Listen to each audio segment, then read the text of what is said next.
Everybody, welcome to tonight's last official City Council meeting of the year, Tuesday, December the 10th. We're about to get started, and in the traditional way that we start with the beginning of singing "O Canada." So before we do, let me please introduce our singer, Dunya Zivkovic. Where's our singer? Oh, there we are. Okay, let me do a little read up on you first, Dunya. Dunya is 14 years old and moved to Canada 14 months ago from Serbia. When she was 4 years old, she started singing. She's won many trophies and awards in music competitions throughout her years. In 2021, she attended Junior Eurovision Song Contest in Paris, not Ontario, with a song called Children's Eyes. She's had a number of opportunities to sing the national anthem of Canada and of Serbia, including at Tesla Fest, her grade 8 graduation ceremony, and many more opportunities. Tonight she'll be singing "O Canada" for us here at the City Council meeting. I'd like to welcome you, Dunya, and ask everyone to please stand. Dunya, the floor is yours. O Canada, our home and native land, true patriot love, in all of us commend. With glowing hearts we see thee rise, the true north, strong and free. From far and wide, O Canada, we stand on guard for thee. God keep our land glorious and free. O Canada, we stand on guard for thee. O Canada, we stand on guard for thee.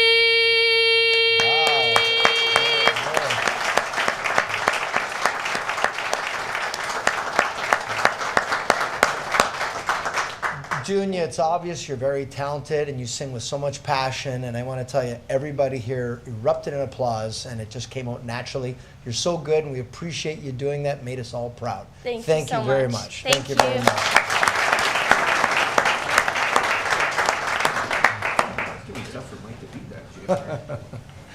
Now, Dunya, you can hang around here. It's going to be a very exciting City Council meeting, I'm sure. Or not. With the aim of educating our community, I'd like to invite Elder Jackie Labonte, traditional knowledge keeper and local member of the Haudenosaunee, to join us once again to share her testimony as we acknowledge and thank the Indigenous peoples who are stewards of this land for a millennia before us. Thank you. I just want to add a little bit more to the land acknowledgement that has been acknowledged here, especially in this city of Niagara Falls, in moving forward to build those relationships with our Indigenous population here. And I think one of the strong elements that is recognized is the dish with one spoon. And that encompasses kind of like a treaty or an agreement between nations even, to utilize space, a common space, so that you're not going to deplete what's there, that we're able to all come together and utilize what we need to for our well-being and to still have some resources left.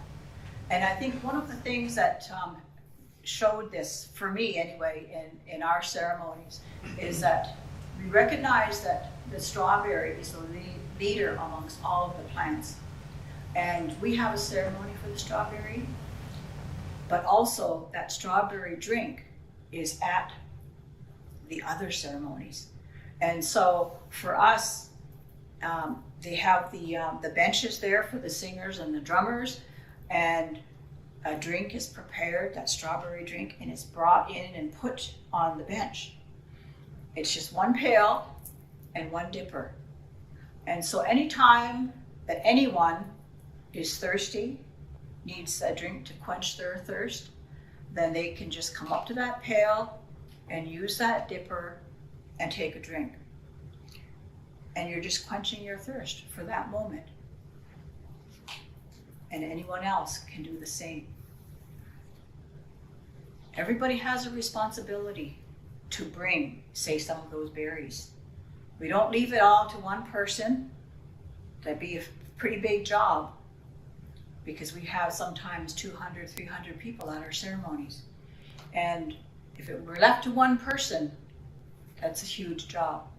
So our job is to help with that responsibility. Everybody brings some berries to help make that juice so that it can be dispersed to everyone around there.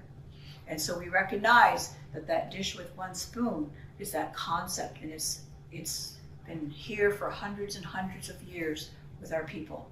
And so in moving forward, we see that in different aspects within our communities. And so we recognize and honor that this is being embraced, that this is a part of the history, part of the teaching, part of the learning that's happening within our communities. To build that bridge, and I can see that the city of Niagara Falls has helped to build those bridges, changing those lights in the falls to orange, helping our Indigenous populations in and around this area. And so we recognize and offer that gratitude that this is happening, that it's continuing, and we look for further togetherness with that. Nyama. Thank you, Jackie. We're grateful together for the land that we share. Now moving on to item 2 of the agenda, the adoption of the council minutes of the 12th of November and the 26th of November. Motion by Councillor Pietrangelo, seconded by Councillor Strange. Any discussion to the motion? We'll call the vote. All those in favor? Okay, and that's approved. Thank you for that. Next up, disclosures of a pecuniary interest. Councillor Pietrangelo. Thanks, Your Worship. I have 3 of them. F 2024-45, it's the water and sewer budget. And in specific, the items that deal with the Montrose bigger reconstruction. I and my family own property that can be affected. PBD 2024-51, I own property that can be affected. And PBD 2024-53, my parents own property that can be affected. Okay, thank you for that, Councillor. Any other disclosures? Okay, any disclosures? We put them in writing, pass them to the clerk. Thank you for that. Next up is everyone's favorite part of the meeting. It's the mayor's reports and announcements. All right, well, it's my favorite part. First off, we start with obituaries. Gord Brown, the father of Paul Brown from our parking department, our parking manager, passed away. Ron Jameson, retired firefighter, also passed away, and our condolences to their families. We've got some birthdays that have happened and some that are going to happen. One, Signe Hansen, our Director of Planning. Her birthday was Tuesday, November the 19th. Is she here today? Oh, there she is. Yes, don't get too embarrassed, Signe. Andrew Bryce, our former Director of Planning. His birthday was Sunday, December the 1st. I don't know, is he in the house today? Probably not. No. Trent Dark, our Director of Human Resources. His birthday, Thursday, December the 12th. So that's coming up. I don't think he's online. Okay, good. So I'm sure he's very excited that we mentioned that today. His nickname, by the way, is Snicker, for anyone that doesn't know that, because during COVID, it was a stressful time around here, and when he'd be stressed, I'd just go in his office and I'd bring him a Snickers chocolate bar. And I go, just eat this, then let's talk. And he'd laugh and calm down, and then now it's a big joke. I just call him Snicker. Sometimes I forget his name. Luciano Checa, our Chief Building Official, CBO, his birthday is this Friday, December the 13th. And last but not least, Councillor Lori Lococo, Thursday, December the 26th, Boxing Day. So happy birthday to all of those that'll be celebrating. Events and announcements. Santa Claus Parade and official Christmas tree lighting took place right on Queen Street. And there is the city's float, thanks to Blair and Kathy McKeel for letting us have the tugboat and barge. What was his name again? Teddy the tugboat. And well attended, record turnout.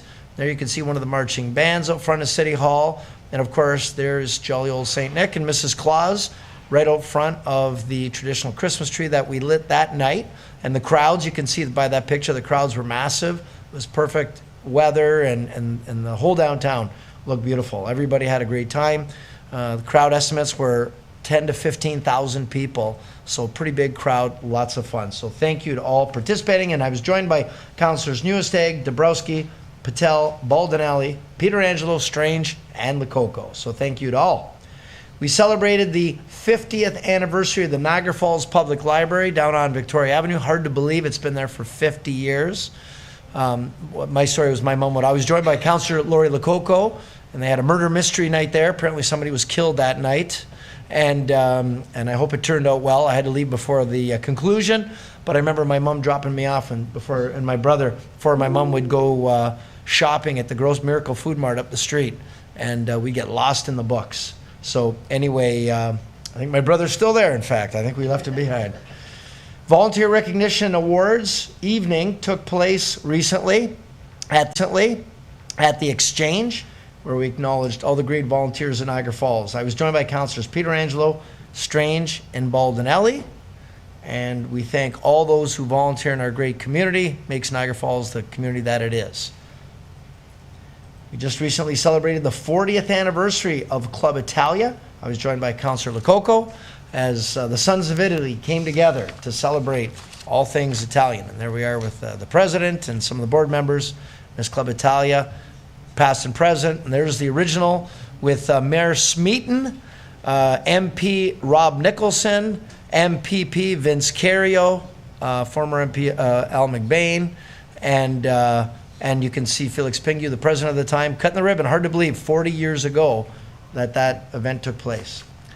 We had some flag raisings. We had the HIV/AIDS awareness flag raising. We had the end gender-based, I was joined for that one, Councillor Bordenave and Newestag. The end gender-based violence, I was joined by Councillors Patel and Bordenave. The Christian Heritage Month, I was joined by Councillor Newestag. Romania's National Day, I was also joined by Councillor Newestag. We had some business happenings in the community. We had CAN Immigration Services, Inc. open up. I was joined by Councillor Newestag on Chrysler. We had the Eyes Elite Optical. I was joined by Councillor Patel. They had this cool pair of glasses, Ray-Bans, that had a camera in it that could take pictures and record. They had, you could listen to your phone, it had music, and the arms of the glasses, with the bone of your head, it was clearer than AirPods. Unbelievable, around $600. I want a pair, they're so cool. So I'm just, Christmas, just throwing it out there. Anyway, that was really cool. That's my takeaway. Shiny objects. We had the Best Boy Lecken, where this was a Filipino place where they make pork belly and pork, and the food, oh my gosh, was unbelievable. I don't know if we have a picture of the cooked. We have any of that? There it is. Oh, it was unbelievable. It's on Drummond Road across from the Eager Beaver. Unbelievably tasty. So good. Check it out. Also, Hearing Life Canada. So I cut the ribbon yesterday, and they asked if I'd like a complimentary hearing test. So they did it, and I've told them my selective hearing is, it's selective. Anyway, as it turns out, I do have a little bit of hearing issue in my one side. I actually do, my right side. So anyone on this side, I'm sorry if I can't hear you. I'm not ignoring you, I just can't hear you. Kidding, not kidding. So I do have an interesting announcement. The Euro Americas Forum is taking place in Portugal this coming week. And I'm pleased to share that I was invited to attend this forum as a guest of the forum in Portugal. So this Friday, I'll be flying out, and I'll be joining a number of interesting dignitaries. It'll be at the Nova School of Business and Economics in Carcavelos. Aims to look at the future of Euro-North American alliance by connecting political decision makers, opinion leaders, business leaders, and activists. I was visited earlier this month by Wilson Teixeira, a representative of the forum who shared their mission. The forum will be attended by members of government. There'll be mayors of Lisbon and other mayors. There will be the president of Portugal. There will be a number of dignitaries there in Portugal. So we'll only be there for a few days, but I look forward to reporting back to City Council at our next meeting. And while I'm away, I've asked Councillor Pietrangelo to be the acting mayor, and he's agreed. So that'll be great. So if there's any problems, please call him. It's all his fault. Yes, and you'll pass our CAO's number. Merry Christmas, happy holidays to all. And I do want to add two other announcements, if I could. Number one, a little bit of disappointing news. Anyone that's seen our welcome sign out at the Mountain Road in the QEW, somebody this weekend took one of our Christmas trees. So there's a picture of the welcome sign, and you can see there's normally three. There's the big one on top, and there's one to the right and one down below to the left. Well, the one down below to the left, closest to the QEW, is gone. So the big one there, that's about 10 foot tall. Those ones are about 6 foot tall. So if you happen to see a new Christmas ornament in someone's lawn that looks like that, give Victor a call, please. And he'll show up with his car and pick it up. He'll strap it to the roof. It's unfortunate, and hopefully it's just a silly prank and they return it. But we'll get word out there. We figure through our social media channels and our media channels, we'll get word out. Hopefully that tree is returned in time. It's part of the Winter Festival of Lights, and it's the way we welcome people into Niagara Falls. So hopefully that returns. And the last bit of news I do want to mention, I did visit today longtime City Councillor Wayne Campbell. Wayne is in the hospital. He's struggling with some serious health challenges. As you can see, he's not here today. He certainly won't be here.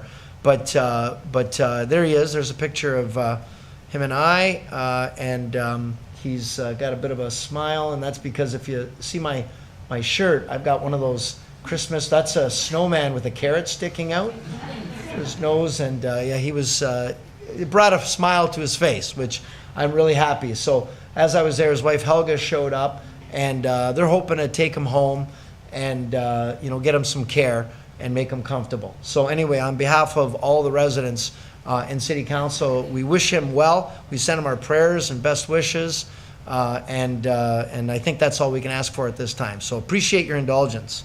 Our next council meeting will be in the new year. That'll be Tuesday, January the 14th, and I appreciate everyone's indulgence for the mayor's announcements. Moving along to item 5 of our agenda is deputations and presentations. So first up is 5.1. It's the Niagara Falls Innovation Hub. So I understand we did get a number of endorsement letters, Mr. Clerk, that were added to the agenda, I believe. That's correct, yes? Okay. And did you want to add? Is there anything to add to that? Yeah, there were a few that were sent in early on, and those are included in the agenda, and then the rest that were received earlier today, they've just been forwarded to council for your information. Okay, thank you for that. And today, greeting us and giving us an update will be Dan Bordenave from the Hub. I know he's joined by a number of people, and I know he's going to introduce them. I do want to acknowledge Fred Davies is a regional councillor from Port Colborne. Fred, if you can just give a wave. Appreciate you being here. He's very heavily involved in our hub. You're going to hear more about that. And as well, I'm not sure, is Kim Crater online? I know he said that he was going to be. Is he on there right now? If we can tell. Just want to acknowledge when we've got some of the political elected officials that are joining us in our meeting. He's not there, okay. All right, so I gave him a free shout out, Kim. That one's on the house. So I'd like to call up Dan. Dan, if you'd like to come and greet us and present, that'd be great. Thank you. Thank you, Your Worship, and thank you, everybody, for giving me the opportunity to speak. I think if you're looking for your Christmas tree, you might want to ask the Grinch. I know that he's been going around taking Christmas decorations. Yes. But I'm here to talk about our year in review from the Hub as well, and I want to first preface this presentation by thanking Your Worship, the CAO's office, Finance Director, and the rest of the councillors for the support that you've given us over the past year. We certainly made a huge impact on the local economy, and it wouldn't have been for all your support. So thank you so much for the opportunity on behalf of myself, the members of the Hub, and the business community of the Hub as well. And will you be introducing your team here as well? Yeah. So they're not team, but they're people that have worked with the Hub and benefited from the Hub as well too. So I'll do that near the end. First, I'm going to go through the presentation, and I do apologize. I do talk fast, and I practiced this morning. It was a little bit over 5 minutes, so I apologize if I go over the allotted time. But last year we We ended the year asking feedback from our entrepreneurs of what they would like to see more of for us to do in the year of 2024. And the 4 main things were more funding opportunities, a more affordable team, champions and coaches, and validation opportunities. So it was our mission this year to fulfill those requests from the entrepreneurs and the members of the hub. So I'll go through how we were able to support each of those requests. So the first is funding. In the past year, we partnered with many organizations, provided many streams of funding opportunities. We partnered with Meridian, creating a special bank account that offers loans and lines of credits if entrepreneurs sign up with Meridian. We partnered with Futurepreneur to be a fast-track partner to allow to vet companies to receive Futurepreneur funding. That is funding under the age of 40, loan funding, debt funding that will be interest-free the first year. We partner with the Money Mint, another funding organization that allows entrepreneurs to fund their businesses through the use of multiple banks. Partner with First Ones Capital. They are a private equity firm. Preference Capital, a venture capitalist firm, and then the Blue Ocean Angels, which is our first angel group. In fact, one of the only angel groups that belongs to an innovation hub across the entire nation. And we actually hosted our first Blue Ocean Angels event earlier this October. Over 100 attendees. We had 3 companies pitching. It was very well received, and actually a deal closed through that opportunity as well too. So we made it our mission to have Blue Ocean Angel investment networking events every other month for the hub, and they're only investing in companies from Niagara too. So huge opportunity. And like I said, we stand quite alone in innovation hubs across the country that have their own angel network. In regards to affordable team, so last year we partnered with the University of Niagara Falls, and then this year we were able to provide their students with work integrated learning projects, capstone projects, and internships as well too.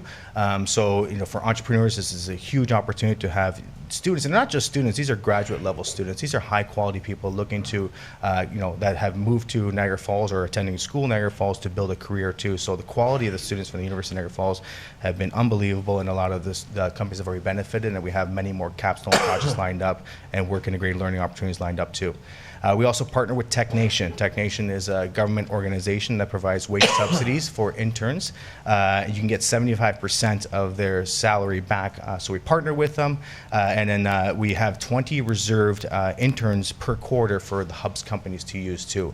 I know that the hub has used a lot of these amazing programs too. To hire an intern for 4 months and get 75% of reimbursement is a pretty risk-free opportunity. So a lot of the hub's companies are certainly a few months back. And then this is a program that we opened up to the community to provide not only prototyping but marketing support for entrepreneurs in the community. And I said we had 8 projects come through that, so these aren't necessarily members of the hub, but members of the community who have paid to use the services too. A way for us to branch out and provide more support for the Niagara Falls community.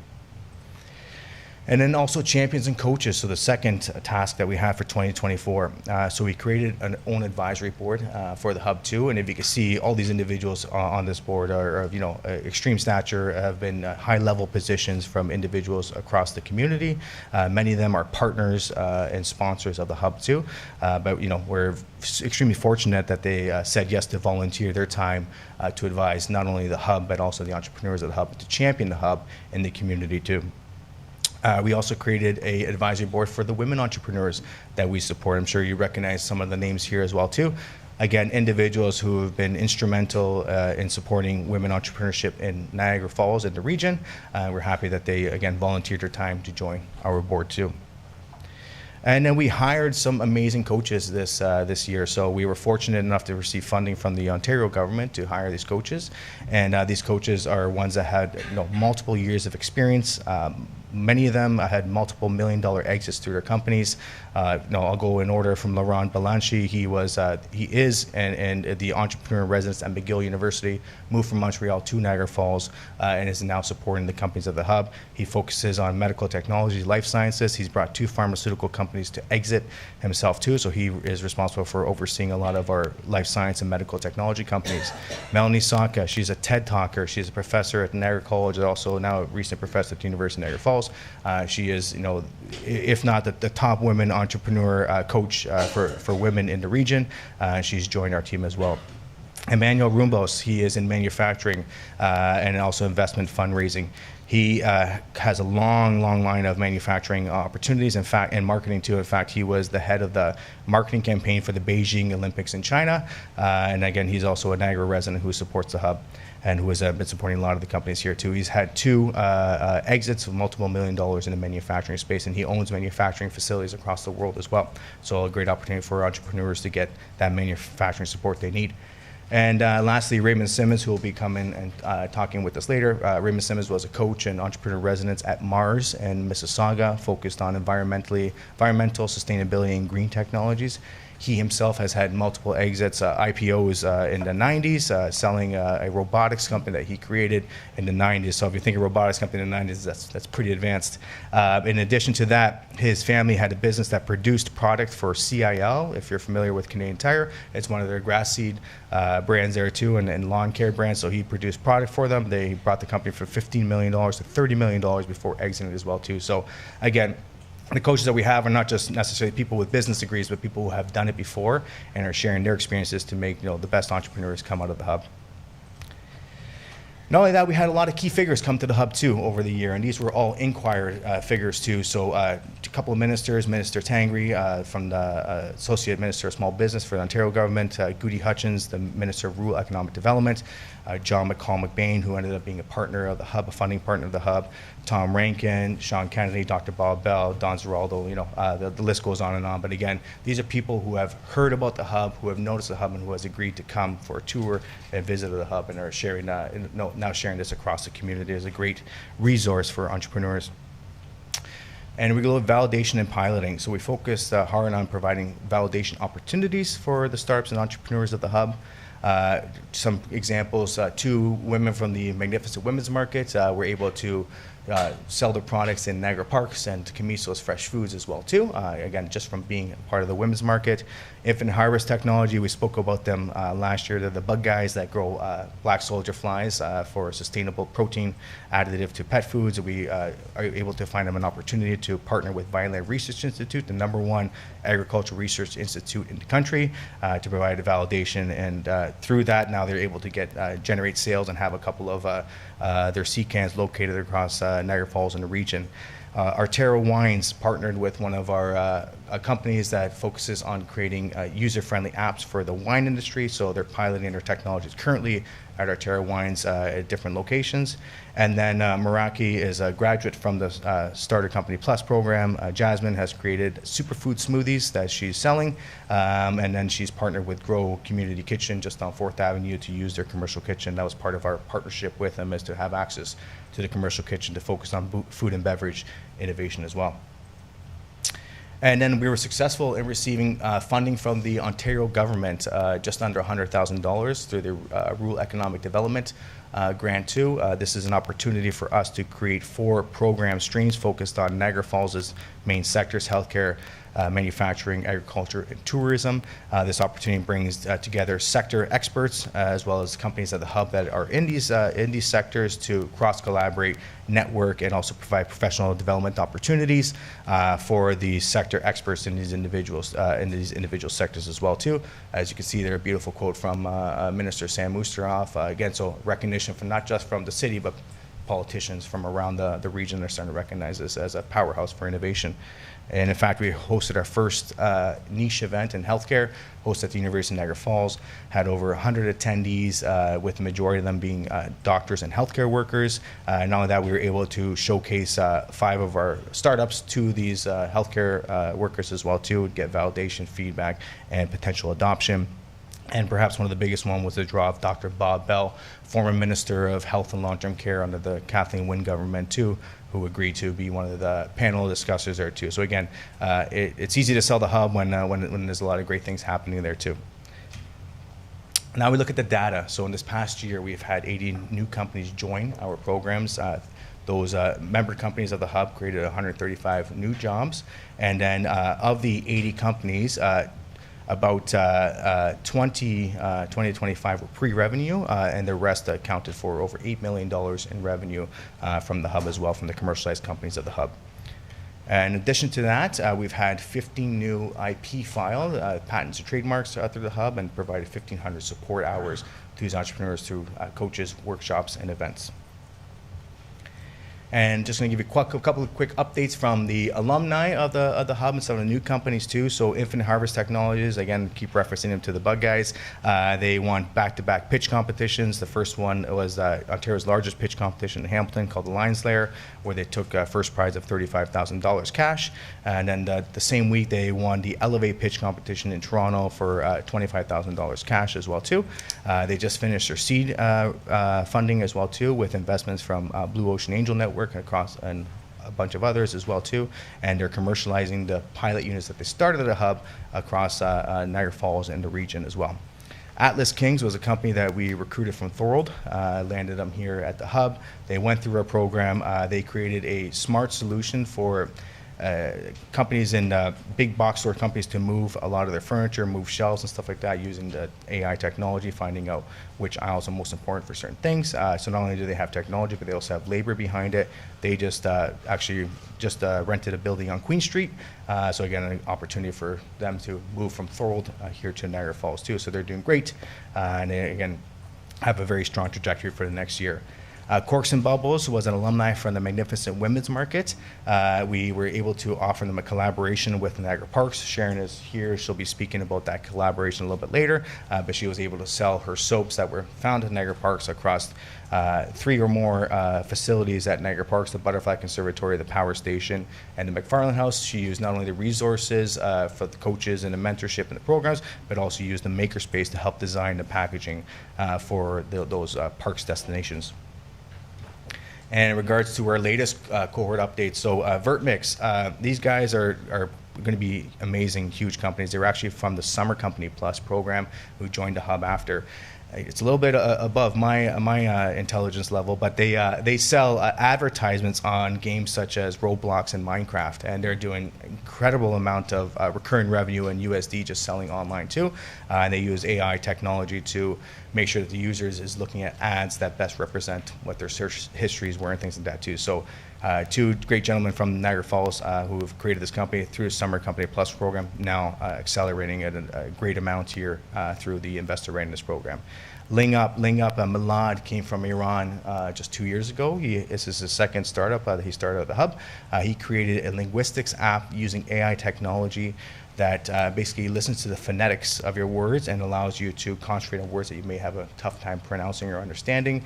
We partnered him with the University of Niagara Falls, and now all their students are using this app that are in need of any type of phonetic correction when it comes to their vocabulary. Optaway is a new company that manufactures their products here in Niagara Falls. They created a fragrance-free odor eliminator.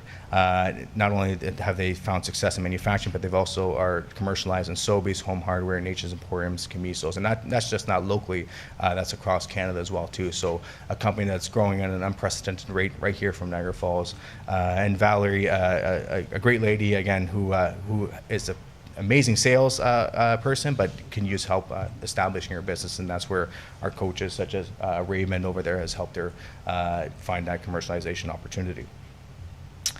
And then I just want to talk about some of the community impact we've had. We continued with our Esteem program. That's a field trip program that we offer for grade 8 students across the city. In the last year, we had 1,000 students go through the hub on this field trip, both public and Catholic school boards. The reviews are unbelievable. I think council received a couple of letters of support from principals and students as well too, and there's many more to come as the year progresses. This program was in partnership with Ontario Power Generation and Meridian as sponsors. And then we also created Indigenous specific programming for individuals as well too. So we had over 50 Indigenous students, Indigenous groups come by the hub. The Frenches have their Niagara Native Center and their groups too to participate in the Esteem program as well too. So again, great impact for our youth. And we also continue with our Magnificent Women's Market. So in the past year, we had 2 outdoor markets on Queen Street. One was called the Magnificent Moms Market in the spring, and the other one was the Magnificent Fall Market, where we partnered with the University of Niagara Falls as part of their orientation. Both were very well attended, over 300 attendees per event too. So again, a great way for a lot of our businesses, not only in the hub, but also on Queen Street, that were able to showcase their products through our markets, which is just fantastic. And now we look at what's the 2025 vision. What are we focusing on for this year? So a couple of things is we're going to continue with our niche series. We had to run 3 events from January until June, focusing on manufacturing, agriculture, and tourism. Again, this was a partnership, a funded partnership with the Ontario government as well as the Niagara Region Economic Development Department, City of Niagara Falls, and of course the hub. So those will be, look out for those. We'll certainly send invites, and that's open to the community to join. We're focusing on a couple international collaborations. So this past week we signed a partnership with the country of Kosovo and Albania.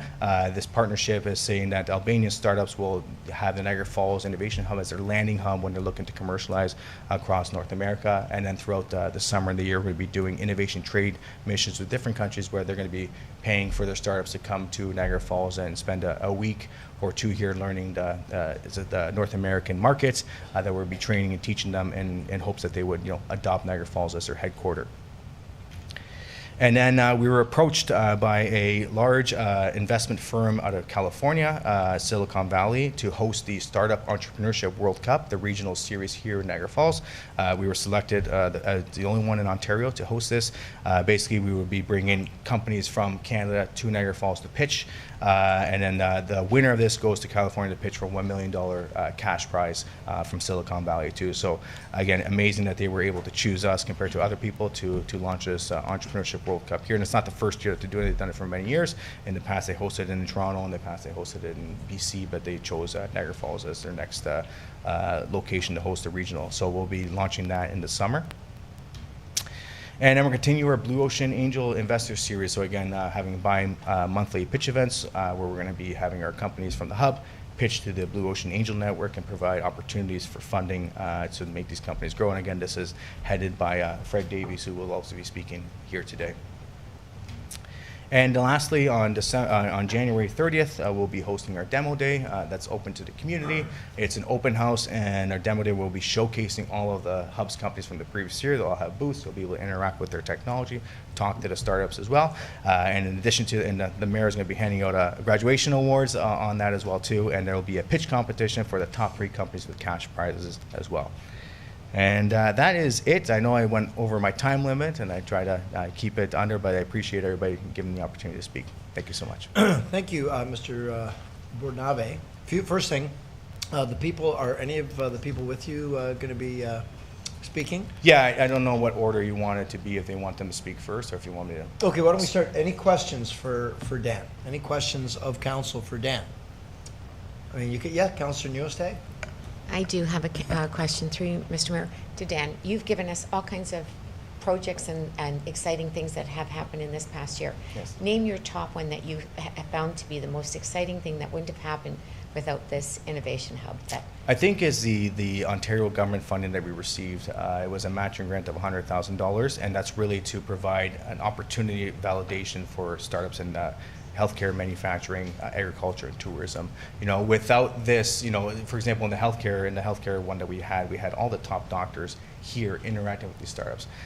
Without that opportunity, these startups would not necessarily have the opportunity to connect with these doctors, get feedback and potential adoption. I know some of the products were adopted by certain doctors, and we're looking forward to the manufacturing and the agriculture as one too, as an opportunity again to pilot technology, validate it, which they wouldn't get without that funding. So I would say that's probably one of the number one things. And I think, is if you look at this picture, it's on the slideshow right now, all of these entrepreneurs are from Niagara Falls too. So we really amplified support for Niagara Falls and really expanded our reach to support more Niagara Falls-based companies. one more question, Sure. Mr. You mentioned funding. Funding's very hard for companies to get started, and you Yeah. said that. So, what kind of funding? Like, what's the highest amount that a company was able to?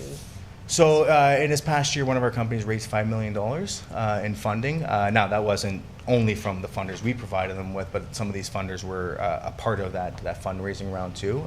We had another company raise $2 million, a company raised $1 million, $700,000. So it's very hard to fundraise in Canada. It's a lot much more simple to do it in the U.S.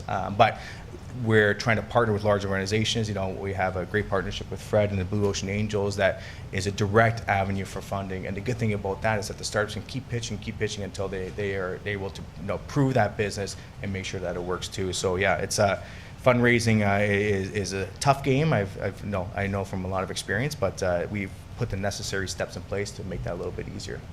Good, thank you. Thank you. Thank you. Right, thank you. Councillor Lococo.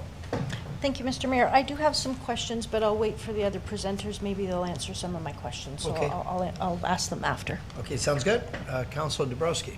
Through you, Dan, thanks for the presentation. I'm a serial entrepreneur, and I wish we had something like this 20 or 30 years ago. So kudos, and 80 new companies, that's great to hear as well. And Ruth and Councillor Newstick brought up a point to which ones were your top companies as well. In terms of the podcast, and a lot of the younger, the high school kids and the college kids, they get their news from podcasts. Is that podcast studio open to someone that wants to utilize it? Like, I noticed that the workspaces, can people, do they need an actual business to come into the hub, or can they utilize that space by renting it out or contacting your office? Yeah, that's a great question through you, Your Worship. The answer is yes, it's available for anybody to use. We've had people, I think last year, if I remember the data correctly, out of the 350 days, it was booked 296 days of the year. Oh, wow. Yeah, it was not only by ourselves, but by other organizations, other companies too. We've had people run podcast series on, such things as healthy eating habits. We had people run podcast series on how to, purchase a home for youth too. We even had youth use it for some of the projects too, some of the summer company, plus alumni too. So yeah, open for anybody to use. Just contact our administration team and we'll set you up. All right, cool. And Made in the Mist, it's a great podcast. Yeah. I've tuned in. If you haven't had an opportunity, lots of great informative information, and the success stories that we're hearing about. Hopefully we hear a lot more from other folks. I know Lucas Body was just on as yes, well. He was. So keep up the good work. Yeah, thank you. That podcast was certainly a knockout. And even individuals such as Tom Rankin has come onto our podcast and has been blown away by the space. And like I said, doesn't see anything like this across the region. So these individuals that come, John McBain, McCall McBain, again another one that was super pumped to come see the. And again, it's. We don't have to do much selling. It's just them coming, doing a tour of the space, and then they just they fall in love with the space. Yeah, and finally, my 9-year-old boy at home, I can come home and say, we talked about roadblocks. We'll actually be interested in. Yeah, well, yeah, absolutely. You should tell them to come by the hub and meet those guys from BurtMix. Thank Awesome, you. thanks. Thank you. Councillor Newstead?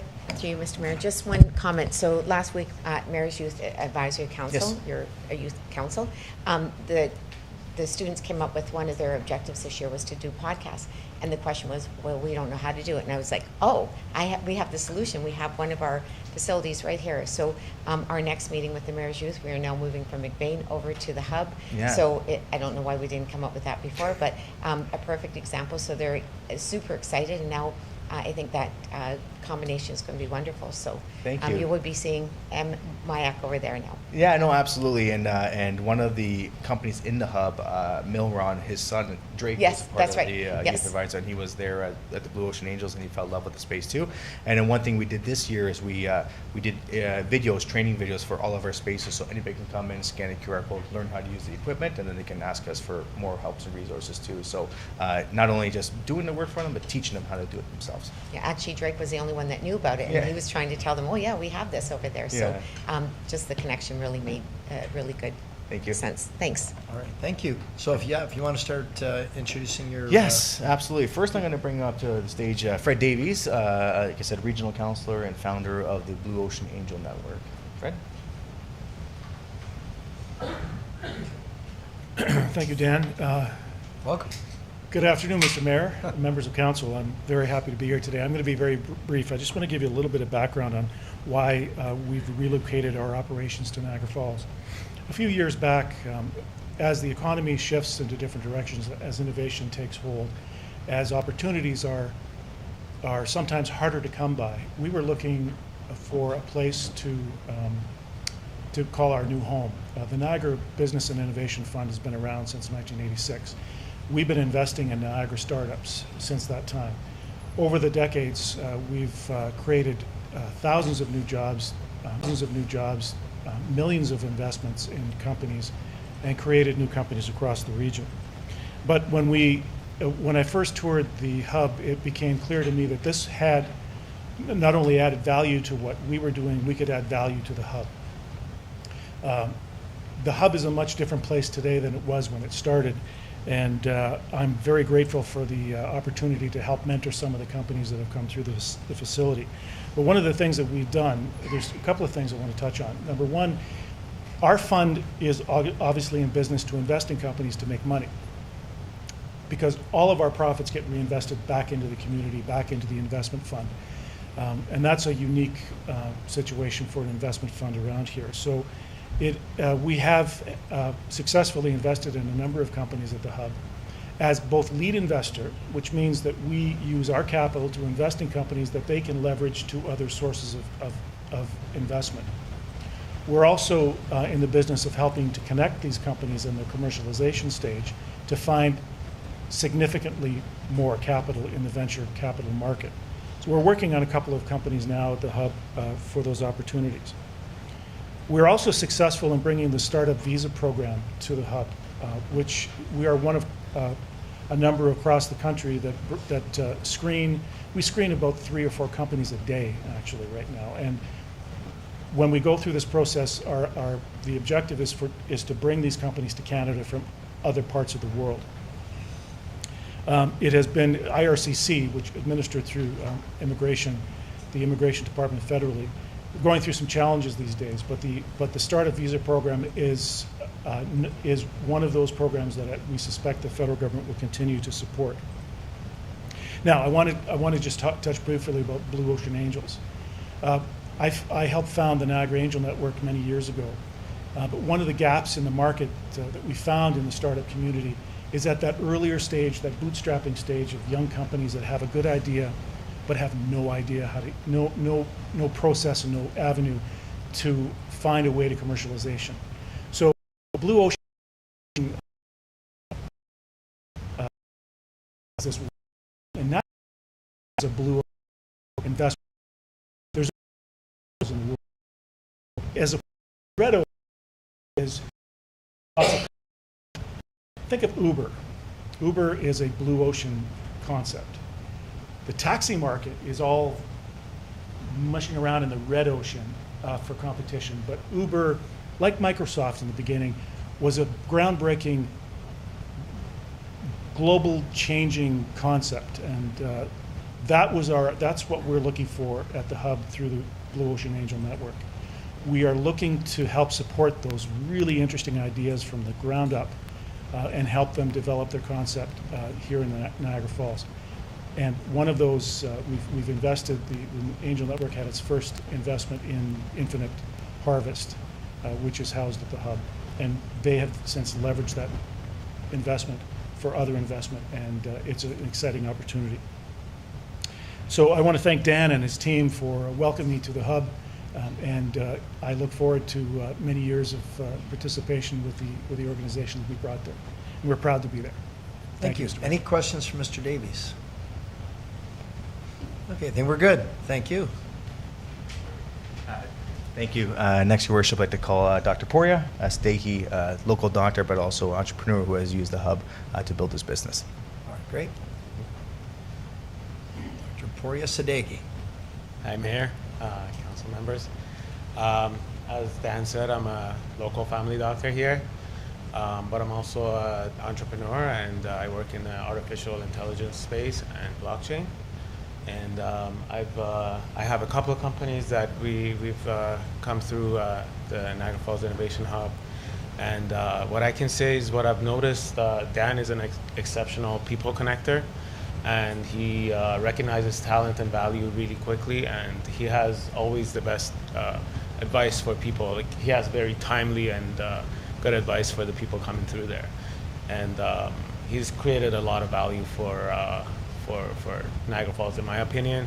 But I think the people that come through, the cohorts that come through the Niagara Falls Innovation Hub, they really make nice connections and human connections to each other. And these are people that live in our community.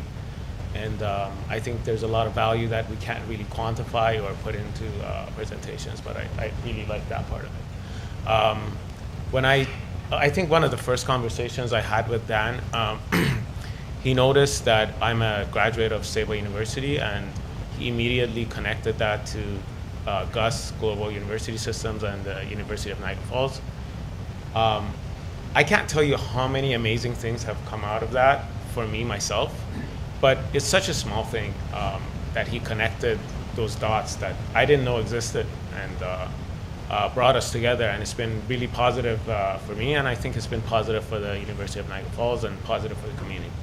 So I think that's all I have to say about that, Dan and the Niagara Falls Innovation. Any questions for Dr. Sadeghi? So in others, for those of you paying attention here, he went to medical school at one of Gus, who is the mothership of our university next door. He went to one of their medical schools, graduated, was practicing in California, made a decision to come back to Canada, and now he's practicing on Queen Street, the old CIBC building. He's already got thousands of patients. He's got nurse practitioners, other doctors, and this is the kind of thing that's happening. He's drawn back because of our hub and also because he's got family connections here. So what a great opportunity, symbiotic, hand in glove. So appreciate that, Dr. Sadeghi. Thank you very much. Thank you, Mayor. Thank you. Next, I'd like to call up Sharon Corcoran from the Magnificent Women's Market as well as the Niagara Falls Innovation Hub. Okay.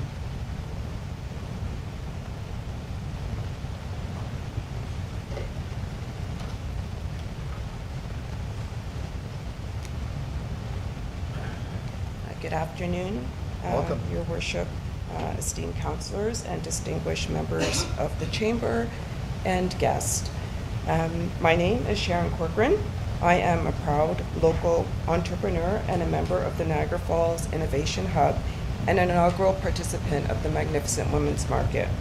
Thank you for the opportunity to be here today. It's truly an honor and a privilege to be here before you. Today I just want to share how the Hub has impacted not only my business, but my personal growth in this community. So 2 years ago, as someone who was new to the region, I was looking for ways to integrate my handcrafted soap business, and I was introduced to the Hub through someone I met at a Chamber of Commerce meeting here at Hatch. A few weeks later, she invited me to be interviewed for a podcast to share my story, and we used the podcast studio at the Hub. And it was during this experience that I had the privilege of meeting Dan. Walking through the doors of the Hub, for me, for the first time, I had no idea what to expect, but I found it totally exciting. And the Hub for me has been my foundation, a place that I've been able to learn, to connect, and to thrive. It has provided invaluable resources, meeting spaces, a makerspace, business classes, pitch competition, one-to-one coaching, podcast, photo studio, and even a gym that supports our well-being as entrepreneurs. What truly sets the Hub apart, though, is the sense of community that Dan and his team has created. Through newsletters, festive potlucks, summer barbecues, the Hub fosters a real sense of sharing and belonging. While these resources may seem like nice to have, I think the Hub's true impact lies in its economic contributions, supporting the next generation of youth through STEM initiatives, internships, empowering women-led businesses, hosting pitch competitions, just to name a few. And I think that these efforts have really driven innovation and contribute to the growth of the region. Because of the Hub's support, I've expanded my business and continue to create meaningful relationships. For example, I hosted a women's empowerment event at the Peninsula Ridge Winery. We supported Shoebox Project of Niagara. We benefited Jillian's Place, YWCA, Niagara Chapter of Native Women, and that's just to name a few of the organizations. I'm passionate about working with women, and through relationships that I have been able to build through the Hub, I've been able to secure some coaching and mentoring opportunities in 2025. So to highlight a few of my business wins, I've secured a soap supply contract with Niagara Parks, Maple Leaf Place, Cherry Hill Golf Club. I just want to share with you one innovative project that I've been able to work with at the Hub. So this is the Niagara Parks Power Station, a replica of it. This here, it showcases collaboration, creativity, and innovation, but also sustainability. This takes like 14 hours to print, but it's sold at the power station, and it is a keepsake. And so in here, host my soap, and then you keep this as a takeaway. So for me, this is just an example of how the hub has helped businesses to thrive. So in closing, I just want to let you know that every time I walk up to the stairs of the hub, I feel empowered, and I am reminded of the profound history of this area. The hub stands on the site of the former Falls Suspension Bridge. Now we know it as the Whirlpool Bridge. But in 1885, this was a key crossing for the freedom seekers coming across the Underground Railroad. And this legacy, for me, is resilience and empowerment, and it continues to inspire me. Just as those freedom seekers found refuge and opportunity here, I think that the hub provides a place where entrepreneurs like me can find support and resources to thrive. I encourage you not only to continue to help to fund the hub, but find ways to increase the support for the hub. Because by doing so, you are promoting diversity, equity, and inclusion. And we know today that companies are trying to draw back on that. But that's very important in this melting pot that we call Canada. Also, you're empowering women-led businesses, also empowering small businesses, fostering innovation, and then driving the progress that strengthens not just our economy, but our community as well. So just thank you for the opportunity for allowing me to share my story and the importance of this incredible space. And I just want to thank Dan and his team for everything that you've done for me. Thank you. Wow, incredible. Any questions? Yes, Councillor Strange. Yeah, thank you, Mr. Mayor. And I've met Sharon a few times and love your story and the background and the connection with your legacy of your mom and everything is just so important. Maybe you can tell us of where you began and how much, like with 1 bar of soap or 2 bars of soap, and how did you come up with the idea, and then how did you get to producing, and maybe you can tell us the number of soaps you make now. Okay, so if you'll just allow me to share. So my mom spent the last 12 years of her life in bedridden. She lost functionality through her hip and ended up with diabetes and all complications of diabetes, and ended up losing her sight. So as she was lying in the bed, as she lost her sight, she tapped into her senses smell. So I used to go to Bath and Body, Body Works, and buy her soaps and lotions and everything. And one day she said to me, "Honey, I know you could make these things for me, but I'm retired. I spent 35 years in the corporate world, and I was so busy climbing up the corporate ladder that my mom died. And so the year after my mom died, I felt so busted that I didn't simply go and do that for her. So I asked for my early retirement, and I've been making soap for the past 14 years, but I was so busy in the beginning, and I was just like, this is not the purpose. This is not why I started to make soap. I make soap in honor of my mom.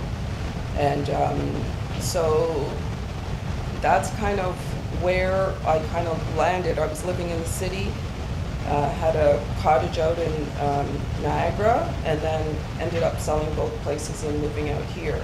And it was when I met Justine at HAT, she was the one who introduced me to the hub, which again is where I met Dan. So I make soap by the batch now.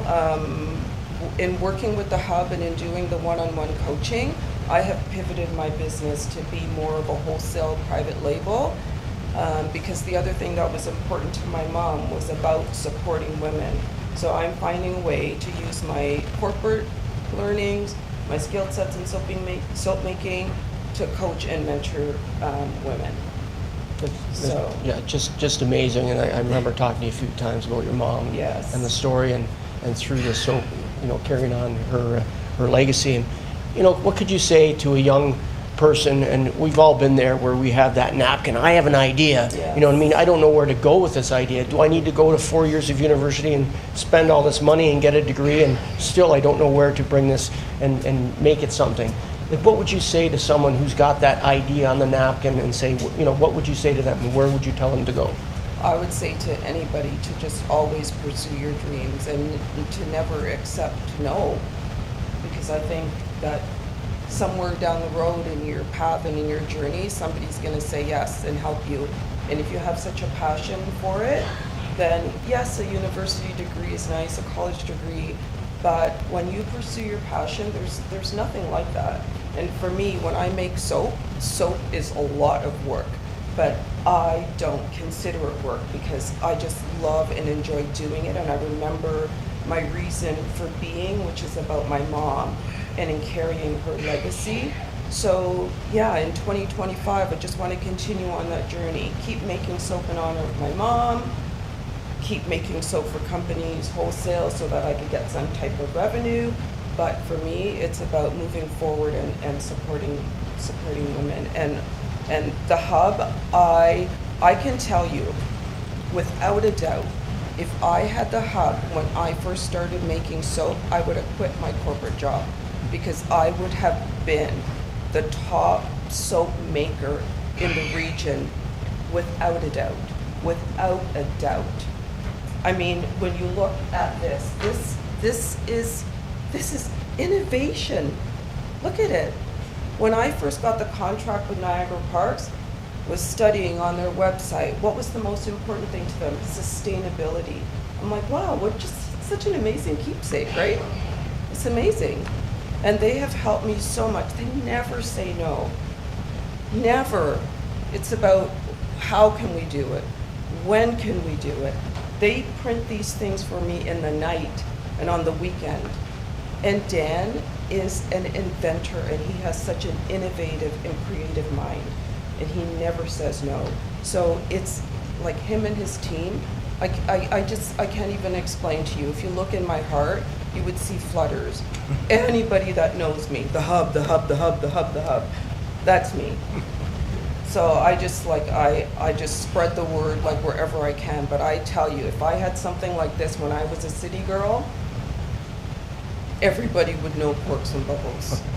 And I love this, and I love your passion, I love your story. It should be like a mini movie, it really should, involving obviously the legacy of your mom, and with the whole team at the hub, and having those ideas on napkins, and where can we go with it, and it's mentors like you that are going to help these people get to where they want to go. So thank you so much for the story. Thank you. Ms. Corcoran just created the new slogan, right? A hub, a hub, a hub. I think that's what it is, yeah. That was great. Any other questions for Sharon? Okay, that's great. Thank you so much for sharing. Appreciate it.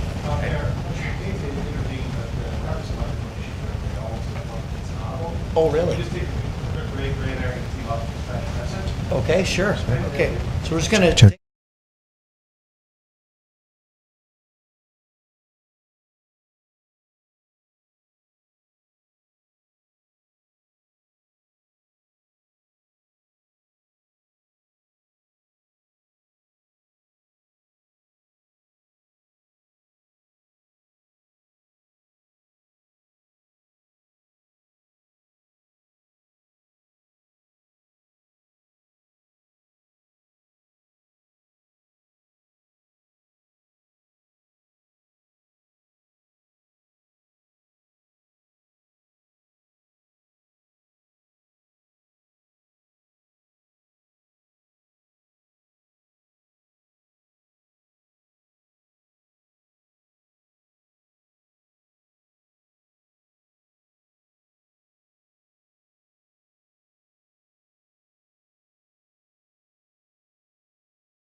3.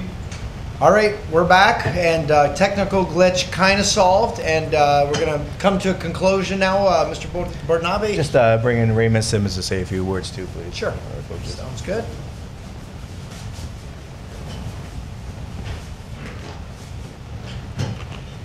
Well, good afternoon. So I'm one of the business coaches at the Hub. I started back in September, so this is my first term affiliated with the Hub. I thought I'd give a little bit of background about myself before I get into discussion about the Hub itself. So I'm married to Tamara Sidoff, and some of you may know Sidoff's Cleaners and Tailors from years back on Lundy's Lane and Valley Way. Well, we were living in Toronto, where we lived in Toronto for probably 35 years or so, and she wanted to retire to Niagara Falls. And so that's what brought me to Niagara Falls. We moved here 4 years ago. We have a beautiful house out on the Niagara Parkway in Chippewa. And I have to say, although I was a little reluctant to come at the beginning, because I said, who do I know in Niagara Falls? But I found the quality of life here and the recreational element and the entertainment element fantastic. So I'm encouraging more and more of my colleagues and friends back in Toronto or Markham, where I'm actually from, to consider coming out to the Niagara region. Great place to retire. Anyway, a little bit of background about my career. So over my career, I've started businesses, I've bought businesses, sold businesses. I've had international operations. I've done manufacturing in China. And I've done some other community work. I did volunteer work at something called Venture Lab up in Markham, very similar to what the Innovation Hub does. I did some volunteer work at Mars Discovery in downtown Toronto. It was a clean tech perspective, very similar again to the Hub. And I just finished a 6-year term as a governor of Mohawk College, where I was chair of the Audit, Finance, and Infrastructure Committee. So quite a bit of give back to the community. And when I arrived in Niagara Falls, I reached out to Dan and said, is there anything I can do to help the community? So that's how I ended up as a coach. My career, I thought I'd sort of summarize 3 notable activities in my career. I started a robotics business some years back. It specialized in automating drug discovery labs for pharmaceutical and biotech companies. We were involved in the Human Genome Project. It was a very exciting business. We started from nothing. We took it public on the Toronto Stock Exchange and eventually exited to a large company in the US known as Thermo Fisher, or Fisher Scientific. And we grew it from 0 to 30 million. When we exited, the company was doing about 30 million in sales. And the other one is a family business, Wilson Laboratories. It does garden chemicals, rodenticides, insecticides, fertilizer. It was in trouble. The family asked me to come back and help out. I was able to fix it. We took it from 12 million to 30 million, and then we sold it and exited to, again, another American conglomerate chemical company. And then more recently, I bought a company called Cable Test Systems. We tested the space shuttle, the space arm, high-speed trains, subway cars, missiles, and it was an international business. We were global in terms of our customer base. Again, a very exciting business.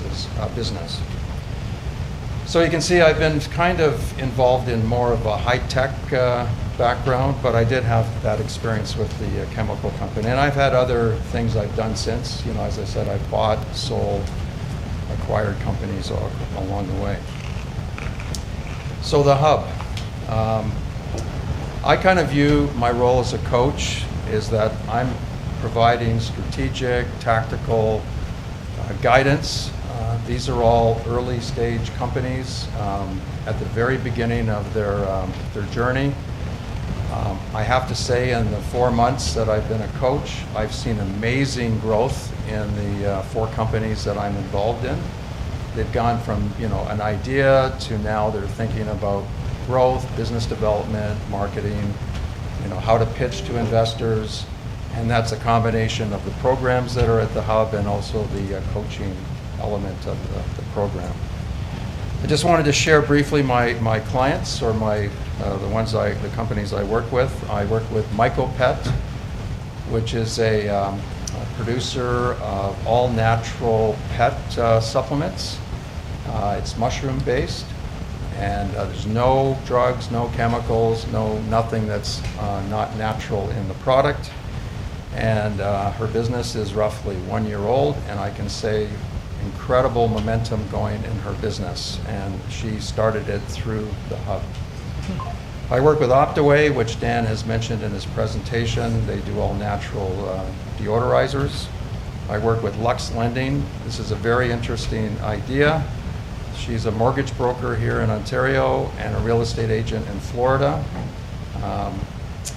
She's come up with the idea that she has to figure out a way to get young people prepared to buy their first house. So she's creating this financial literacy program as part of her mortgage brokerage company here in Canada, or in Ontario, and she wants to figure out a way to reduce the average age of first-time homeownership through creating programs of financial literacy. Very interesting idea inside of a traditional mortgage brokerage business. And then another client I work with is Leaf Automation. Dan mentioned it briefly. They've developed an app for the winery industry to collect data during wine tasting. So most wine tasting is a verbal exchange between those serving the wine and the one receiving the wine. There's no data being collected that can be given back to the owners or marketing leaders of the company. You might have seen them in the Niagara Falls Review last week. They were profiled. Very exciting opportunity, and of course, and I should say when he succeeds, he's going to take it international. So he's going to go after the French market, the California market, and his home country, which happens to be Chile. So my view of the Hub, been there 4 months. Every time I walk in there, I feel like I'm walking into a university setting. Lots of energy, excitement, tons of collaboration going on. Like, it's not just the coaches working with the clients, they work with each other. They share stories, they share challenges, and they kind of feed off of each other. It's a great environment for collaboration. It's like a community of these small businesses, and what the Hub offers them is, coaching is part of it, but there's these programs to prepare them for, making presentations to investors. They've got the office space, the meeting space, the prototype lab, 3D printer. They've got a fantastic recording studio. It's well resourced. It's a pretty exciting place to be involved in. So, in my view, I think we're on the right path. I think we're making a difference with these small entrepreneurs, and I thank Dan and the team at Hub for the opportunity to make this part of my Give Back program. That's it. Thank you. Thank you. Any questions of council for Mr. Simmons? We really Councillor Strange. Yeah, not really a question. I just want to thank you. This is a perfect example of someone very successful coming back here and wants to keep involved, and you just bring a lot of credibility to the Innovation Hub. So thank you so much for helping these young entrepreneurs. My pleasure. Thank you. Thank you very much. Thank you all. Thank you. Thank you, Your Worship. And then just one final short story from an entrepreneur from the Hub, Eliza Valdez. Okay.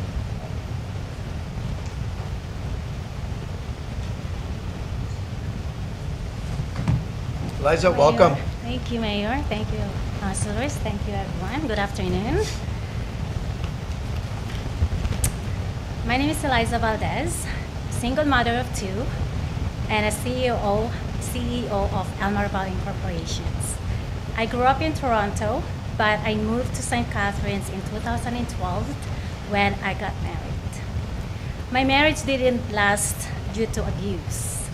During the challenging time, Jillian's Place shelters became a home for me and my children. They gave us the support we needed to start over, and I will forever be grateful for their kindness and their guidance.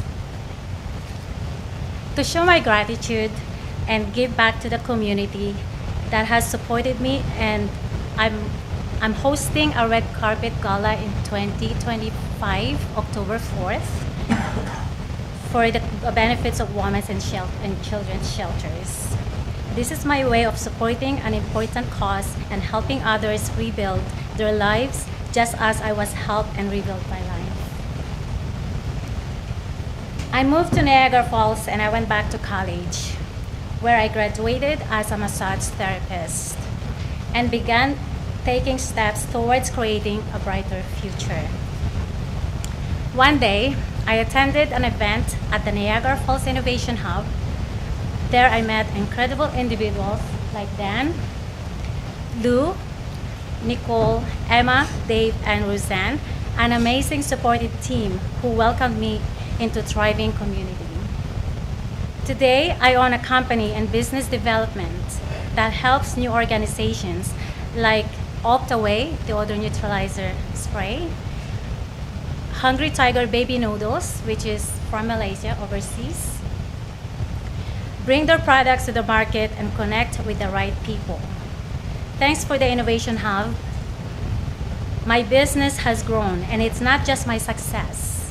It's also about the success of the companies that I assist. The Hub is a space where I built a connections and fostered a sense of a community that supports one another to thrive. I want to thank you, Mayor, for inviting me to attend and network at the new business grand opening in Niagara Falls. Opportunities like this allow me to support our community and continue to grow connections that benefit us all. I want to thank God for everything. I am deeply grateful for His guidance and for the Christian community I found at New Hope Church in St. Catharines, which has supported me and strengthened my spiritual journey. Thank you so much for the opportunity to share my story today. Thank you very much. Do you have any questions for Eliza? Thank you so much. Thank you. Apologize that we went way over our allocated time, but I think that concludes the presentation for the Hub. Okay, thank you for that. I know Councillor Coco had some questions for you. Thank you, Mr. Mayor. Thank you to all of the speakers and the presenters. A lot of exciting opportunities and some successes. Traditionally in the past, when we've had this presentation of the review of the past year and looking forward, it comes with an ask. So financially, what is the ask of the Hub to City Council, to the Mayor? Yes, and if I could speak, and I would like to bring in this under Serge Felicetti too, who wants to address this. Yeah, perhaps. sure. Mr. Felicetti. Through you, Mr. Chair, it's similar to last year. It's $700,000 again. We'll be going forward to council as through the OLG fund since last year. And not an increase. We're asking the same. Okay, thank you. And then I guess further on that, in the past we've had FedDev grants that it was matching. Is there an approved FedDev grant? Well, I'll start off and then I'll go to our CAO to finish off the answers. So I did have some conversations with FedDev. We are in the grant review process. They're waiting for some of our financials to be updated, and then they're going to be considering us early in the new year. And I don't know if maybe the CAO's got any further update to that. No? That's good? Yeah, so that's where we're at right now. Okay, thank you for that. Now, when you say us, is the city applying for the FedDev grant or is the Hub applying for it? Mr. CEO? The city's required to apply for the FedDev grant. Okay, thank you. And Mr. Mayor, you just talked about that they're waiting for some financials. Will we have access to those financials before the budget presentation? Those are the city's financials. It's the city's audited financial statements. Okay. That we're catching up on. Okay, thank you. Could we have financials of the Hub if we're going to be granting money to the Hub? It is taxpayers' money, and I'd like to look at the financials. Is that possible? We'll go to our finance people. Yeah, through you, Mr. Mayor. The Hub's still working on their 2023 financials, so I don't think they're going to be ready by January, potentially later in the year. Okay, thank you. Could we have the financials, because I haven't seen financials prior either. Could we have the financials that are available if you're still working on the 2023 before the budget? Is that, yep, Mr. Cielo? The one issue is we are looking at incorporating a new company for the hub. So that would be part of the new application going forward. Okay, thank you. And when are we looking at the incorporation? I know you said the new year, but is that the FedDev grant as well? That would be for the FedDev grant. It would be incorporated into a new company. I don't want to put the cat out of the bag because I think there's a bit of a marketing rollout on that one. But yes, there will be a new company incorporated, another not-for-profit organization. So we are working on that going forward, and that would be part of the new grant going forward. Okay, thank you. Do we have, last time we had different companies, a list of the different companies. What are the percentages of region companies and Niagara Falls companies? I know at one point it was just for Niagara Falls and then it was expanded to the region. Do we have some percentages? Because there was nothing on the material that was given to us. I can comment on that. And the last year of the 80 companies, 75% were directly from Niagara Falls, and some were from outside. But as you've seen before, we've recruited companies from Thorold to open up locations on Queen Street. We recruited companies from Colombia to relocate here, companies from Chile. So we reserve the majority of the spots in our programs for Niagara Falls-based companies, and we do our best to fulfill those spots. And then if we do have any extra spots, we try to bring talent and companies in as part of the strategic initiative for the ECDEP department too, is not only creating talent but bringing talent in as well. So 75% of them. Thank you. When the budget does come out and the $700,000 is in for the ask, if we can have any other information that could assist us in that decision, that would be very, very much appreciated. Anything specific, Councillor? Anything that would, I don't know. I don't know what's available because I haven't seen any financials. We had lists of companies before, maybe a list of companies,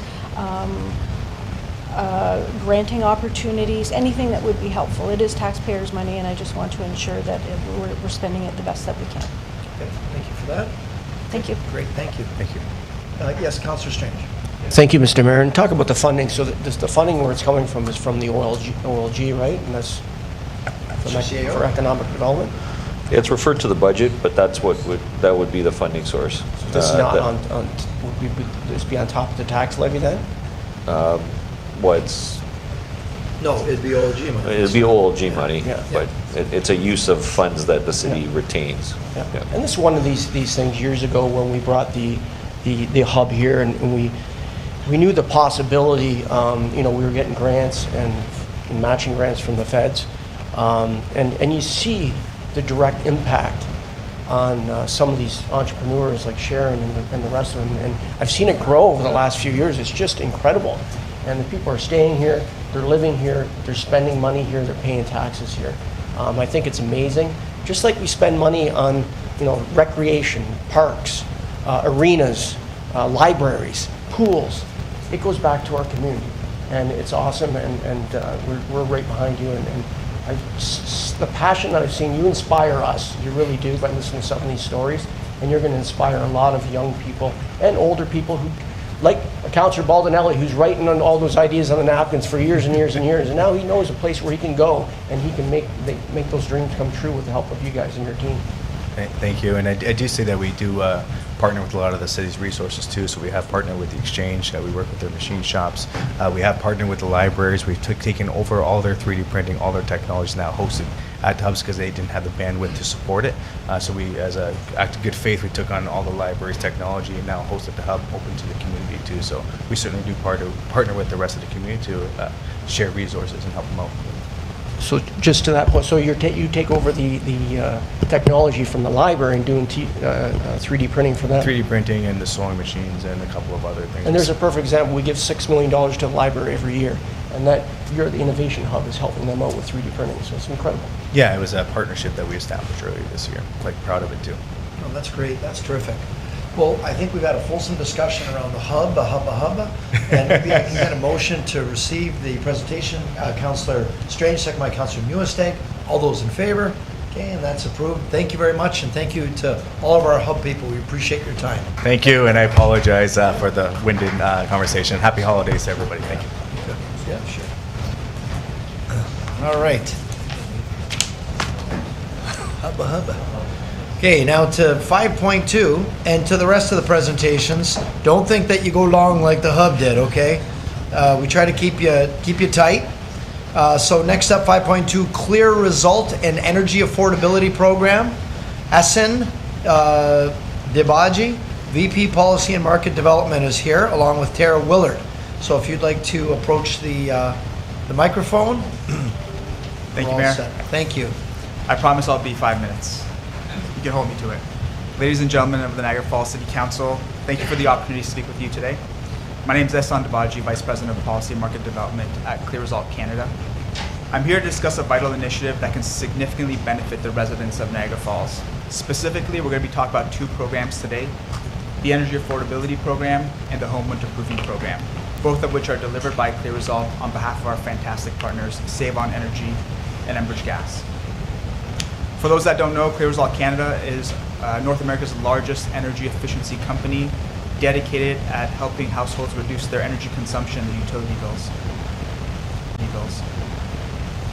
Efficiency Canada, which is a leading national voice in energy efficiency policy, advocacy, and research, estimates that in Ontario alone, 640,000 households are in energy poverty. The two programs that we're discussing today specifically address the challenges with income-eligible customers by helping provide free comprehensive energy audits and free home energy upgrades. Participants in the program walk away with homes that are more energy efficient, comfortable, healthy, all while reducing their utility bills. These are not rebate programs, these are not loan forgiveness programs, these are free upgrades in people's homes. Eligible households receive free LED light bulbs, power bars, free faucet aerators and energy efficient shower heads and weather stripping. We also have an extended program track that offers free appliances like fridges and freezers and even smart thermostats. And we also provide a comprehensive weatherization program that provides free insulation, draft proofing, and even cold climate heat pumps. To ensure the programs reach those that need it the most, we conduct income verification. So households are eligible based on income levels, as well as if they received any social benefits, and there's a few of those as well. We are proud to have already partnered with many organizations within the Niagara Falls region, namely Project Share Food Banks, where we've partnered together to deliver over 3,000 energy savings kits to those in need. We've also partnered with the Niagara Falls region to offer these programs through the Social Housing Initiative, where we've already began installations and upgrades in many homes in Niagara Falls. These partnerships have allowed us to make tangible impacts in the lives of residents in Niagara Falls, namely reducing their bills, reducing the demand on the electricity grid, decreasing the carbon footprint, all while increasing comfort and pride in one's home. We want to do more, and to do so, we're asking for your help. Today, I'm seeking your endorsement to help bring greater awareness of these programs to the residents of Niagara Falls. We aim to not only reach those within the social housing stream, but any eligible household in the area of Niagara Falls that is not aware of these opportunities in these programs. Our biggest obstacle is that these programs seem too good to be true. Free appliances, free insulation, free heat pumps, we're providing things for free, and households, understandably, are a bit skeptical. Our audience are those that are sometimes targeted or are the targets of scams. And your support can help us leverage the city's connection to drive further authenticity of these programs and provide trust to the community members that we are who we say we are, and we're providing what we say we're going to provide. This will increase the presence of these programs within your community and get the program benefits in the hands of those that need it the most. So what do partnerships look like? We envision several ways in which City Council can assist. The first one being promotion and awareness, using city communication channels to inform residents of these programs. The second is community events, so partnering with us to host informational sessions and workshops. And lastly is the development of a referral network, encouraging city departments and local organizations to refer eligible households to our program. In conclusion, by endorsing the Energy Affordability Program and the Home Winterproofing Program, we can collectively work towards making Niagara Falls a more energy efficient and sustainable region for its residents. These programs not only help residents reduce their utility bills, but also contribute to a greener environment and a stronger sense of community. And with that, I thank you all for your time today. I'll see if there's any questions. Thank you very much. Are there any questions of council? I'm sorry. Questions of council? Councillor Lococo? Thank you, Mr. Mayor. Thank you so much for your presentation. Through the mayor, I had questions about how we would promote it, and you said that we would promote awareness in social channels. The other project that comes to mind is the piping that goes into homes, and there's an insurance program with it, and there were letters that went out to the community based on city data. There were a lot of people that were very upset about that. So I guess my question is, will the data of our residents be given to your company and you will directly contact them, or will we be working on promotion and referral without supplying that list? We'll go to our CAO and get some insight. Sure. The first program that you talked about was one that was endorsed by AMO, and this council endorsed it, and that was the best way to get the message out. The challenge that with this program is it sounds too good to be true, and people trying to help people actually are having trouble helping those people. So the group is looking for support, and this is a regulated government activity, effectively. So, you know, we'll promote it if council so wishes. We'll promote it on our website. We'll give them some opportunities with some space to have some community events, either at McBain Center Exchange and internally with our staff. If we become knowledgeable of the program, some of our staff will refer potential individuals to it. They're not anticipating a mass mailer at this point in time. So, but it is one of those things where they're required by the government to operate this program, and they're just trying to find eligible users for the program. Okay, unlike the other one, which is it's an insurance made available to everybody, and we had to put it out in the mailer. That became very difficult because people didn't know if it was real, or if the city was involved, or the city was endorsing it, or it got very complicated. So I just wanted to ensure the same thing was not happening with this. I'll just say no matter how often you communicate, no matter how clear the letter is, normally doesn't fully get read, normally doesn't get fully understood. So, and they're running into that challenge also. Thank you very much. Thank you. Councillor Newstead. I don't have it through you, Mr. Mayor. I don't have a question, but a comment. On the Seniors Advisory Committee, we have declared June Seniors Month, and we try and do a lot of presentations and informative sessions. So I think this would fit right into that. So if we can somehow or another connect and have a session. We'll definitely follow up to do that. Yeah, and any opportunities that you find that we can come and present and get the word out, we'll definitely participate. Very good. Thank you for your presentation. Thank you. Councillor Dabrowski. For you, anytime we can put money back into people's pockets, great. What sort of marketing will you do? Like, are you relying on the city for all your marketing efforts, or is there a spend that you guys? Yeah, so we invest in marketing ourselves. It's just more so trying to get the word out. So if we can develop marketing materials and get it in the hands of the city departments that can distribute the materials, that's something that we can invest in as well. Yeah, making it a lot easier for communication. Exactly. The press release, or if you already have marketing pieces that we can simply just boost our Facebook pages, that'll help along. Yep. Either way, thanks for the presentation. Yes, Councillor Bordenave. Thanks so much for that presentation. I think we've had something like this before, because I've seen these shower heads. A lot of them are on shelves, but I've seen a lot of these things before. But anyways, I think it's a great idea. If we were to endorse and help through you, Nick, is there any way we can get testimonial from anybody that actually participates? I think that you know, just like when you buy something on any online survey or whatever it is, you get your 5-star rating, whatever it is. If we had a rating system like that where people were saying, yes, it is true, this is how I felt, and this is what it was, I think would sell itself versus us promoting as well. Yeah, great comment. Yeah, testimonials are always good, so I think that, you know, I would endorse it if that was happening. So in the materials that were provided, that should be in your handouts. On the marketing materials, there's a page that has 3 or 4 testimonials from customers who have already participated in the program, and we collect testimonials throughout the year, so that's something that we can provide. Fantastic. Councillor Pietrangelo. Mr. Mayor, yeah, I just wanted to say thanks very much for the presentation. Great program. I'll make a motion that we receive the presentation and we refer it over to staff. Yeah, that's great.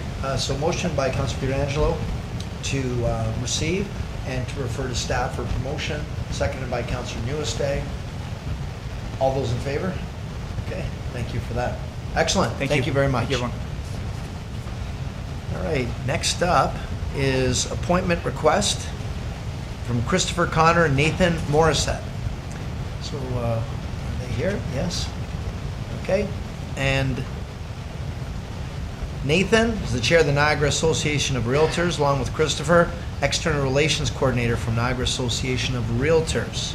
Here to address council on some stats from Nick Nanos research.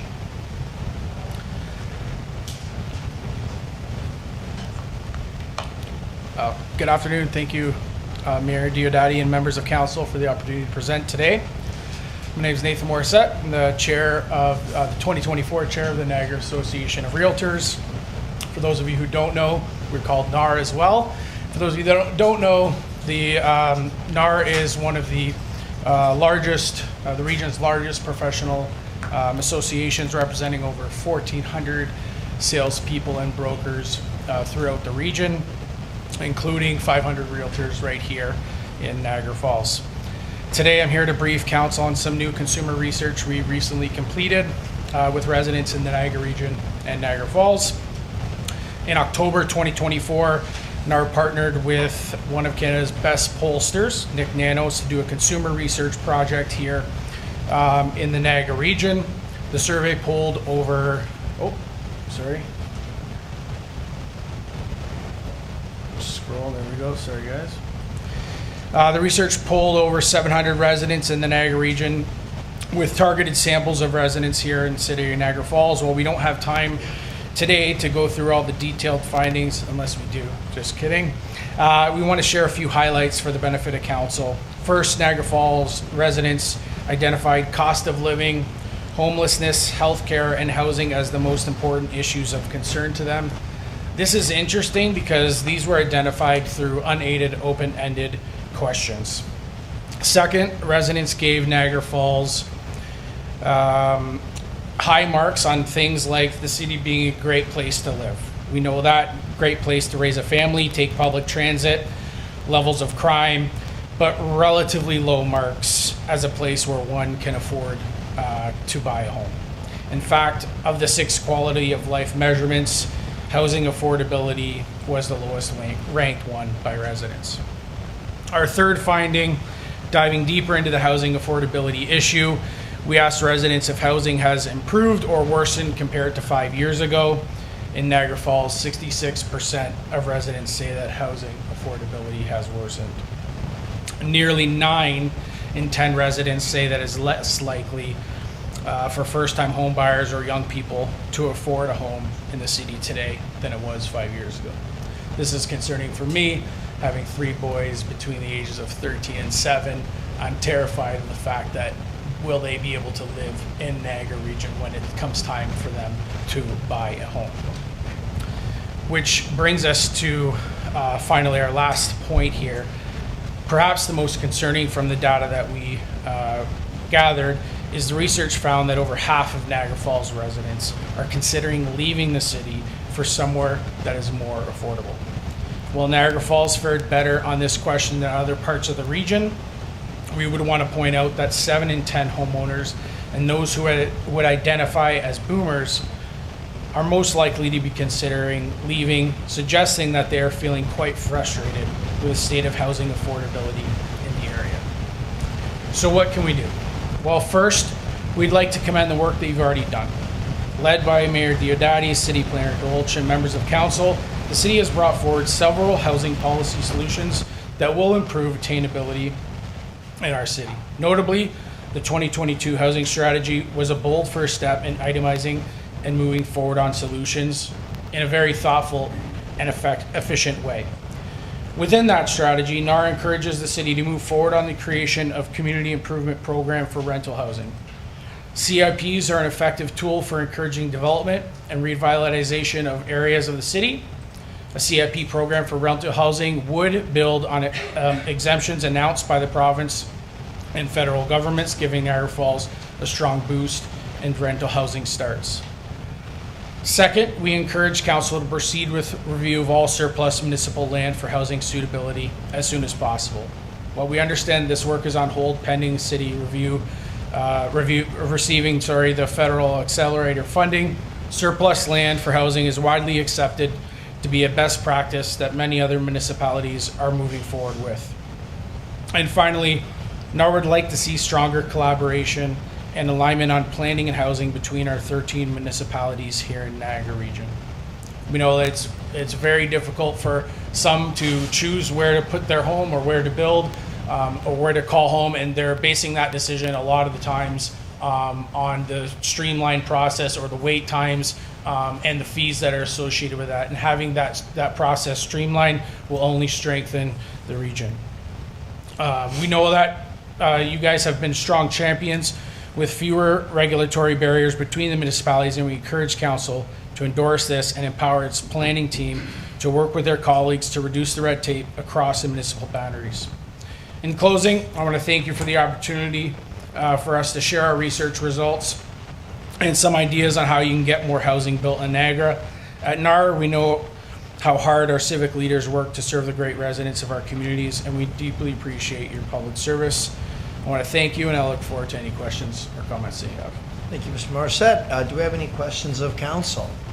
Any questions on the study? No, it was good. It was a good snapshot of what's going on in the region and comparing Niagara Falls and St. Catharines to the region at large. So it was good being at that event just recently. Thanks for inviting me. Appreciate it. All right, we'll look for a motion to receive. Moved by Councillor Newesteg, second by Councillor Baldwinelli. All those in favor? That's great. Thank you. All right. Thank you, gentlemen. Next up is physician recruitment update and 2025 budget considerations. So we've got Dale Morton, our Director of Communications, along with Jill Croto, physician recruitment with Niagara Region. So welcome these two ladies to council. Thank you very much, Mayor Dibaji and members of council, for providing us with an opportunity to talk about family physician recruitment today. First, I'd like to introduce you to Jill Croto, the physician recruitment specialist for the Niagara region. Jill is a two-time award-winning physician recruiter, receiving the Ontario Medical Association Community Leadership Award and the Canadian Society of Physician Recruitment Leadership Award. Had to read those because I couldn't remember the names of those, they're lengthy. For her impactful work addressing the primary care issues and shortage in Niagara. Alongside her work with the Niagara region, Jill also co-founded the Ontario Physician Recruitment Alliance and has held several leadership roles with the Canadian Society of Physician Recruitment. She's led national recruitment initiatives across Canada, United States, the United Kingdom, and Ireland, and she's deeply committed to connecting Niagara residents with essential primary care services. Jill and I have worked together for 13 years now, which we can't believe. And I have to tell you how fortunate we are actually to have Jill supporting our local area municipalities with her full-time dedication to Niagara's family physician recruitment and retention efforts. And I just want to take this opportunity to thank her very much publicly for all of your work on our behalf. Jill is going to lead a presentation from a regional perspective, and then I'll give some information on the Niagara Falls specific information and recommendations today. And I just wanted to recognize Gloria Siddigui again here, a family physician who's just created space on Queen Street for additional capacity for family physicians. And we thank you for that. Awesome. Welcome. Thank you. Dale. Thank you, Mr. Mayor and Council. Thank you for having me. So I wanted to go over a couple of regional statistics. I guess I gotta use this.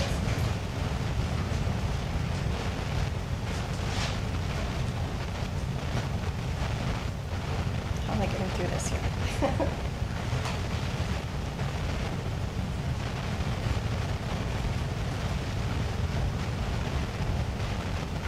Oh, there we go. Okay, sorry.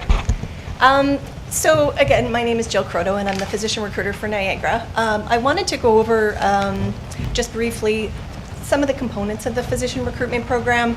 The program now falls under the economic development umbrella, but some of the roles and responsibilities that I might have at a regional perspective, marketing and engagement, communications with family physicians globally, and locally, supporting in their licensing and immigration through Service Canada, IRCC, and others. Resources, I would provide physicians with resources on ministry limitations, connecting them with local businesses, accounting, lawyers, bankers, real estate, those types of things. Very much collaboratively with Dale and other municipal representatives across Niagara. We would coordinate site tours and interviews for physicians that are looking to tour the area. And then also onboarding physicians within a period of time. So it often is a steep learning curve for doctors when they're coming in. So we would help them to get them set up with schools or in cultural communities and things like that. And then workforce planning. So a lot of what I would do is keep a pulse on how many residents of Niagara are potentially without a doctor, what our current stats are, how many doctors we currently have working here in Niagara, and then some of the strategies to mitigate some of that.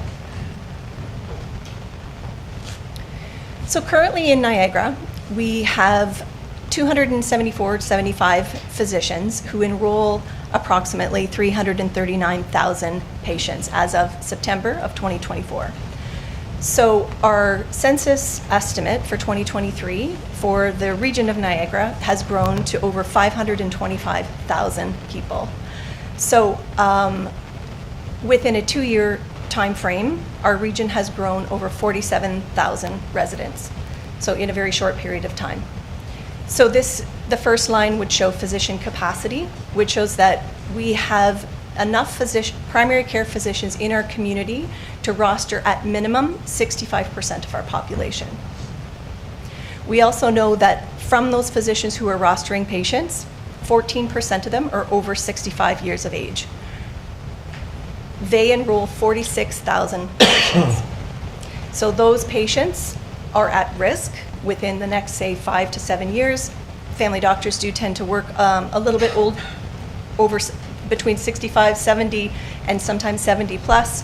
So within the next 5 to 7 years, we can expect that those residents are going to be looking for another doctor. So if we use a population to physician ratio of 1 to 1,380, which is the average practice size in Southern Ontario, we can estimate that we in the region are short 106 family doctors.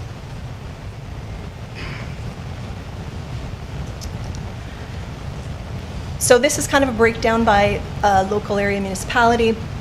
We know that the 2023 census estimate for Niagara Falls is at just over 105,000 people.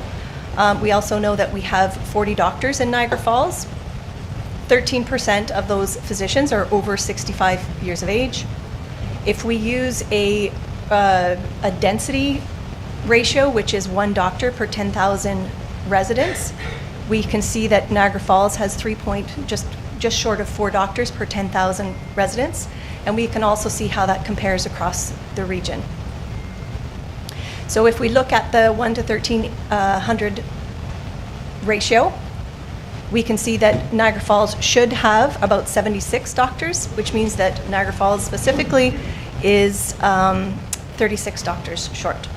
So some caveats with this data as well. Niagara Falls does tend to have the practice sizes across the region are traditionally a little bit larger in Niagara Falls. So just kind of keeping that in mind as well. So this slide is just a KPI, key performance indicator snapshot of the past 13 years that the program has been operating, I guess, with Dale and I. So we can see that within that time frame, the program has helped to support 195 doctors, with 162 of those doctors retiring.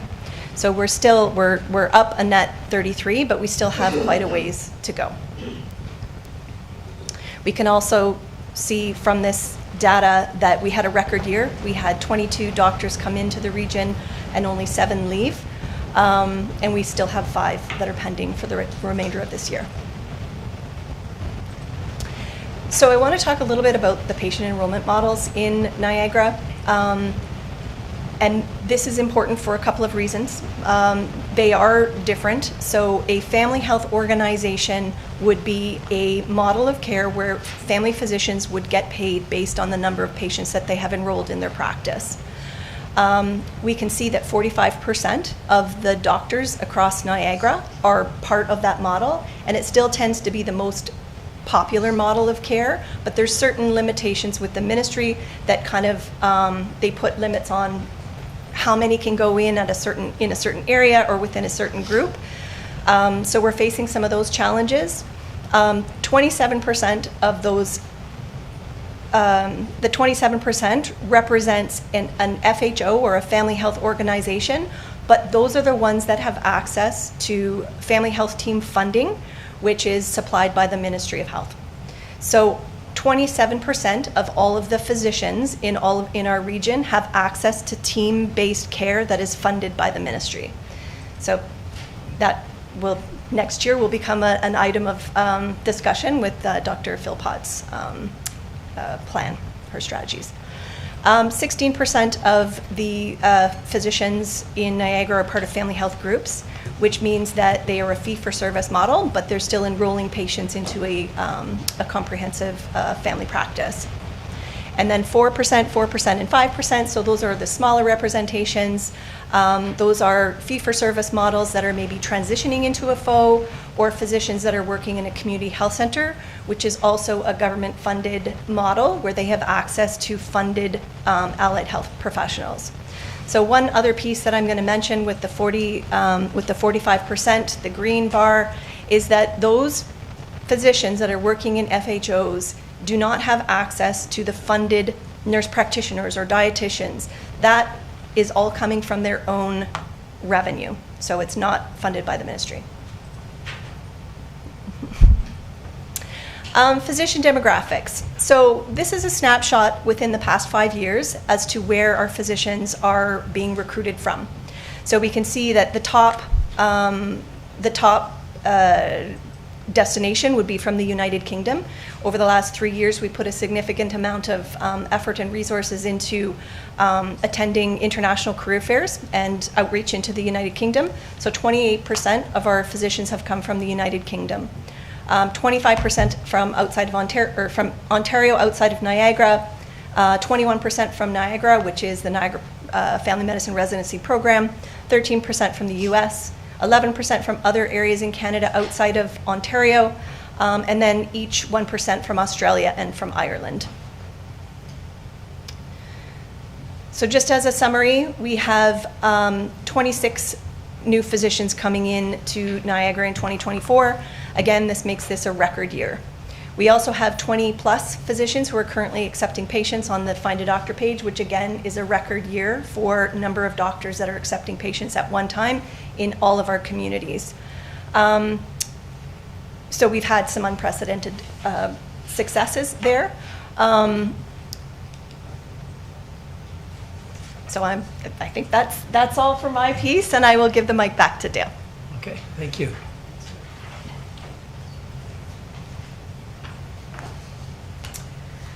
So now that you've heard from Jill and everything she does for us as a regional physician recruiter, what is the City of Niagara Falls' role in physician recruitment? Well, since 2000, the City of Niagara Falls has managed a physician recruitment program to attract more family doctors.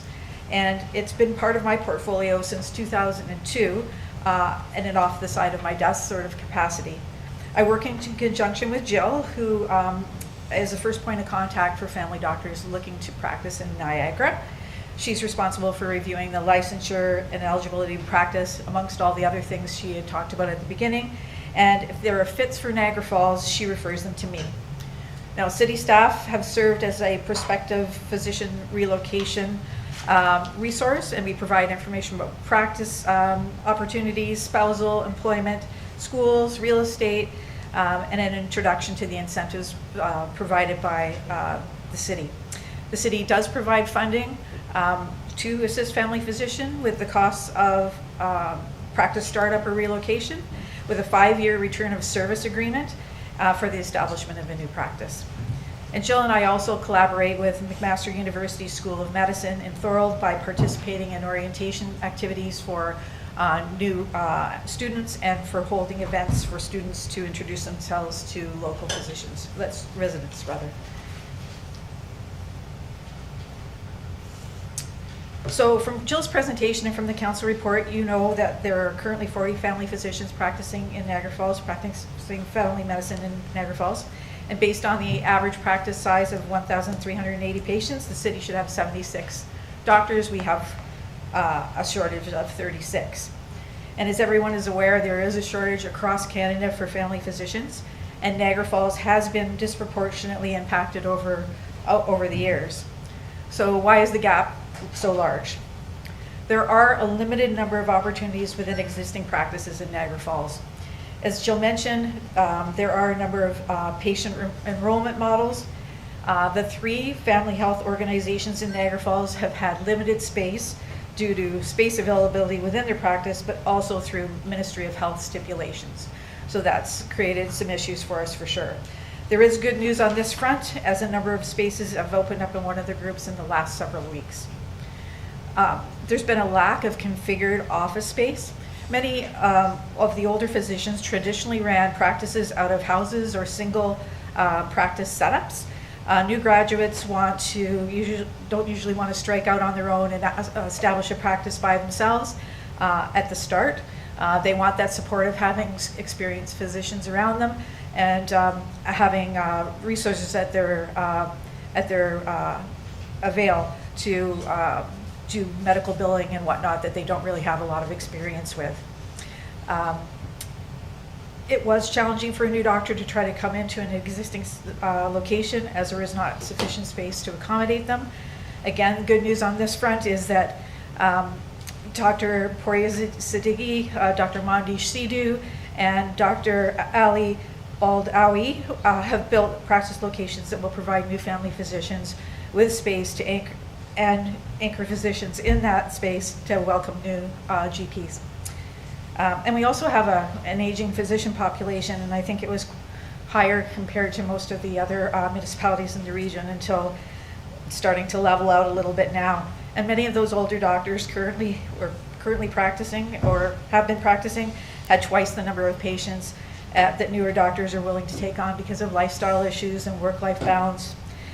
When an older physician retires or passes away, 2 new doctors are often required to take their patient load on. And many of these doctors also have paper-based systems, and nobody wants to walk into a practice where you're having to deal with files and piles of files everywhere and not having electronic medical records.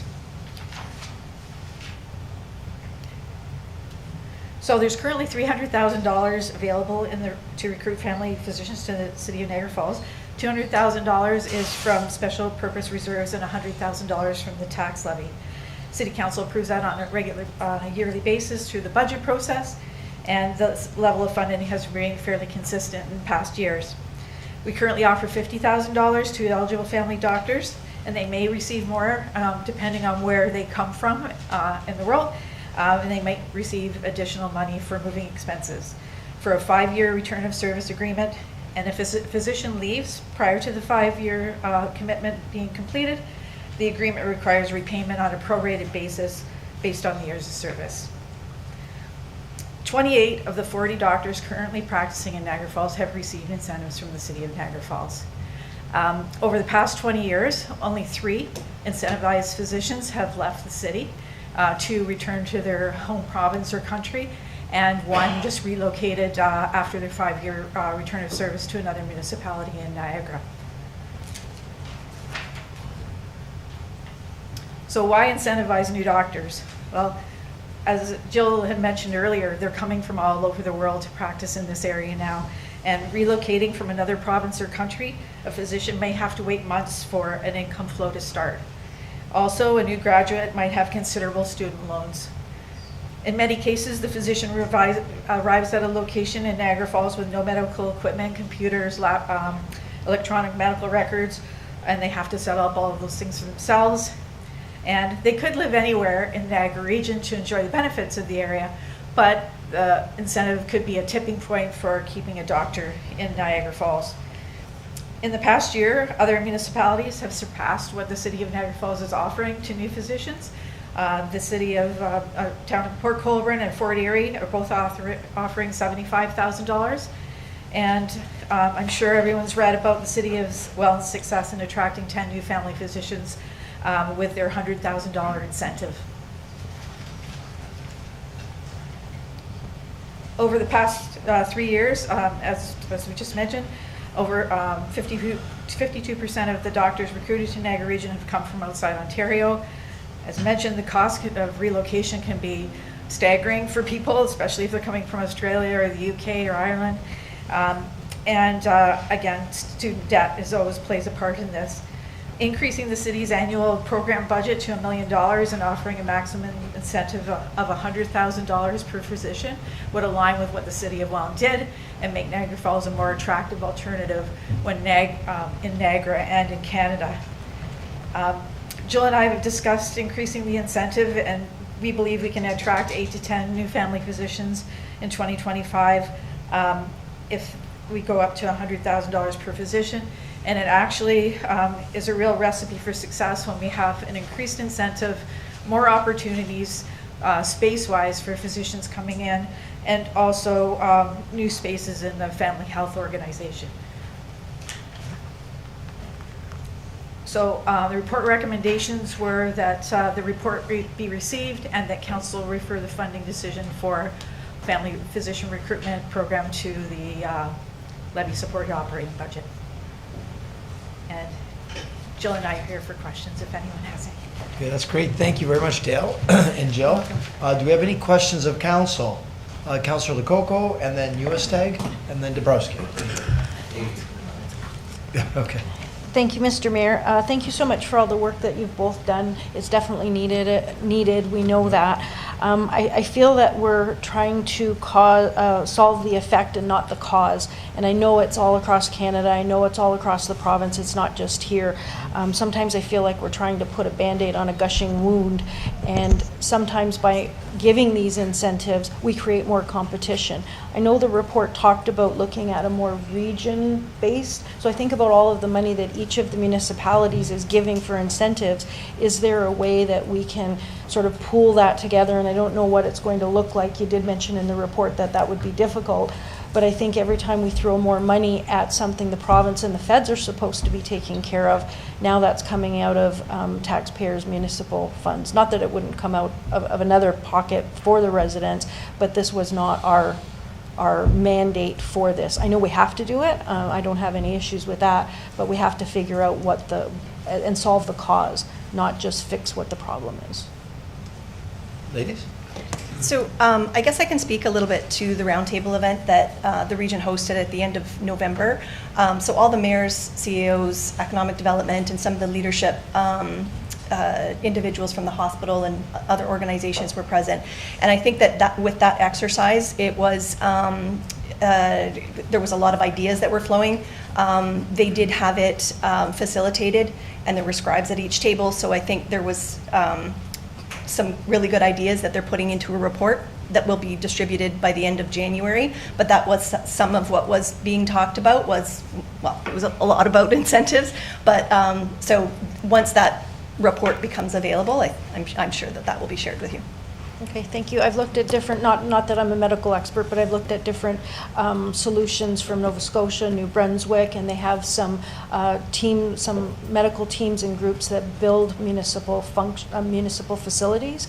So I don't know if that's the answer, but just throwing money at the problem when it's someone else's responsibility, I think we need to fix the issue. So I really thank all the work that you're doing, the round table, and I know this is going to benefit everybody in the city. So thank you. Okay, thank you. Councillor Newestag, then Dabrowski. Thank you. A couple questions. So it seems like the whole issue is a supply and demand.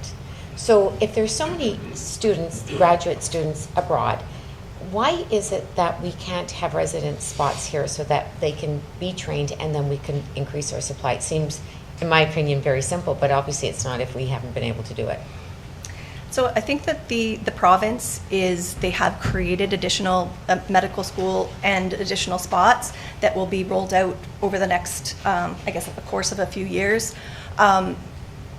That is a start, but I guess, again, it's a federal, or sorry, a provincial funding issue, so that would come from their coffers and maybe not necessarily ours. So it's not something that we have control over. Through you, Mr. Mayor. What if we suggested, so for example, there's a lot of kids who are Canadian born studying abroad, but they can't get back here because we only take so many. So it's not so much just the number of spots that they've opened in the medical schools here. We have grads, Canadian born, that are not able to get back here year after year. To take 2 out of RCSI, and the rest are going off to Australia and staying in Ireland. So why can we not? So for example, we have a lot of family doctors here and they can only see so many people. We add more residents to each of the family doctors so they can, and add them to these family teams. You're paying $60,000 for a resident doctor, which is less than the $100,000 just grant. Why can't we be, I guess that's what I asked a couple meetings ago. Why can we not be creative? And to Councillor Lococo's point, this whole idea of just competing and reacting to everything, nobody's winning, the taxpayer is losing, and so are the students because they're not having the opportunity to come back home. And then once they go somewhere else, there's a chance we'll never get them back here. So I don't know, through whatever mechanism we have, that we can go back to the province and say, why can't we just up the number of resident spots? It just seems very simple. Great question that I don't know if I have an answer Okay. to, because I think that would be probably like dictated by the province and not necessarily for us, but. Is it something that we can take up to the province and ask? We have our MPPs, maybe we should be asking them to start looking and going to the government saying increase our resident spots, because we're all facing this issue and we're 100,000 up, 100,000 up. It's like a card game where you see somebody and you up them another. Great for the new doctor. That's one point. And another question I have is, dollar for dollar is the most costly thing for our taxpayers. Are there other creative ways? So again, I heard you say recruiting a new doctor, they need office space, they need help like that. Is there ways that we can use facilities that we already have so it's not as direct dollar for dollar cost to our taxpayer, and that we already have space that we can just use, lend to them at a reduced fee? So that kind of makes that incentive package better. I'll let you speak to that. Thanks, through you, Mayor. I don't know of any municipal facilities that we have at this point that could fulfill that role. We have been in communications with a couple of private individuals who may be interested in helping in that regard and offering a reasonable rate of rent for them, but that hasn't come to fruition yet. But we are trying to do those things and have been trying over a period of time to try to find a solution to that. Yeah. And one more question, actually, through you, Mr. Mayor, to the CEO. These doctors carry an awful lot of debt load. Is there another way we can incentivize one of these doctors to come here if we can carry their debt less than what, again, dollar for dollar from the taxpayer? Through the chair to the councillor, it's something we can take a look at. We'd have to do it through a program, so it's not offside for municipal bonusing rules. But it is another type of incentive. I think the current incentives is an all cash up front, which they then use to offset some of those debts. So I think it's one or the other. But I think staff have always been open to different types of things if it meets the purpose of those intended to help. And one other question to Jill. And by the way, thank you so much for all your hard work. You obviously have done an awful lot of work. You mentioned Dr. Philpott's strategy. I didn't quite understand everything you were saying there. Oh, so the Ford government has appointed Dr. Jane Philpott to come up with a strategy on how to align every resident with a primary care provider. So I think she just started December 1st was her first. It's within her first 2 weeks, so we'll see more of that. So that might help again with the supply and demand issue. Yes. All right. I think so. My final comment is I absolutely am going to support. Without health, we have absolutely nothing. So 36 doctors short is very significant for our residents. We're hearing it all the time. We can't find a doctor. Our wait times are way too long. So I definitely will support. I just want to ask if we can look at every which way we can to make it creative, and it's not just this dollar for dollar, but we definitely need to increase it to your recommendation so that we can get the doctors. Because even at that rate, we're going to be almost 3 to 4 years just to come up with the shortage, let alone any that drop off within the next 3 to 4 years. So we have no choice but to really incentivize, which hopefully we just don't play a matching game with the rest of the regions or anyone else. Thank you again for all your work. Thank you. Thank you. Councillor Dibaji. Thanks for the presentation. And numbers don't lie, we're short 36. And Councillor Lococo's point, the cause is that we're short. Like we're in a competition. There's 444 municipalities.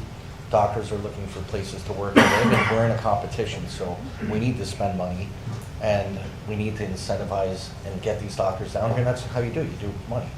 There's no other reason they would come down here. I mean, Niagara Falls is a beautiful place to live, work, and play, but we have to invest that money. So I guess my question through you, so if it's $100,000 per doctor to recruit 36, are we looking at an end goal of 3.5 years, investing $1 million per year for the next 3.5 years to attain that number where we're at, the 76 required to fulfill the demand for our municipality? Is it a 3.5 year plan? So, sorry, through the chair. I think this is going to take a bit of time, and I probably wouldn't recommend putting a large number of doctors into a concise area in a short period of time, because they'll all be competing for patients. It'll take longer for them to build their practices.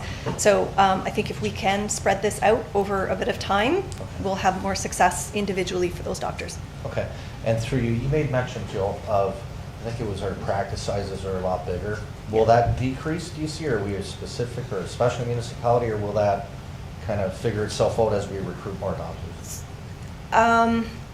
So with the existing physicians that are within that retirement age, as they get older in their career, they tend to grow their practices. So we'll need 2 doctors to replace 1 in those situations. But there are certain practices in Niagara Falls specifically that mandate like 1,800 to 2,000. However, they do have the support of an allied health team, which allows them to roster a bit more into their individual rosters. I don't see that changing. Okay, great. Yeah. And we need to be a leader.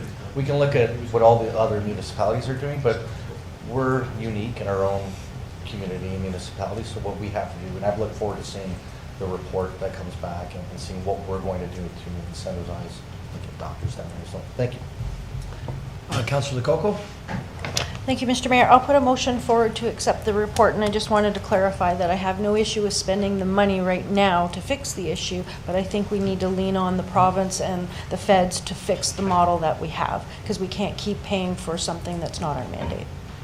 So I'll put that motion forward. Okay, motion by Councillor Lococo, second by Councillor Newestag. If there's no further discussion, we'll call the vote. All those in favor? Okay, and that's unanimous. I think we're pretty much on board. I'm sure we're going to be putting $1 million and 100,000. We got to move that ball forward. We're in last place. We're short 36. We got to make some drastic. And as Councillor Lococo said, in the short term and the long term, let's come up with a better plan with Ms. Philpott. Hopefully, she'll help us get there. Appreciate all your hard work. We know it's a tough gig, and we're competing with everybody. So thank you. Thank you. Thank you. Okay, moving along to 5.5. Ms. Clark, our Director of Finance, is going to present the Mayor's proposed water and wastewater budget for 2025. Thank you. Through the Mayor, this is the Mayor's proposed budget for 2025. So we're going to go over the proposed rates, talk a little bit about the breakdown between the city and the region, some highlights of our rebate programs, and then our impact on our residents, or ratepayers, I should say. So just looking at the region's responsibility, so we are a 2-tiered system in Niagara Falls. The region is responsible for the water and wastewater treatment as well as the pumping stations. The city's responsible for then selling the water to the actual customers. The region works on a 75% variable, 25% fixed rate for water, and 100% fixed for wastewater. Again, the city, I kind of mentioned this, so we do the billing and collection for all of the ratepayer accounts. Council is ultimately the owner of the drinking water system, which is then delegated to staff. And we maintain our own infrastructure, whereas the region maintains their infrastructure. So looking at the water budget at a glance, you can see in 2024, the region's costs were about $13 million for water. They're proposed to go up to $14.5 million. That's an increase of $1.5 million, or about 12%. Then the city's costs roughly stayed the same. I'll get into that a bit later, and that has to do with a shift of costs. We shifted our finance costs, which were 100% on the water, to 50% wastewater. So it's just a shift between the budgets, which you'll see when we get to the combined slide. So of the total increase there, the 1.5 million, you can see the region obviously makes up 99% of that increase, whereas the city's just a small $9,000 increase on the water side. Again, mainly due to that shift. In terms of the wastewater budget, the region's cost going up almost 20%, up to 24.2 million from the 20.2 million. City's costs are going up by about 584,000. A lot of that is the shift. Like I said, it was about 566,000 of costs that shifted from water to wastewater. Overall, wastewater increased about 4.5%, or about 13.5% when you combine. So in wastewater, the percent that the region is, I guess, sort of responsible for, you can see in 2024 it was about 60%, now it's 63%. So that's 63% of our wastewater budget we don't really control. We are responsible to pay the cost to the region, and it is what it is. This is the budget. Of the total wastewater increase for this year, the region's responsible for about 87% of that, and ours is about 13%. Just looking at these as a combined view, you can see, again, of the total increase, we really can't control that $5.5 million there from the region. It is what it is. The costs are passed down to us. We have to include it in our budget. What we can control is our city costs. So we're going up about $593,000. The largest part of that, I've proposed an increase of about $495,000 in the contribution to capital. And we'll see that later in a more of a detailed slide. The other $98,000 is just your regular cost of living increases, some material contract service increases. So other than the large transfer to capital, there's not a lot of new initiatives or anything in this budget from the city side.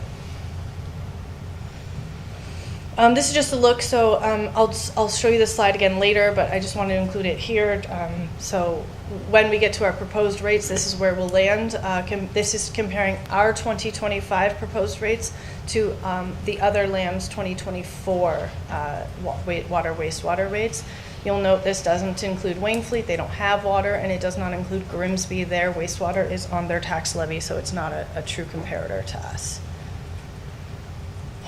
So looking at the water budget in just slightly more detail, you can see the region's volumetric charges increasing that almost, just over 12%. Fixed is going up 10%. That's our transfer to capital increase on the next line. I'm proposing a $500,000 increase there.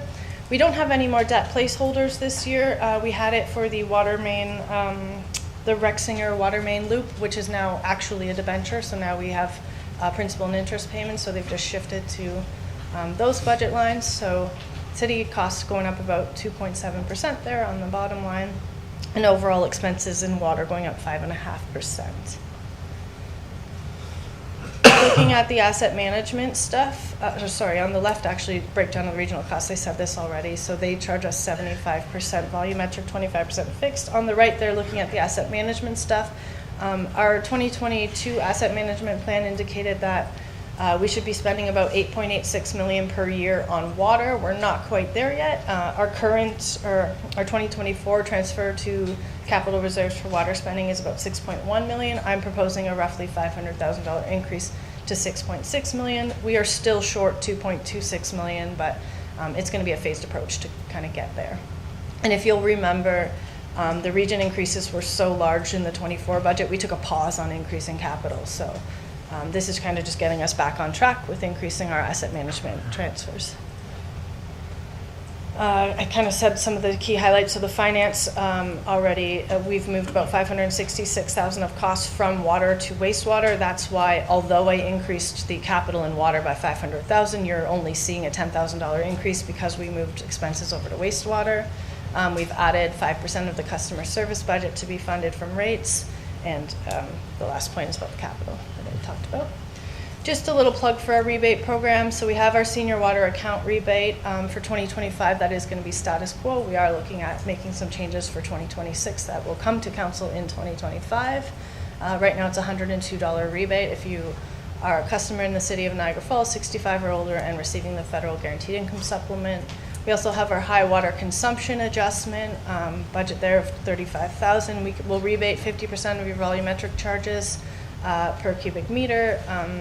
If you have an excessive leak, once you've proved that you've repaired it, and this is for residential customers only, so we do offer that. The sod watering rebate, this is just $10. If we've damaged your lawn, let's say for snow plowing, and we give you new sod, we'll give you $10 to make sure you water the sod and hopefully it grows. Looking at the wastewater budget, this is the one that hurts more from the region, so that's a 20% increase from the region on their fixed charges. No transfer to capital. The debt placeholder is gone for this year. We don't have that anymore. And then the city operating charges, although they look like they're going up $1 million, remember $566,000 of that is the transfer of costs over from water.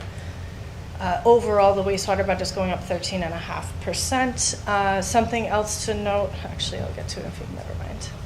The regional costs, 100% fixed.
about that, folks. We're having some technical difficulties.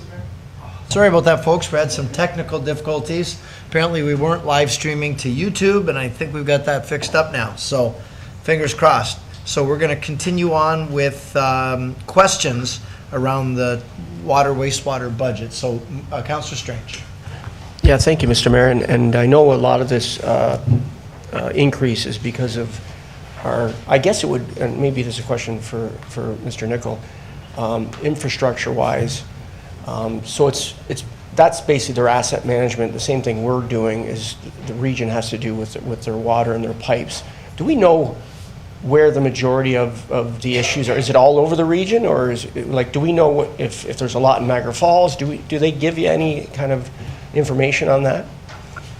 Yeah, thanks through the mayor. We do get some of that, Councillor, that a lot of it's operational. They need to add some staff, need to buy new equipment, they need to buy some materials like flock for their water wastewater plants. I would say most of the dollars are being spent in the structures, the facilities themselves, the water plants, the pump stations, the treatment facilities, because they're expensive to maintain. Their buildings, and they require the power to be on, and they require them to be staffed 24/7. So, we have a handful of those assets. There are more assets to deal with the escarpment crossing. We've got to lift the sewage up the escarpment. So, it's not necessarily proportional all for Niagara Falls, but we do have a lot of infrastructure projects the region are working on. An important one underway is the Stanley Avenue wastewater plant. It's undergoing a major transformation with the new cells. And if you drive by and you notice the odor, this work is going to reduce or remove that odor.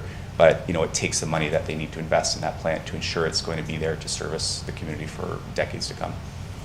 Okay, and then, I know it's a great thing that, it is a good and a bad thing about the asset management plan because you're getting under control, but is this something that the region has not really dealt with in the last 15 to 20 years and it's catched up on them, basically, and now they're forced to do it, and we have to pay for it? Yeah, thanks to the mayor. I can't speak specifically for them. The fact that they have $100,000 in reserves is telling to me that they haven't been saving the money to spend in those plants. I did hear some anecdotal things about their water plants where they only had like one pump, no backup pump. So, if we're going to meet the level of service that the community is expecting, which is uninterrupted water, there's a cost to doing that. So I think the region, if I'm going to estimate what they've been done and what their commissioners told me, is they're taking stock of all their inventory and saying, if we want to deliver this service, we have to increase those costs so we can meet that threshold. We don't want to take risks with people's health and safety in the water and wastewater systems that they have to provide. And then we are, the last mile of that customer service. So, if we don't get the water from them, we can't provide clean water to our customers. So we do have that good relationship, but I can't specifically speak for all of the details of their budget. But it was impressed upon me that this is a need that the region's asking us to support right now. Okay, and it just seems pretty odd that they only have, $100,000 in their budget to take care of all this infrastructure, where we're getting, our city, our municipality is getting everything in place and for our asset management plan. Is this something that, would you know a comparable with other regions? Are they in the same problem or going on there with other municipalities in different regions?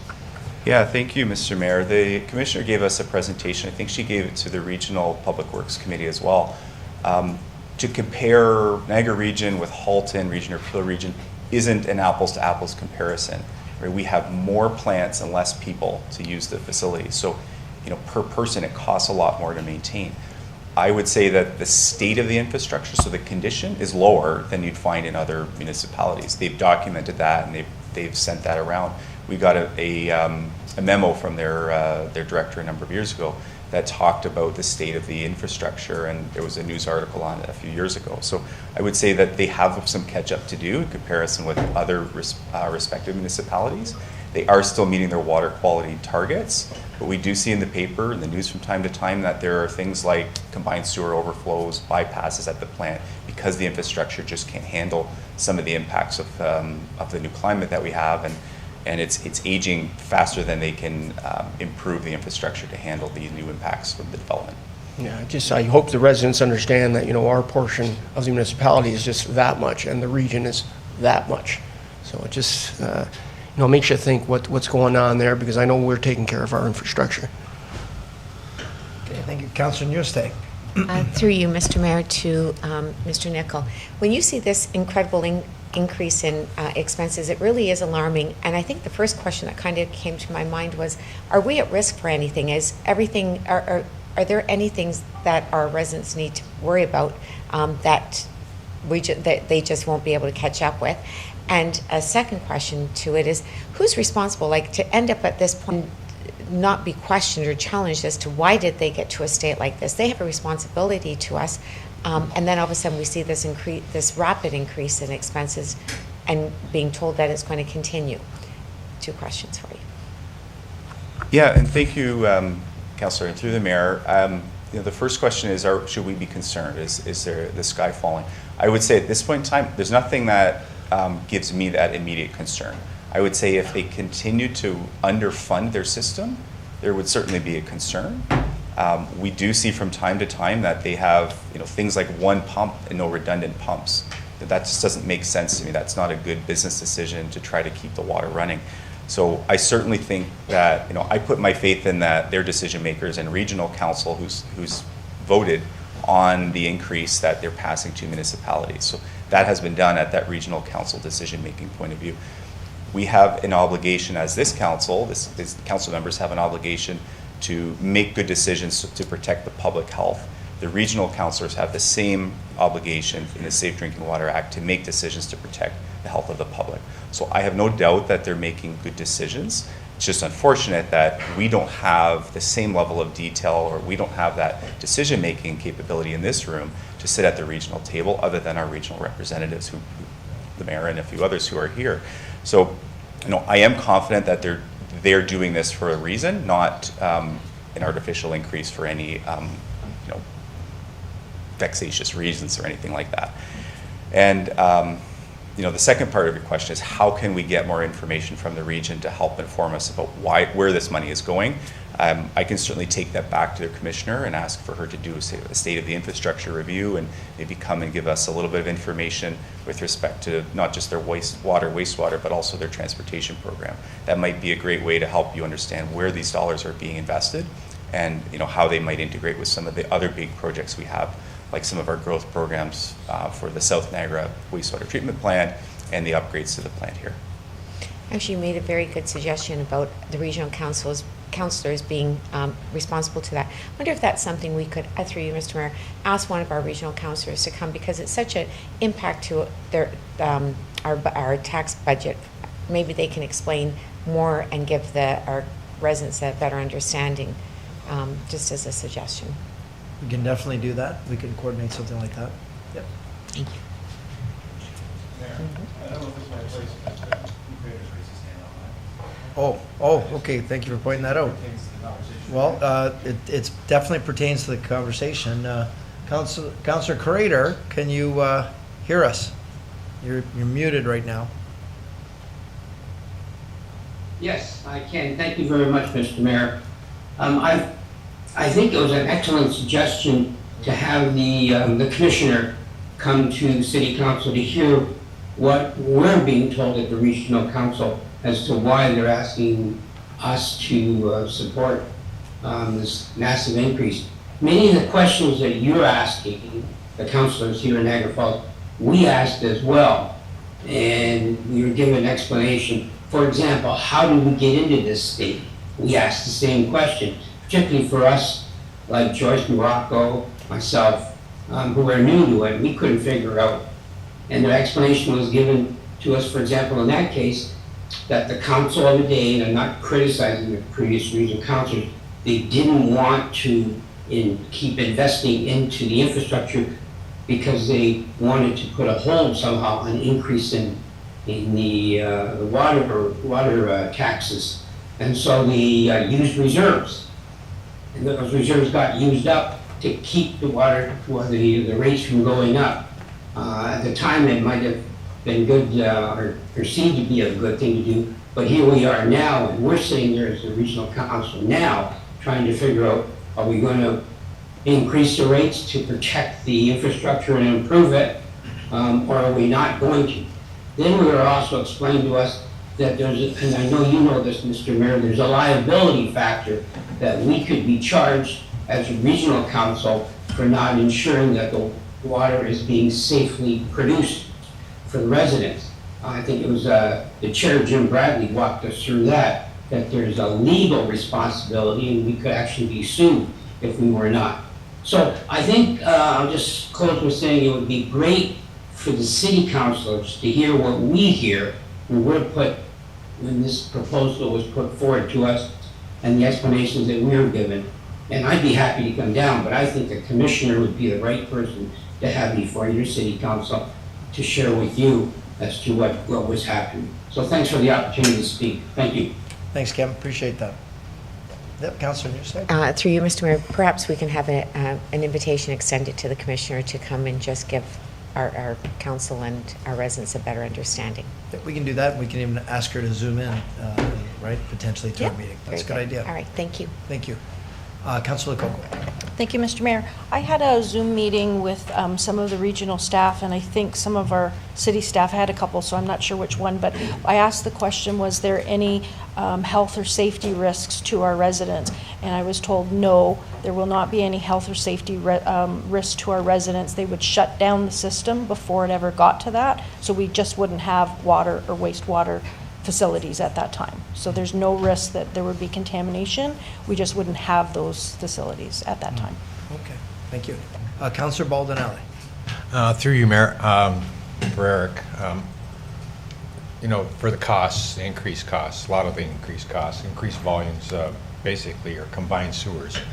What is our plan to attack that as soon as possible? I mean, I know that the Drummond area in Niagara Falls is probably the leader in providing all that water down to the sewage plant, which we get charged for, which causes all the bypasses. If we don't invest in that, the volume that they treat, which is not really treated, increases the cost overall, right? We all know that. So, you know, I know that we're doing roads here, we're doing roads there, and, you know, I happen to live in that area, and, you know, I think it was in 2015 or 16 that area was supposed to be attacked in 2020-ish, and it's now 2024, and I don't even see it on an agenda anywhere or on any project in the future, which is something that we really need to do. And I know it's going to cost a lot of money, but we don't even have that large pipe that Mr. Pietrangelo was speaking about, Councillor Pietrangelo was speaking about a long time ago, maybe 5, 6, 7, 8 years ago, to increase the diameter to get that water out. And that hasn't even started. So if we're not proactive in getting things done to remedy the situation, our costs will continue to go up, because just like your houses, everybody's houses, in 40 years I'm not rebuilding my house. Either is anybody here. I'm not sure why, if I go to Europe, you know, the facilities there last for hundreds of years. And in this area, 40 years and the plant's done, we have to rebuild, costing taxpayers a lot of money. Preventative maintenance, not there, really. I have a little bit of experience. The people that work in the area, not, you know, reduced. Pumps, you don't have a spare pump? Well, because they have 5 different vendors that compete for pumps, and if you had similar pumps, it would be easy to have spare pumps. So there's a lot of questions as to why we got to where we are. We know why we got to where we are. How are we going to get, even with suggestions to them, they continually do what they do now. So I think the commissioner, we have some good questions for her, but still, the combined sewer area, what do we do? Yeah, thank you. Through you, Mr. Mayor. It's a great question, Councillor. There is a slight misconception that separating those sewers will save us money. There is a cost savings in low flow situations, but the region's costs for wastewater are fixed. So we're competing against other municipalities. So for example, if St. Catharines greatly reduces the amount of flow to their plant, we do nothing, our costs go up. So we're always in competition with our neighbors on that. What I can tell you is it's great timing. We have a public information center on Thursday at the McBain Center to talk about our master servicing plan and our wet weather management strategy. So it's underway right now. I'm looking at a draft. It's about a $200 million program to separate all of our 11 combined sewer areas. This current, the capital budget for 2025 was prepared before we had this wet weather management strategy. So we'd intentionally tiptoed around it, if that's a right term, because we didn't want to start doing work in our combined sewer areas that were out of sequence. So now we've reprioritized through some metrics, so risk to public health, risk to property, I'll say best use of dollars to separate those sewers, to prioritize the 30% of the system that still requires separation. So we know that we have a large problem to attack, and now we have a strategy, a draft strategy that we're going to the public with on Thursday. So we're hoping that the public will see that, weigh in on it, tell us if there's any changes or tweaks, and then that strategy will need to inform our 10-year capital forecast and our own budgets, right? We're going to need to start planning for that infrastructure and to close that gap that the Treasurer presented. We're also going to need to fund the roads, the sidewalks, and all the other related infrastructure that are part of that water and sewer system. So we can't just fix the water and sewer system without also having some funding to top up for the roads that have to be repaired. I hope that's helpful. Thanks. Just one more question. On the fixed costs for wastewater, why are those costs fixed? 75% variable on the water is what feeds, are we saying that feeds wastewater? So therefore that's fixed? So through the mayor, so just to clarify, the region's cost to operate all of their wastewater facilities doesn't change regardless of how much water flows to their plants. So if they treat zero water, they still have to staff it. They still have to have all the pumps and equipment running. The only thing that changes is the chemicals they use to treat, and potentially some sludge and things. But we're not talking about going down to zero. We're talking about some 10% changes and fluctuations from year to year, whereas water is highly dependent on the volumes that are being treated because it's very highly dependent on chemicals and UV and electricity. That's the explanation that the region has provided to us. So they take a fixed cost and they allocate it to us over a 3-year average, and we true up those costs in Q1 of the following year. Councillor, you good?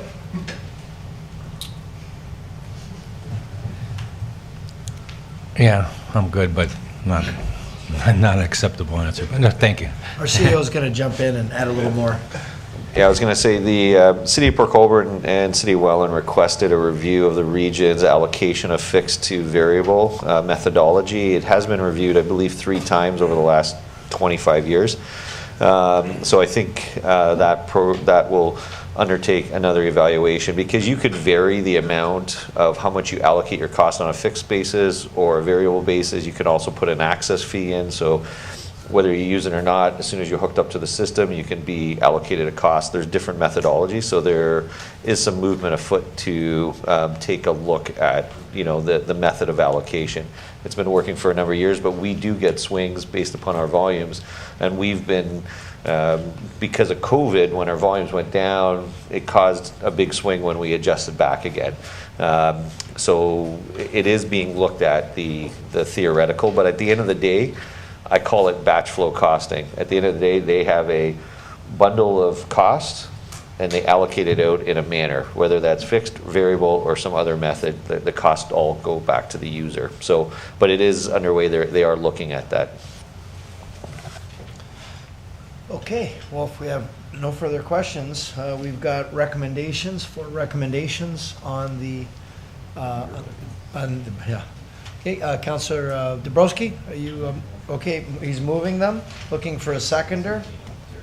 Councillor Strange, there's no further discussion, we'll call the vote. All those in favor?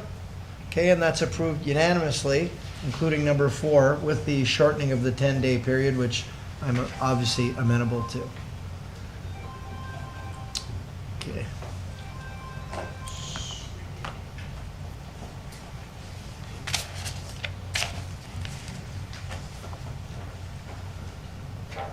Thank you, Mr. Clerk. So I'd now ask our city clerk to introduce the next item on the agenda. The public meeting is now being convened to consider a proposed amendment to the city zoning bylaw to permit 21 vacation rental units at 5901 to 5929, 5930 to 5950, 5933 to 5953, and 5985 Bentley Common. Notice was given by first-class mail in accordance with the Planning Act on November 5th, 2024, and by posting a sign on the property in question. In accordance with Bill 185, the minister, the applicant, or a specified person, public body, or registered owner of any land to which the bylaw amendment will apply, who made oral submissions at a public meeting or written submissions to the City Council prior to the adoption and/or passage of the bylaw, may appeal the bylaw amendment to the Ontario Land Tribunal. Third-party appeals are no longer permitted. Thank you very much. Mr. Clerk, I'd now ask our planner to explain the purpose and the reason for the proposed bylaw amendment. We've got Mackenzie Cece, our acting senior manager of current planning. So welcome. Thank you. Good evening, Mayor, Council, staff, and area residents. Thank you for joining the public meeting for minor zoning bylaw amendment application AM 2024-023 for the lands on Bentley Common, which proposes to permit a vacation rental units in 21 of the 34 existing townhouse dwellings.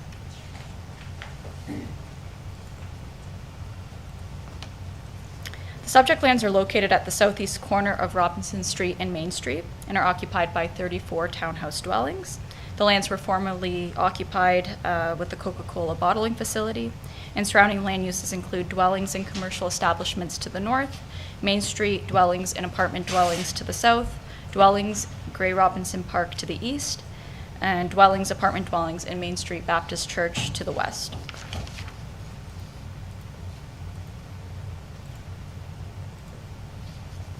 The subject lands are designated minor commercial in accordance with the City of Niagara Falls official plan and are located within the Drummondville intensification node. The minor commercial land use designation permits the use of the lands for accommodations, which include but are not limited to hotels, motels, inns, bed and breakfasts, and vacation rental units. Subject lands are zoned to site-specific residential low-density multiple dwelling zone in accordance with zoning bylaw number 79-200 as amended in 2010. In February of this year, the Committee of Adjustment approved a minor variance application to allow 7 of the 34 existing townhouse dwellings to be used as vacation rental units.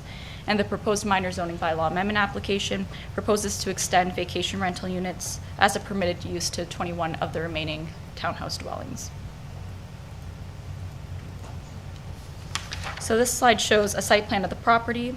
7 units shown in green were approved for vacation rental units through the minor variance application that I had mentioned. The 21 units that are shown in orange are subject to the current minor zoning bylaw amendment application, which proposes to extend vacation rental units as a permitted use. And the 6 units that are shown in yellow were excluded from the minor zoning bylaw amendment application as they currently have a residential land use designation as opposed to the minor commercial designation that applies to the remainder of the lands. A public information open house was held on October 3rd, 2024, and was attended by the applicant, their planner, and 14 members of the public.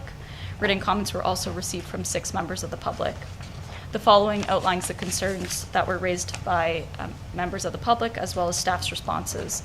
So with respect to transient traffic, the official plan states that commercial redevelopment in Drummondville is encouraged not only to serve local residents, but also to attract tourists who are inherently transient in nature. The proposed vacation rental units will attract tourists to the area and support existing and future commercial establishments. Should issues relating to undesirable noise or behavior arise, residents are encouraged to raise any concerns with the appropriate authority, whether that be municipal law enforcement or the police. With respect to traffic and parking impacts, no concerns were raised by Transportation Services staff, nor was a traffic impact study requested as a study requirement. And staff note that each townhouse dwelling can accommodate 2 parking spaces as required by the zoning bylaw, and these are proposed to be provided in tandem, one being in the driveway and one in the garage. With respect to undue concentration, this concept really only applies to vacation rental units that are within the residential land use designation. As I mentioned, minor commercial designation permits accommodation uses, so vacation rental units are permitted within this designation. And with respect to the revitalization grant, the owner defaulted on the terms of the grant agreement that they had with the city following changes to the project proposal and ownership. So staff note that the owner is ineligible to receive the grant under the current agreement. In conclusion, staff recommend that council approves the minor zoning bylaw amendment to permit 21 vacation rental units subject to the recommendations outlined in report number PBD 2024-51. Thank you. Thank you. Any questions of council for Ms. Ceci? Councillor Lococo. Thank you, Mr. Mayor. To Ms. Ceci, I have a few questions. When we were permitting VRUs, we were told that if there were any applications outside of the zoning that they would come to council. And through this report, we see that they went to the Committee of Adjustments to change 7 of them. And then now this application is here to change the bulk of them. If it's as of right, why is this application here now? Ms. Ceci? Through you to the councillor. So in this case, because the designation is minor commercial, the land use designation permits vacation rental units. So there's a little bit of a mismatch between the designation and the zoning at this point. At the time when they introduced the townhouse dwellings through the zoning amendment application in 2010, when they were looking at that minor commercial land use designation, that applies to the lands, it does permit residential, so it did conform with the official plan when they were introducing those dwelling units in 2010. So in this case, and with the minor variance application, the use that they were proposing to add did conform and comply with the designation that was underlying on the property. Okay, it gets very confusing with the designation and the zoning and then the Committee of Adjustments and then here and as of right. On our website, it says for VRUs, it's tourist commercial, general commercial, and central business zone. It doesn't mention minor commercial. Is minor commercial central business zone? So the difference there is that's referring to the actual zones. So the designation of the lands is the minor commercial. So that's where we distinguish in the official plan between commercial designations versus residential. So that's where there's some different criteria. So for commercial designations and the tourist commercial designation, they're permitted in the land use designation as of right under that designation, not the zone. But when it comes to implementing the actual land use designation through the implementing bylaw, that's where they're coming for the zoning amendment to implement it as a use. Okay. It talks in the report about the grant that they're not eligible. Were they given any tax relief up until now? And if they were, have they paid it back? Through you to the councillor, I'll ask my colleague Danielle Foley to provide a comment on that. Good afternoon. Through you, Mr. Mayor. The applicants for the revitalization grant have not received any property tax or any sort of incentive to date. The way that program is structured is that after construction is completed, MPAC will reassess the property. They then have to pay a full year of the increased property tax, and then after that point is when they get a percentage back based on what they're approved. That increased tax assessment has not happened yet, so they haven't received any financial incentives. Okay, great. Did these numbers go to our housing target? Because when the official application came in, we were receiving 34 units. Did they go to our housing target, and will they be removed if they did? Through to the councillor, I don't believe they would have been considered in the housing target at the time.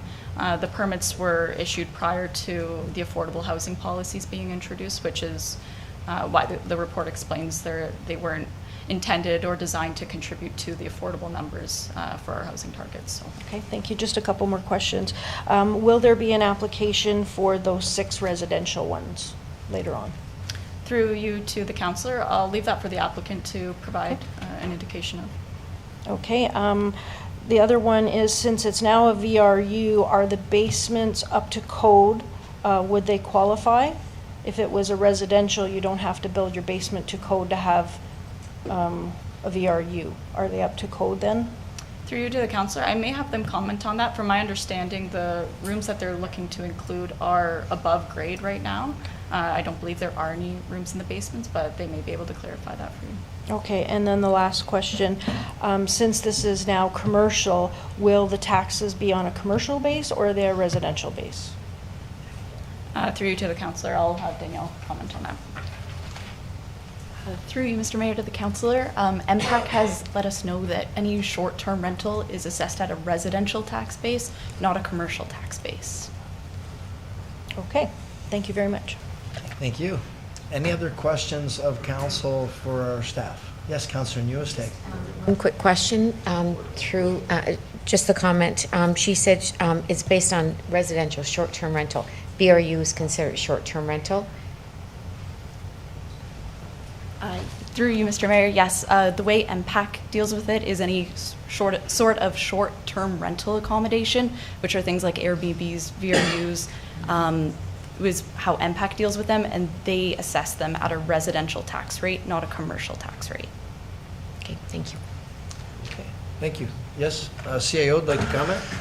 Yeah, we're going to be in discussions with Impact on that because of our zoning restrictions and the way VRUs are now operating. We're going to look to suggest to Impact that they reassess that, as it's no longer the case where someone is living, like it's not like a where the resident or principal owner of the building is living there and then doing a short-term rental out of the basement. These are fully developed units in specified zoned areas with specific zoning. So we're going to have some discussions with Impact on that.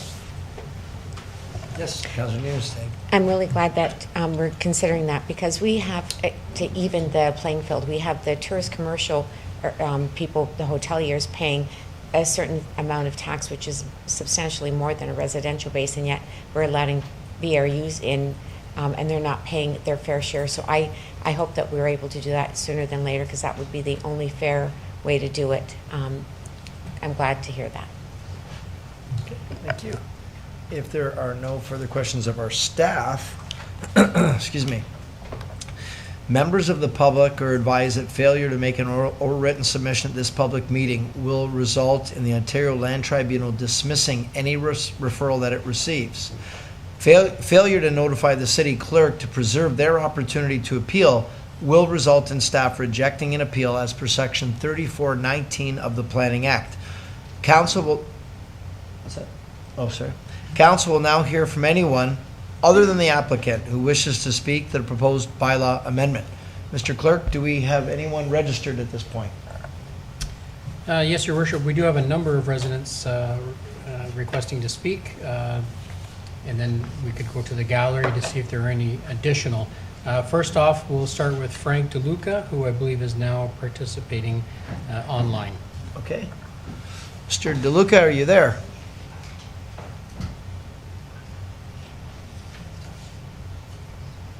I believe I am. Oh, yep, we hear you. Well, welcome to the meeting. You've got your 5 minutes, sir. Thank you. Okay, so I just want to give a little history on this particular project, and as well as VRUs. OP Amendment number 127 specifically states, official plan and zoning bylaw amendment applications will be processed on a site-by-site basis for vacation rental units. Vacation rental units are limited to single or semi-detached dwellings or a second unit in a principal unit, dwelling unit. Vacation rental shall be limited to 3 bedrooms to ensure the scale and physical character is compatible with the surrounding neighborhood. Parking landscape should be consistent with residential environment, and the size of the lot and the provision of a landscape amenity space, ability to accommodate required parking, nature and classification of the street, and the proximity to tourist areas shall all be considered. The undue concentration of vacation rental unit is to be avoided in order to reduce the impact of the character of the residential nature of the area and residential enjoyment of permanent residents. They require the land designated as residential meet the primary purpose of providing dwellings for a wide range of households. Wide range of households. I want to repeat that one more time. Council shall consider the current vacancy rate and supply of available housing per tenant. Vacation rental units will be subject to a licensing bylaw passed under the Municipal Act 2001, designed to regulate an operational aspects of vacation rentals, units including but not limited to compliance with zoning, excessive noise, garbage disposal, property standard, and adequate insurance. This went to an Ontario Land Tribunal, and I'm happy to say that the city was successful. The specific nature of this is as of right, permission for VRU is in what are essentially commercial zones. VRUs can locate in residential zones, but require a zoning bylaw amendment and an official plan amendment. Now, I only have 5 minutes, and I could go through all this, and I could probably repeat everything, but I thought that what I would do is, I'll just go back to the last page, because I think you've heard everything. And I would suggest to you right now, this isn't a minor zoning bylaw amendment, it's a major zoning bylaw amendment. This is a commercial enterprise, it's not a residential complex. I'm saying that, therefore, you are literally removing 102 units from the housing stock. You have 34. There's 3, if not more than 3 bedrooms in each one of these, which includes a basement. The concerns are that it's not a minor zoning bylaw, and if we were to go with that, then you have to talk about the response in regards to, we already have 14,000 legal hotel rooms. We have somewhere in the neighborhood of 1,000 to 3,000 illegal VRUs in Niagara Falls. There is no requirement, there is no need for this, and I would suggest that looking at the vacancy rate and what the supply is, it's not needed. Their proposal is suggested to support a creation of a complete community. It's not a complete community.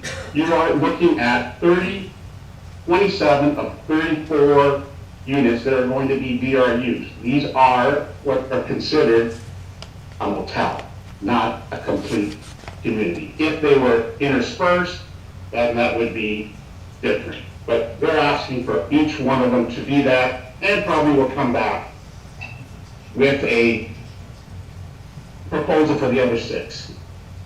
So this is what we're losing as a city.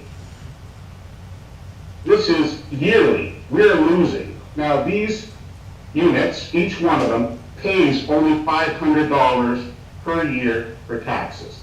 The impact assessment for each townhouse is $50,000. Those are things I can pick up from the impact. So this is what we're losing. We're losing yearly per unit, 3 units per townhouse.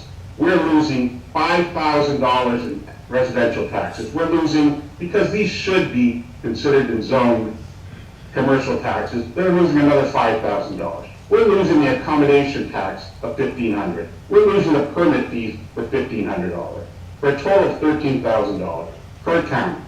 We're losing $442,000. The insurance would double. Now, the one-time charges, additional development charges for each unit, the fire inspection fees of each unit, and the application fees to rezone to commercial, we're losing. That's a $40,000 we're losing per townhouse, $1.4 million for this application. Where are they going to park? 1 space per unit, 3 per townhouse. That's 102 parking spots. They're at a max of 80. Now I realize I just looked at it. I just need 1 more minute to speak, if you don't mind indulging me a little bit.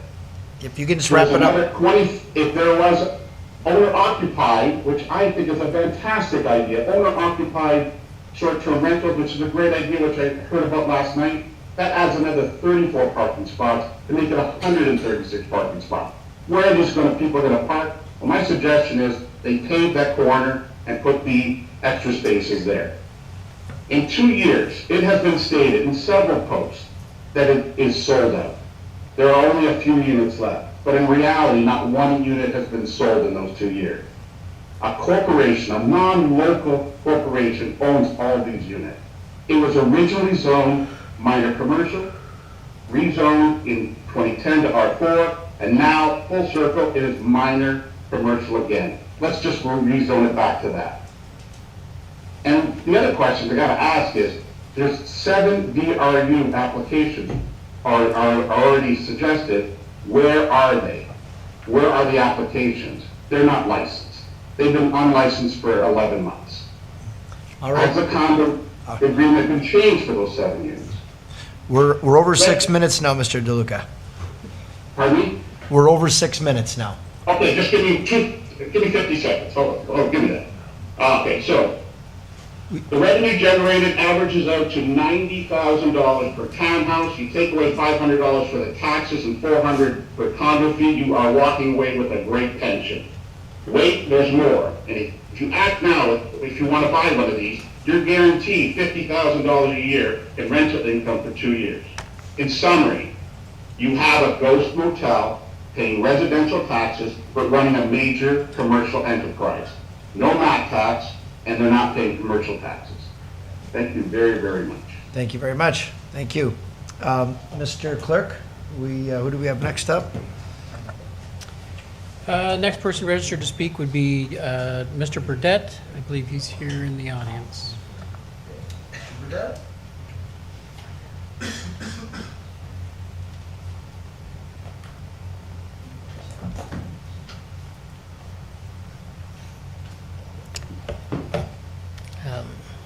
Will my presentation be available on the screen, Bill?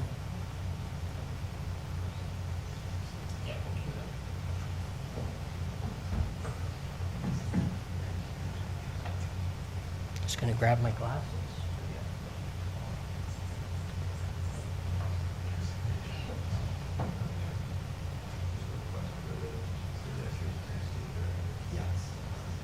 If you could state your name and your address, please. Yes, I missed that the last 2 times I was here. Jody Burdette, 4480 Bridge Street. Thank you.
How does this operate? Do I ask you to scroll down to the next page, or do I do it? Yeah, how do you guys want to do that? Yeah, you can It just would be ask fine staff if you to just advance. went first page, second page, third page, and then I can just describe them. Okay. Is that, like, can you get it a little bit? Will it come any smaller? Page to fit? Will it go fit the page?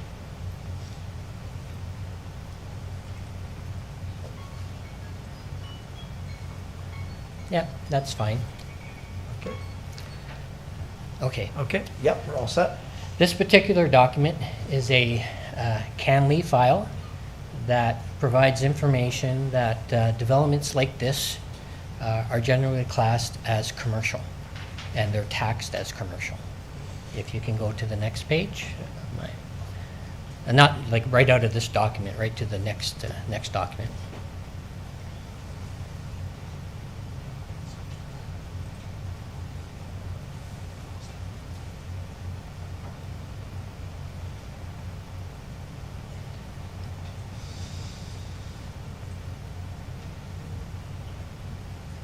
Yeah, it would be writing. It says presentation to council. No, you're like on the 6th page. This would be the first page. Yeah, scroll back.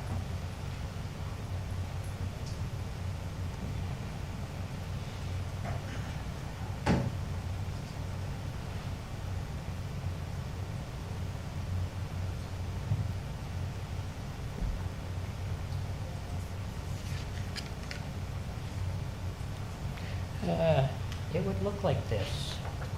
right here.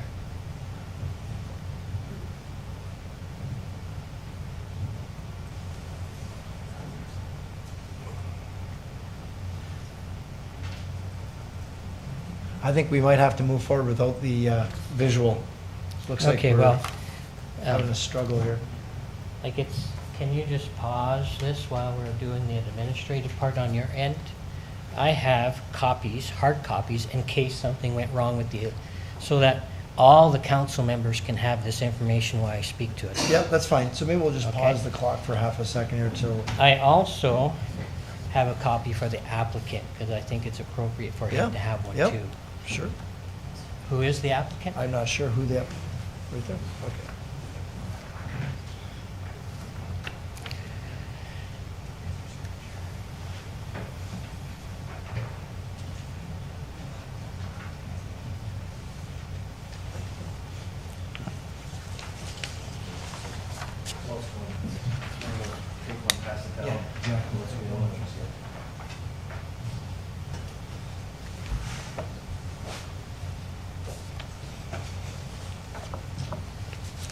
Okay, as all Yeah, maybe our interested... planning staff too, we'll get them. Yeah, there we go. Okay, as all interested parties have a copy of it, I will just do a brief description of it. On pages 1 and 2, I have outlined 2 questions that I would like answered and detailed an actual course of action to capture tax revenue from this application. Pages 3 to 9 provide evidence that this development is currently underassessed and that the original properties are not registered on the city's website. Page 10 contains my identity and credential information. Okay. Presentation to council and residents of Niagara Falls, council members and residents of Niagara Falls. When making planning determinations, decision makers must take into consideration all points of comparison. This includes assessing whether the proposal is too grand, how its proximity affects surrounding properties, whether it conforms to legislative guidelines, its achievability, and the financial implications for the applicant, the city, and surrounding properties. These are merely a few considerations, but they are crucial for informed decision-making. Within my letter, which can be found on the agenda, although it may require some searching, I discussed the positive financial implications of tax revenue capture. However, I neglected to address the negative implications. My understanding of these matters comes from watching dozens of online ARB hearings and reading hundreds of CanLEA ARB decisions. This knowledge was facilitated to address my personal issues in dispute with MPAC, and now I wish to use that knowledge to assist in reducing tax increases for all residents of Niagara Falls. As an authority capable of acting upon the information I provide, you may act as well. During my self-training, I learned that various factors affect property values. Some increase a property's value, others decrease it. One such factor is the proximity of residential and commercial properties, as is the case with this application. Not only will commercial properties be located in close proximity to residential properties, but they will also be adjacent to each other within the development. Such proximity is a negative adjustment to residential properties. A successful NPAC request for reconsideration or an ARB appeal will likely result in NPAC lowering the assessment of these properties due to the commercial use nearby. Approval of this application may result in negative tax generation from those residential properties affected. Furthermore, it is essential to consider the impact on the community's character. The integration of commercial properties into predominantly residential areas can lead to increased traffic, noise, and other disruptions that may diminish the quality of life for residents. These factors should be weighed alongside the financial implications to ensure a balanced decision. And I'm almost done. In paragraph 26 of CanLEA 18804, the board wrote, "The appellant raised an argument that the improvements were neither accessible or taxable when the main building was incomplete and unoccupied. The board does not agree. relying on a volume of decisions respecting the interpretation of Section 3.1, which states, all real property in Ontario is liable to assessment and taxation subject to the following exemptions from taxation. The exemptions do not include unfinished or unoccupied construction. In conclusion, it is crucial to carefully evaluate the implications of this redevelopment proposal, both positive and negative, to ensure the best outcome of our community. I urge you to consider all factors thoroughly and make a decision that supports the long-term well-being of Niagara Falls. Based upon the current information before me, values being approximate, the entire current development generates $25,000 in tax revenues per year as residential use. It should be $500,000. With commercial classification, the yearly tax revenue may reach $1 million. These figures would, of course, need to be determined by impact in the ARB. Thank you very much. Do we have any questions for Mr. Burdette? Okay, seeing none. Okay, thank you very much. Okay, Mr. Clerk, where are we at now?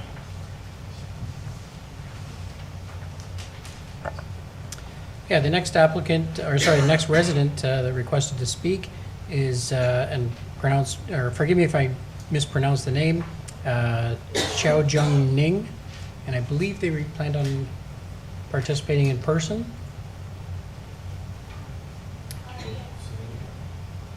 Yeah, so if you want to come forward. You want here to get? Go there in just a moment.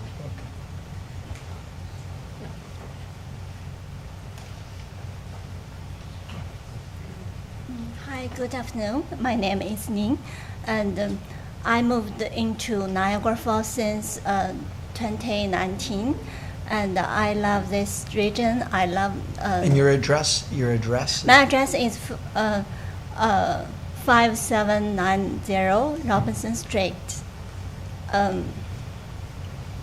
I love take tourism, and I always voyage.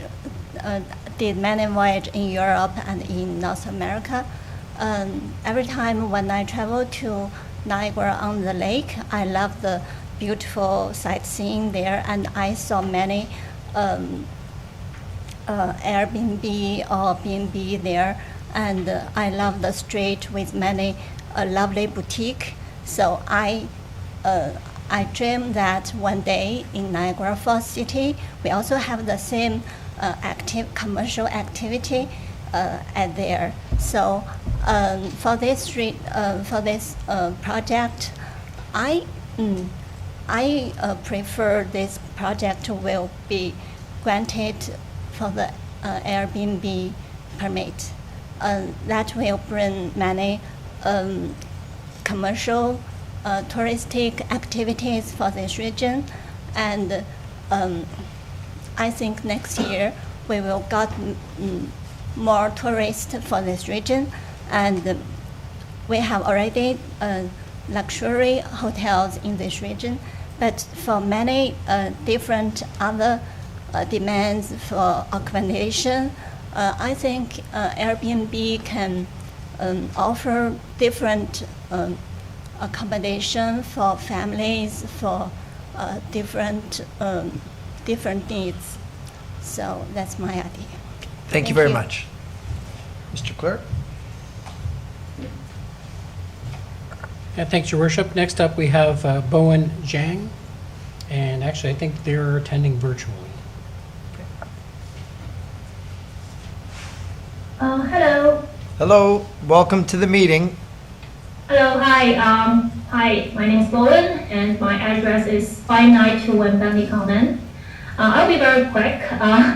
So I'm the owner of one of the property in this amendment, and I support this change because I'll be very honest with you guys. The reason I buy this property is because I work remotely right now, and compared to buying a property in Toronto, the price in Niagara Falls is more reasonable. So I decided to move there and work from here and also enjoy the region. But because Sometimes I'm not like always in this country. Sometimes I go back to home. So I was thinking when I'm off, maybe I can make some extra money. So that's why I'm thinking, change this property to allow me to do Airbnb is very important for myself and for my family. And according to my understanding, this is just the first step, like rezoning. After the zoning change, I still need to get my own license to do Airbnb. Correct me if I'm wrong. So, just that's the first step. I really wanted it to be done, so I support this. Okay, Thank you. thank you very much. Thank you. Mr. Clerk. Next, also virtually, is Helena Chow. Virtually.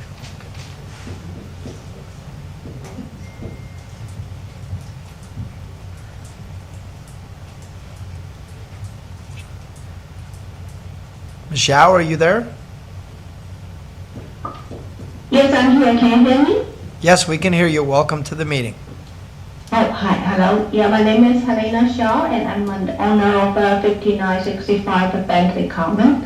I support the application. Would like to see more units in Bentley Common community, so that tourists can have more choices and would be more likely to consider to stay at Bentley Common when they visit Niagara Falls area. Hope City can approve the application. By the way, it's a great pleasure to become part of the city of Niagara Falls. Everyone I met in the city, from city staff to contractors and other people, and they're all amazing. That's it. Thank you, guys. Thank you very much. Mr. Clerk? Next, also participating online is Sky Turuxin. And forgive me if I mispronounced.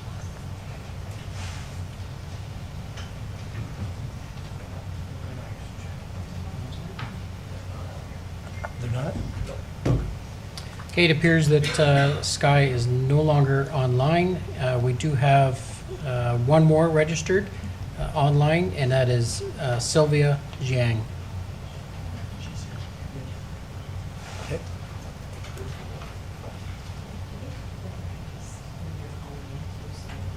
Yeah, they've been saying their address.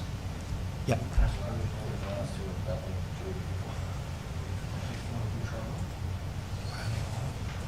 Ms. Zhang, are you there?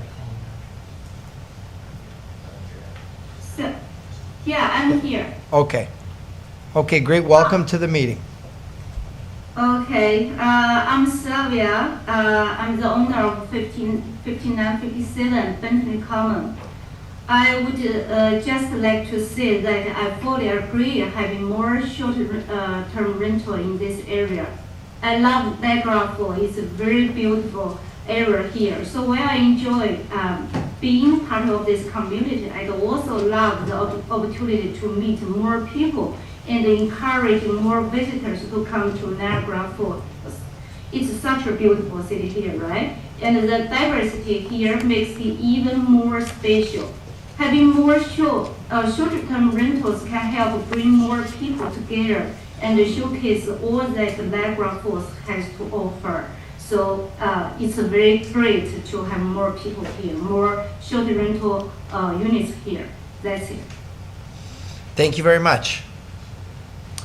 Yes, Councillor Strange. Mr. Mayor, can I just ask Sylvia a question? Is she currently living at this place, or is she just the owner and not living there? Ms. Zhang, there's a question from City Council asking if you live at the unit at 5957 or if you live elsewhere. There's a Yes. Yeah, go ahead. What to say? Where do you live? 57 Bentley Common. So do you live there or do you just rent that unit out?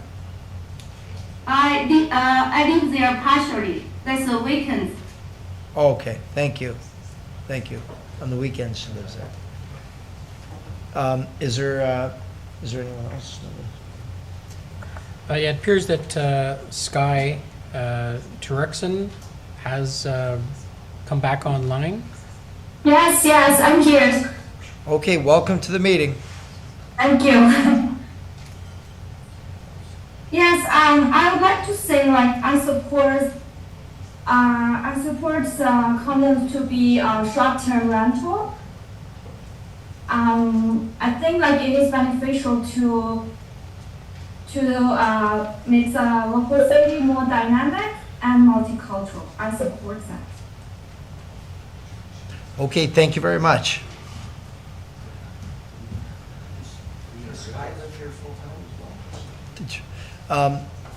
Ms. Turkson, do you live on Bentley Common or do you live elsewhere?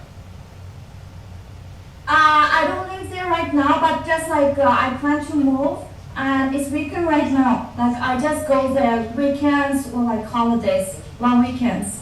Okay, thank you. Thank you. Anyone else, Mr. Craig? Those are all the speakers that we have registered, Your Worship. You could go to the gallery and see if there's anyone else. Yes, if you'd like to come forward, Linda, just state your name and your address. And if there's anyone else other than the applicant who wishes to address council, you can do that afterward. Ms. Manson. My name's Linda Manson. I live at 4732 Cookman Crescent. Unlike most of the other people, I don't live in Toronto and operate a VRU at Bentley Common. I sincerely hope you have read all of the public comments on this application, including mine, in which I outline flaws in the justification report, reason for you to just say no. I'm not here to repeat anything I wrote. It's now a matter of public record, and thank you to the planning staff and the clerk for seeing that they were posted. Thank you to planning staff for also following up on my submission and determining the owner had in fact defaulted on the terms of a revitalization grant that council approved in 2018, a grant valued at $250,000. Oversights and close calls happen. It's finding and fixing loopholes in time that counts. In this case, it could have been the project name change from Robinson Street to Bentley Common, or simply the volume of applications en route to today. In all fairness to staff, they should have been allowed to present Bud Madden-style play drawings to retrace the ping-ponging of this project over the years. According to Mackenzie, it was back in 2010, as far as that. The ping-ponging between Committee of Adjustment and City Council, including a minor variance in 2015, draft plan approval in 2016, which lapsed in 2019, but not before securing that grant in 2018, now called off as a default. A repeat play to subdivide and establish common ownership in 2020. And this year in February, Committee of Adjustment approval of 7 VRUs, some of which were operating illegally before that and still are. They're advertised online. Supposedly a one-off request, so we were told, but it was followed up in June. I think June 26th, there was another application, a full-blown attempt to turn the entire housing complex into a vacation village. Final thanks to staff for seeing the wisdom and need to bring this matter to council. It was originally scheduled for sidelining to a delegated committee. Hopefully you will put a stop to it today. Like those of you who were on council at the time, and I'm sure anybody who read about it, I was thrilled at the outset of this saga, this development, or thinking what a great use of abandoned factory land, revitalization into much needed housing. It has not gone according to plan, and no one is winning. Residents, potential home buyers, or the city.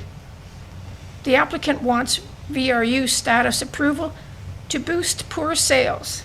My suggestion, lower the asking price a lot. They're online at $879,000. So people can buy them as homes, not investments in mini motels. And again, council, please say no. You have the power. You have that power.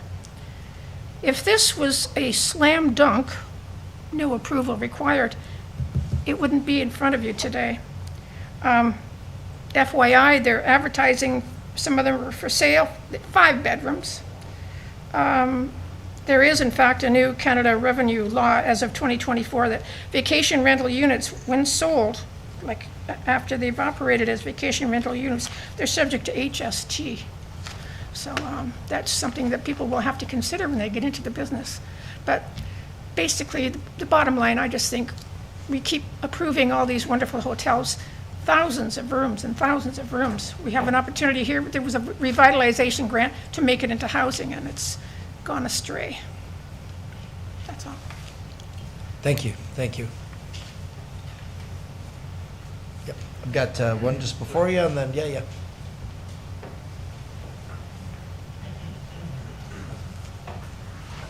Welcome. If you could state your name and address, please. Okay. Hello, Leslie Lon. I reside at 5525 Rexinger Road, Niagara Falls. Postal code is L2G0S1. Sorry, maybe tip that up a little more because I'm taller. Okay. I got a chance to briefly read this, and I had a couple of concerns. One was that in this area, we not only need accommodations for visitors, which, again, we've designated it as a commercial area for that purpose, but we also need affordable residences for the people who work in the industry that support those visitors. And I feel that if you go forward with this and create all of these as VRUs, basically, you're setting a precedent to be followed up by other developments that have been approved by this council that are in a similar area, that will go from the much needed ARUs, affordable rental units, to the less accessible for the average person to be able to live long-term, more long-term rentals as a VRU. So that is my main concern, because like I said, just up the road, we've approved an amazing apartment unit that was presented to us as affordable rental units for the people who will be servicing, you know, the tourist industry. And I think they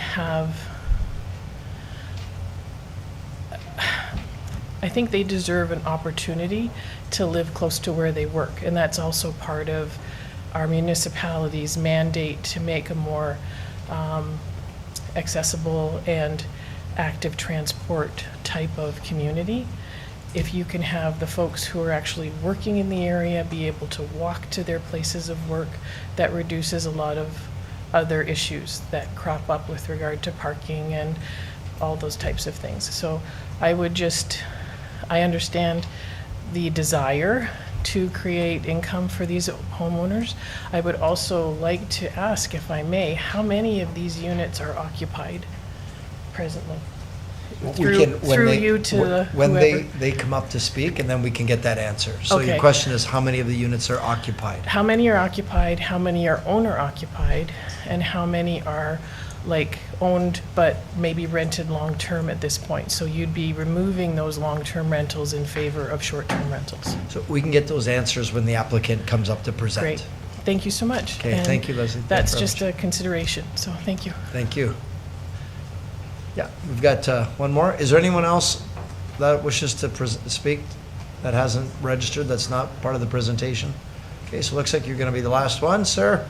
You can state your name and address. John Pinter, 3490 Cardinal Drive. I'm going to be brief. I'm going to put a little bit different perspective on this. If you look at any of the market research companies, the global vacation rental industry in 2023 is pegged almost universally at $100 billion.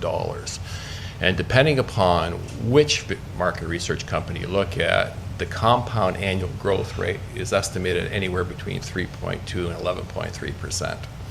What's driving all that, as opposed to the hotel industry, is, you know, obviously a preference for the traveling public to go to vacation rentals. You have millennials and Generation X that are prioritizing experiences and driving the demand for that engaging and authentic travel. The rentals themselves are unique, they're rustic, they're authentic. You have a lot of issues regarding enhanced privacy, pet-friendly accommodations, and you have a lot of families who value the personal time that they can share with the families over in these rentals as opposed to the hotel industry. Now, those are the primary drivers driving the industry. Last night I had the opportunity to go to the open house, which was designated specifically for the vacation rental where the owners are living on site. And city staff had pegged the number of existing VRUs in the city at 750. And Gerald Spencer had said that number fluctuates from time to time, but let's just use that for the example. This morning I just took a very brief, superficial, very quick look at the total inventory of possible VRU locations in both TC and GC zones, tourist commercial and general commercial zones. And I don't think there's more than 300 possible units. So the reality is most of these units are outside those two zones. If you turn around and you apply that a 5% compound annual growth of the vacation rental industry back against that 750 unit figure, by 2030 you're going to have well over 1,000 VRUs. But the challenge is the amount of current static approved zones is going to remain static. It's only in that 300. Whether it's 350, 250, 450, it doesn't matter. It's staying static. So when you have developments like this, which are situated on a point of land, and the reality is this little point of land is really, the word I'm looking for is not going to impact any of the neighbors. It has very, very little boundaries with the existing neighborhood. I think council should look into the long-range future and approve these type of applications, because the change from zoning for VRU units to be approved in DTZ, deferred tourist commercial, or in some of the River Road tourist satellite districts, the Chippewa tourist satellite districts will take years and years to implement.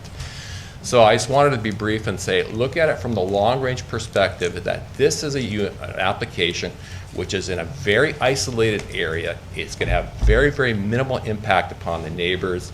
It's going to be cohesive, it can be well-run, and it should be approved by council. Thank you. Thank you very much. Okay, I think that concludes all of our speakers. So council will now hear from the applicant or his or her representative. So if you'd like to present to council.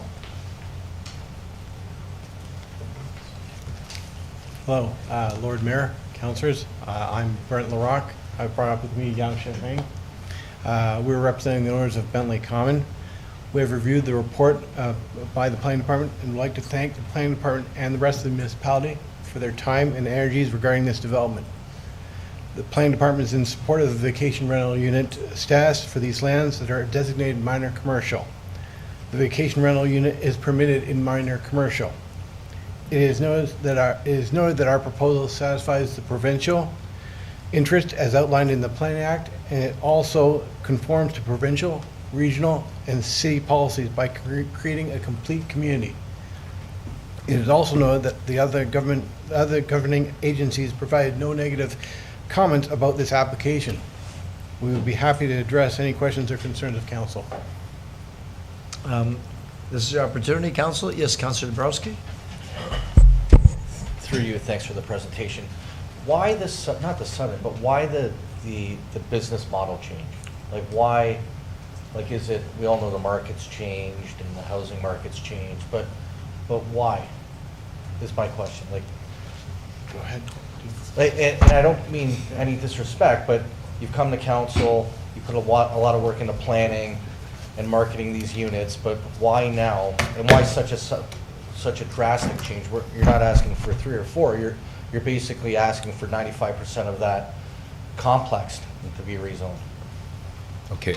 Good evening, Your Worship, and good evening to all distinguished councillors as well as the guests who's presenting physically in this room and online.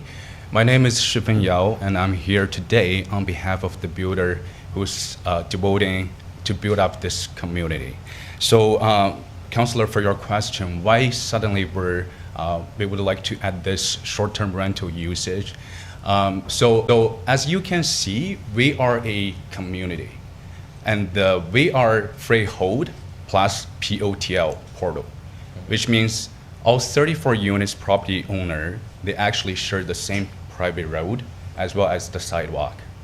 So if there's only 7 units who is permitted for the short-term rental, while the rest of the 27 units owner are not allowed, and there's going to be a lot of conflicts later on. So that's why we would like to keep consistency for this community, just try to get all 34 units property owner for the short-term rental permitted use. Again, there's one concept. We're not saying like we will be doing the short-term rental for all those 34 units. We're here just try to add some possibility, more options for the potential buyers. That's why we want to do this application. Okay, I guess it's answered my question, but I'm not sure I'm a fan of what you're trying to do. That doesn't mean I can't wait to hear from others around the table, but at the same time, it concerns me that you broke ground 4 or 5 years ago and your whole business model's like shifted and you're looking to rezone it. It'd be concerning to me as a business person or an entrepreneur that your vision's changing so drastically, and we can sit here and talk about ways it'll impact the area positively, but at the same time we need housing. The Falls U District has an abundance of hotels. There's 1,300 illegal VRUs running right now, so I'm not sure it's the best for the community or the surrounding area, but I don't even think it's that's the factor here for me. The factor is you're taking a business model and you're changing it and you're coming to council to get a rezoning, so I'm not sure I'm a fan of it at the moment, but I look forward to hearing from others around the horseshoe. Thanks. Thank you, Councillor. Councillor Newstead. Thank you, and thank you to our presenters and everyone who's had comments. I've listened very carefully to everyone. This area is very near and dear to me. I've grown up, I've lived there, I've worked there for over 50 years. I know this area. It is extremely close to the tourist area. So the product itself is, and I've toured we went through the grand opening, is a wonderful, to me it makes sense to be a VRU. It has the 2-car driveway, it's 3 bedrooms, they're compact, they have outdoor space for people to enjoy, and proximity to the tourist area is key. You can walk to the OLG in 5 minutes, to the falls. Everything to me is a VRU. So let's go back to the VRUs. We've got these 1,500 illegal ones running around the city in residential areas, and I have a real issue with any VRU in a residential area. But yet we know that the tourist, and we are a tourist industry, and we know that tourist is demanding this type of alternative to a hotel, whether people want it or not. We know they're asking for it. So it makes sense to have a supply of product to supply that need, and especially one in this particular area. Going back to Mr. Pinter's point of view, there is very limited area that can be designated for VRUs, which therefore will promote the idea of having it in illegal areas or promote illegal ones. In my opinion, I will never support a VRU in any residential areas. So this entire community should be zoned VRUs, not 8 or a few being residential. I would support the entire one. However, I would support it being zoned commercial, and the appropriate taxes that they have to be consistent with the tourist industry, so that they have to pay the same taxes, including the MAC tax and everything else, and be governed by that way. I would also welcome them to be part of our main Ferry BIA, community BIA area, because that is adding to the area. I looked at the residents' comments as well. This really is a commercial district. Main Street has always been a commercial district.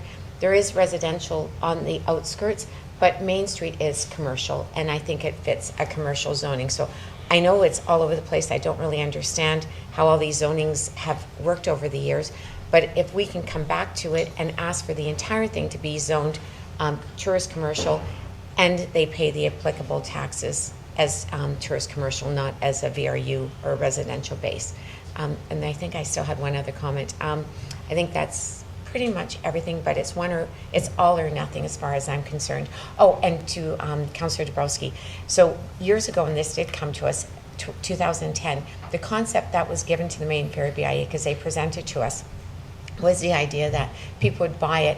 So it wasn't exactly a VRU at that point, but it was that people would buy it as a second home to come and spend weekends or vacation time in Niagara Falls. So maybe they didn't call it VRU at the time, but the concept was presented to us 14 years ago as that. So I don't know if it really deviated that much. Anyway, so I would support 100% VRU in a rezoned commercial and applicable taxes. Thank you. If I can just get clarity. Thank you. If I can just get clarification from our planners. So to do what Councillor Newesteg is suggesting, what zoning would that be? Would that be following your recommendation, or is that something different? Thank you, Your Worship. So I just want to be clear, are you speaking of the entire site being used for vacation rental units, or just a portion thereof? Because right now we have 2 split designations on this site. The entire site. So yes, I'm not in favor of mixing residential, be it here or anywhere else, with VRUs, because they have totally different purposes of living. So I don't think that's why we don't want any of these illegal VRUs sitting in a residential area, and likewise here, we shouldn't have any residential in this area. And I think this will help accommodate and take the pressure off of these other illegal VRUs, because this is providing the proper product for that demand. So to be commercial, but under this designation, they'll pay residential property taxes, is that right? So MPAC assesses them residentially. That's their policy, that they're assessed residentially. That's something we would have to take back All as VRUs? as Mr. Burgess stated, that we'd have to have further discussions with MPAC. And I would support it going to impact and they paying the proper taxes. And I think Mr. Burdette mentioned that as well. But in terms of the application we have before us, obviously there's a portion of the property that's designated minor commercial, and a portion where you see the blue on this map designated residential. That is a separate application that would have to come forward. We can't deal with that today. All we can deal with is the application before us today. So then I guess I can't support anything, because the only thing I would ask is that the applicant go back, redesign it, but and then bring it back that the entire thing is zoned commercial, if they're willing to do that. Thank you, Your Worship. Through you to the councillor. They would have to demonstrate how they meet the policies. You heard earlier tonight, Mr. DeLuca kind of stated the policy for residential conversion into a VRU. So there's a number of criteria they would have to meet. I can't tell you, I'd be looking for their planning justification report to support how they could meet those policy thresholds that we have. Right now, the application before you tonight doesn't have those similar thresholds because it is minor commercial and accommodations are currently permitted. We're just dealing with a zoning amendment at this point. Once you start to factor in the residential, there could be some additional factors that we have to consider. To you, Mr. Mayor, in your opinion, do you think they would be able to approve or meet all those recommendations or criteria for it? Given that we used to be a Coca-Cola factory, and it is Main Street, it's not residential, it is a commercial district. Thank you, Your Worship. Through you to the councillor. I do have some concerns just based on our policy threshold right now. So I'd have to see their responses on how they're going to mitigate the adjacent residential uses, those kinds of things that are in our current policy. So something I would have to think about. This is confusing because we obviously want to support a VRU, but if we can't get it, I don't know where we go for. Councillor, a question of Councillor Newesteg? Well, listen, she still has the floor. No, I'm done. No, I'm fine. Okay, Councillor Dabrowski. Well, through you, what would be the motive to keep 6 as townhomes? If it's so important to rezone to have all these VRUs, why keep 6? What would be the point? Why not just come to us with a full package and clear direction and vision on what you want to do? Why come here and say, well, we want a little bit more, but we want to keep 6? What's the advantage to you? So that's a really good question, because at the beginning, for the original application, we're actually doing 27 units. I'm not trying to blame anyone, but after the city going through the paperwork, and then they realized this is actually sitting on 2 different zonings. That's why they excluded the 6 units from us. So again, our intention is to do to get all 34 units on the same page, just get them all have the vacation rental use, so that nobody gonna fight for each other because they share the same private road as well as the sidewalk. All right. And yes, Councillor Strange. Sorry, Mr. Mayor. Yeah, and it is a little confusing because part of it's R4, right? And what part is R4 zoning? So let's just go over this a bit. Through to the councillor. So hopefully I can try to explain, and I'll use my mouse a little bit. So the whole property right now is all R4 zone. It's all R4. Yeah. So what we're dealing with is the underlying land use designation in the official plan. So some of the lands where those 6 townhomes shown in blue are located. Yeah. So prior to when the Coca-Cola factory was in place, that was more situated towards where the orange and the green sites are shown. Okay. So when they came in 2010, they consolidated some lands. There were previously 2 single detached dwellings on the lands where the blue townhouses are shown. So those were outside of the Coca-Cola facility lands. They consolidated them, and so those had a residential designation that they then added to the Coca-Cola lands that had the minor commercial designation. Okay. So when they came in 2010, they rezoned the property, including the residential designated lands with the minor commercial, as R4, and that's what I was explaining a little bit to Councillor Lococo, is that when you look at the land use designations at the time when they would have applied, residential uses are permitted in minor commercial. So when they would have done a conformity check, they would have seen, okay, it conforms with both of those designations, even though there's a bit of a mismatch. That zoning can be applied, that it's appropriate across those. Now that we have VRUs being introduced, which came after 2010, there's different criteria for minor commercial and residential. So that's where why they had to separate out the applications. Okay. We brought it to their attention when we were reviewing them that they would need an official plan amendment as well as a zoning amendment to convert those 6 dwelling units. So they elected to proceed with the 21 as opposed to kind of halting the application and rejigging it. So that's how they wish to proceed. As Ms. Dolch mentioned, they would need to come forward with new applications to amend the official plan and the zoning for those 6 remaining ones. Can any R4 zoning have vacation rental units? Not as of right. No. So that's, I'm kind of little worried about this. I like Councillor Newstag, I would rather them have an amendment to make it tourist commercial to have this zoning. And because you see some of these, and I saw one for sale, I think Jody Burdett had it, one had 5 rooms, where vacation rentals are only allowed 3 rooms, right? We have the 3 plus 2. Now, are all these other units just 3 units, and then the ones that are residential are 5 units? Through you to the councillor, all vacation rental units are only permitted to have a maximum of 3 bedrooms. So that's within the zoning. Yeah, but just the one that was advertised on MLS had 3 plus 2, unless that wasn't the same unit. Through the councillor, so there's 3 bedrooms above. There's 2 rooms in the basement, and they're designed as the storage and the workstation. So technically, they're not bedroom. We still have 3 bedroom for So running there's the 5 short-term bedrooms, but you're only using 3. No, there's 3 bedroom. Yeah, and then 2 rooms in the basement Yeah. as storage as well as the workshop, according to the plan design. Okay. Yeah. So I don't know who's advertising online, but that's not the correct information. Okay, I just saw the one that Jody Burdett came up with. We only have 3 bedrooms, and the 2 rooms in the basement, they're designed at the storage. Again, there's storage and the workstation, like the office. Thank you. Thank you. Okay, Councillor Coco.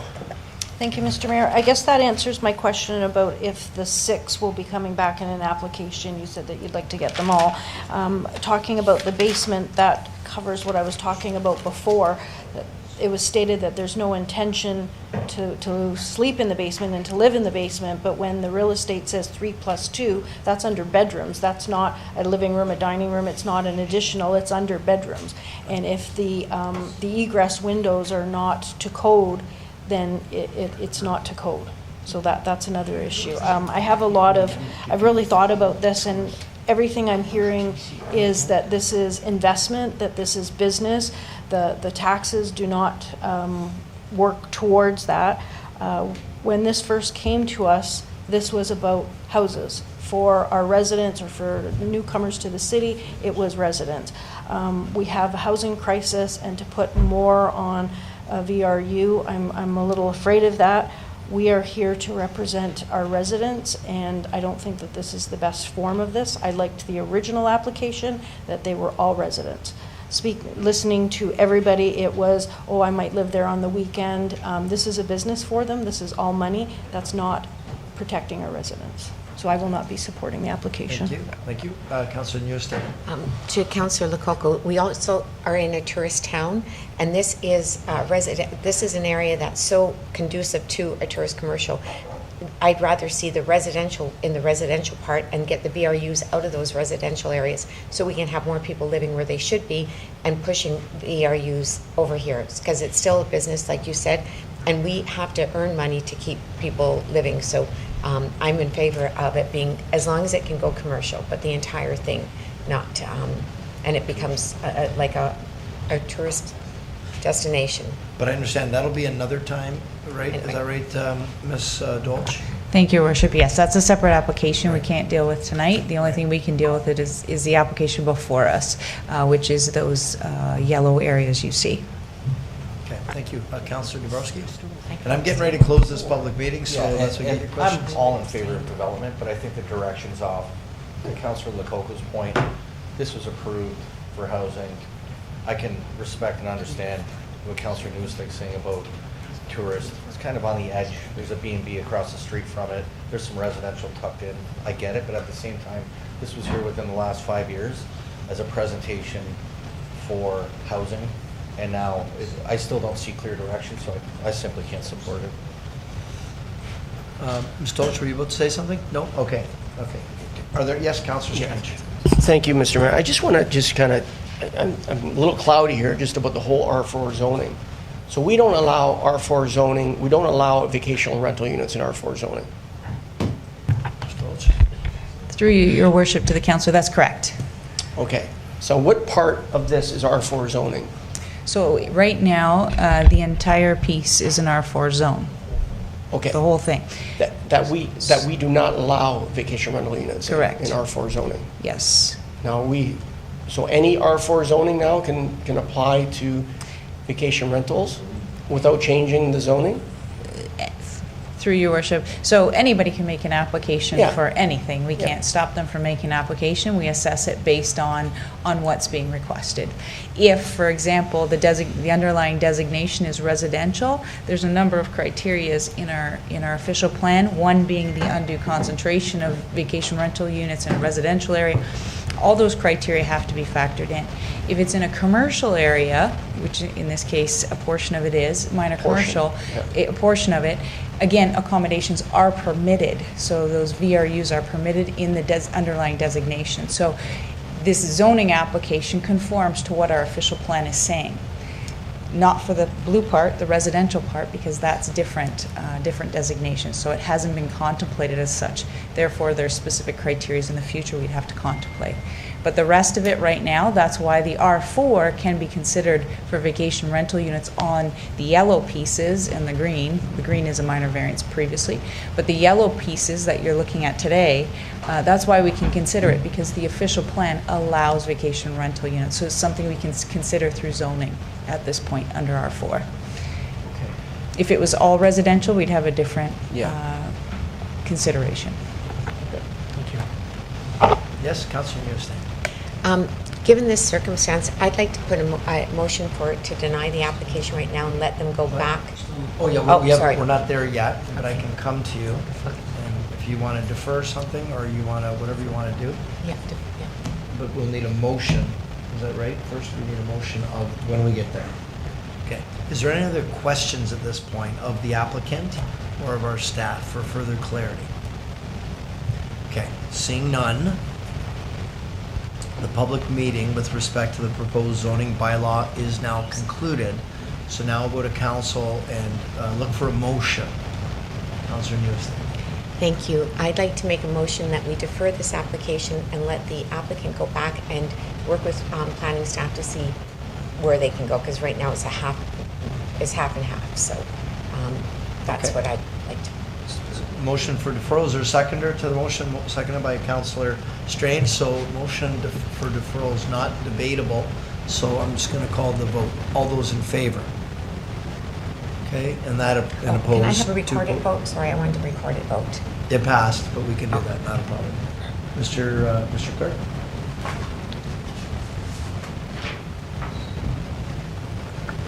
Okay, everybody's heard the motion. It was for a motion for deferral.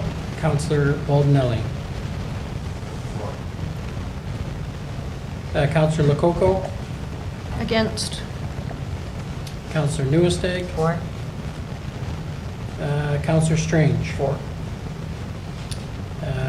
Councillor Dabrowski. And Mayor Diodati. In favor. Okay, that passes. So it's been deferred, and we're going to come back to the drawing board with the staff, and you'll have a chance to bring it back to us again. Thank you. Thank you very much, everyone. Thank you very much. Thank you. Thank you to everybody who participated.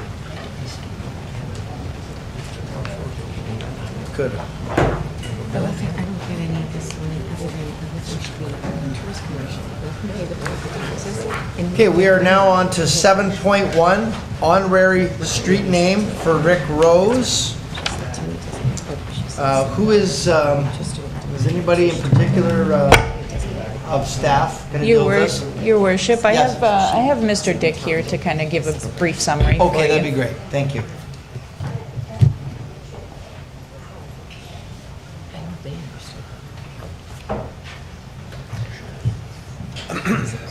Welcome. The floor is yours. Oh, thank you. I just have a few comments. Before you is the city's second application for an honorary street name. It's for Mr. Rick Rose, a famed musician with a music career of over 40 years in the city. The honorary street name will apply on Queen Street between Buckley and Lawrence Avenue, and it's for 5 years. At that point, the person we could have a request to renew for another 5 years. The production of the street signs are covered by the application fee, and I do believe Miss Wendy Willard, who submitted the application on behalf of Mr. Rose, is in the audience and may want to speak. Thank you. Ms. Leard, if you'd like to come to the microphone, state your name and your address if you could, please. Yes, my name is Wendy Leard. I live at 5860 Coholin Street here in Niagara Falls. I brought with me a whole list of Rick's career and achievements and awards and accolades, and you can read it if you want. What I want to speak to is who Rick Rose is, the man Rick Rose, the husband, the father, the grandfather, the teacher, the friend, the champion of Queen Street, and he's been that champion for a lot of years. His school is in this area, has been. He has taught so many children, adults. If you drive down Queen Street and look in the windows of some of the buildings on Queen Street, some of the buildings that sat derelict for so many years, you'll see Rick's work. He has covered those windows, including mine, with beautiful pictures, signs, everything that makes it look like a charming place. Rick was that person who on stage was brilliant. His career was brilliant. But Rick was that person who sat and watched and cheered on those kids that he was teaching, cheered on other musicians on stage, supported people with equipment and music and vocalist, and he'd get up there and sing just to help out anybody. Rick was a champion for those who needed it, those who wanted it, those who asked him for it. He never said no. He was such a supporter of Queen Street, and I think, I don't know why Rick was taken from us so soon. That's personal. But I think we as an area and as businesses on Queen Street and of friends of Rick, I think we need to keep his legacy alive. And that legacy, even that little one block down at the beginning of Queen Street, can be that legacy to honor him for what he has given to us and to Queen Street and to the city of Niagara Falls. I think we owe him that. Thank you. Thank you very much. So I'm looking for a motion. Councillor Newestag, you making that motion? Councillor Pietrangelo, you're seconding it? Okay, yes, of course. Yeah, thanks, Your Worship. I just wanted to speak as well. I just wanted to say it's an honor to do something on Rick's behalf. There's, probably not a person in Niagara Falls that's not going to have a moment that they remember about Rick. And I know that Wendy was speaking about him and how proud he was. And I got to go to some of his showcase events where he would, bring all of his students together once a year, and he would have them do different pieces of music to, to showcase what they had learned. And it was nice just to watch Rick be so proud of everything that he had passed on. So, certainly a big loss, Your Worship, in the arts and especially the music world here in Niagara Falls. So I just want to thank Ms. Willard, and I'm happy to support the motion, Your Worship. Thank you for that. Any Councillor Strange? Yeah, thank you, Mr. Mayor, and kind of just repeating Councillor Pietrangelo, but Rick was just an amazing guy. Kind of put our city on the map, when he was touring all over the world, and we were so nice to have him as our local rock star.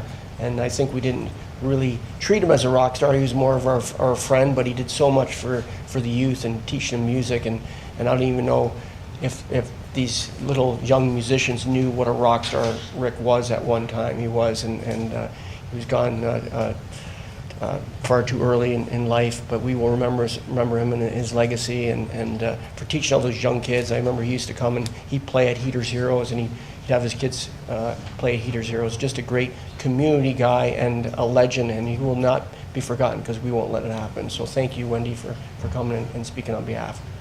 Thank you for that. Yeah, and I'll share the same thing. I've known him for more than 35 years, and great talented, taught my kids as well. Great guy, happy to do this. So let's do this and put this to a vote. All those in favor? And it's unanimous. So thank you. Thank you very much for being here, Wendy. Appreciate that. Yes. Yeah, thanks, Your Worship. Just looking at the agenda, I don't really think, there's a bunch of people I know in the audience that are waiting for the fence variance on Buchanan Avenue. Let's Any do chance it. we Make can it move that fun. one up? Okay, I'll make that motion. Motion by Councillor Pietrangelo, second by Councillor Strange, that we move the item number, what number is that? 7.8 forward to right now. We'll call that vote. All those in favor? Okay, thank you for that. All right, let's go to 7.8, and we'll deal with the fence variance on Buchanan Avenue. Mr. De Benedetti, you're going to speak to the, what's that? Yeah, right. So you're going to speak to this, so welcome. Let's go wait till the PowerPoint comes up.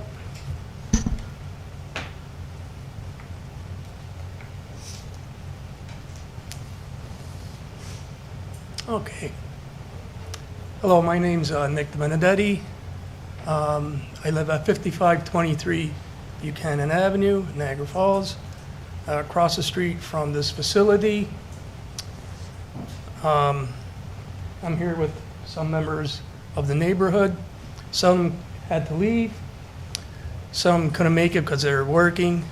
But we're here together, not only as myself, to discuss this fence bylaw proposal.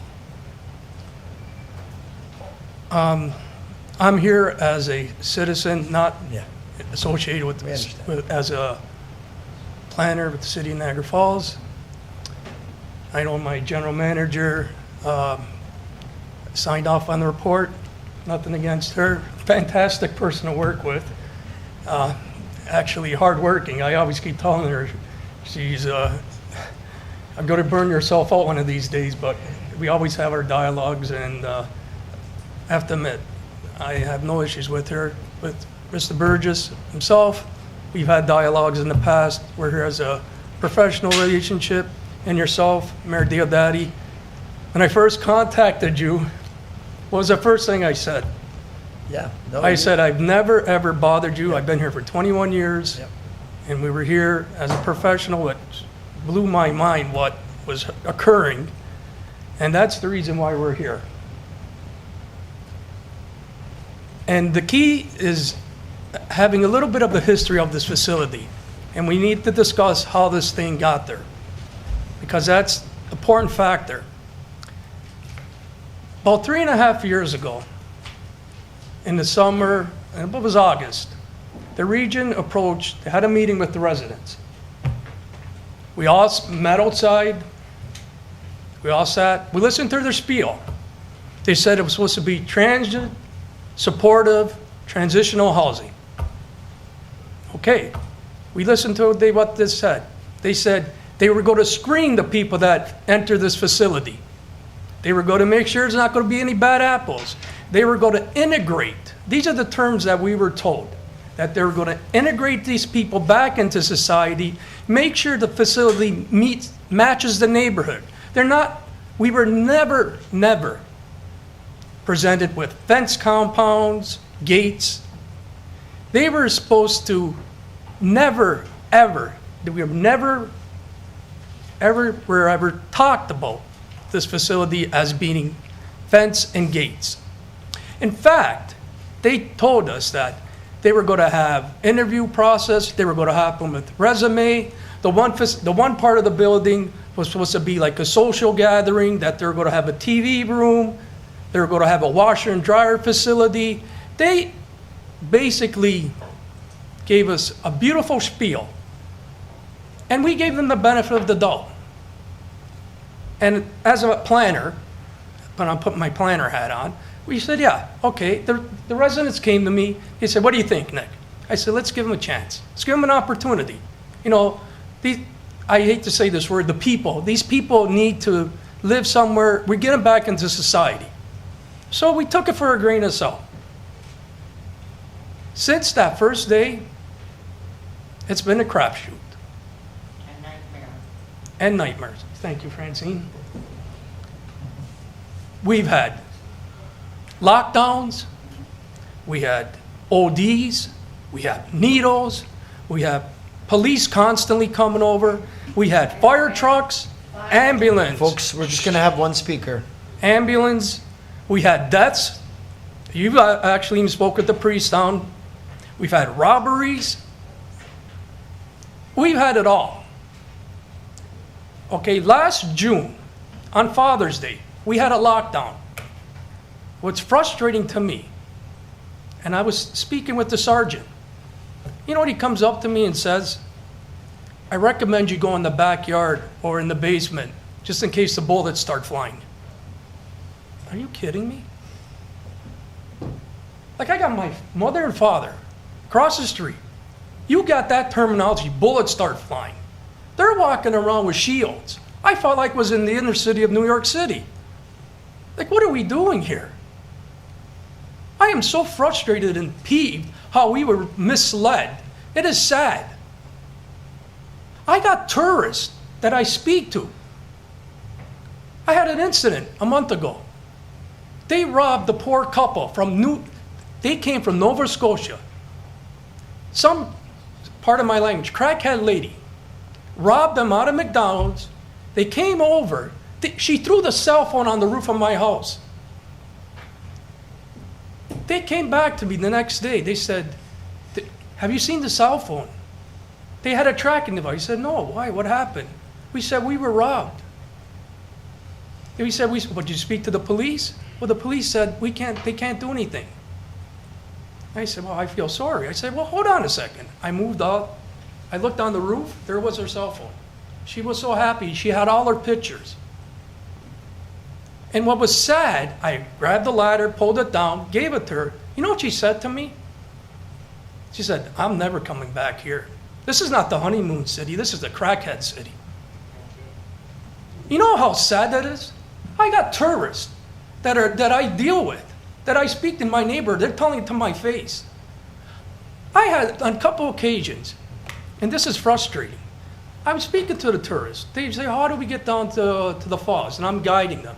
On two separate occasions, they ask me, hey, what do you got across the street over there? And I explained to them, it's supportive and transitional housing. They looked at me.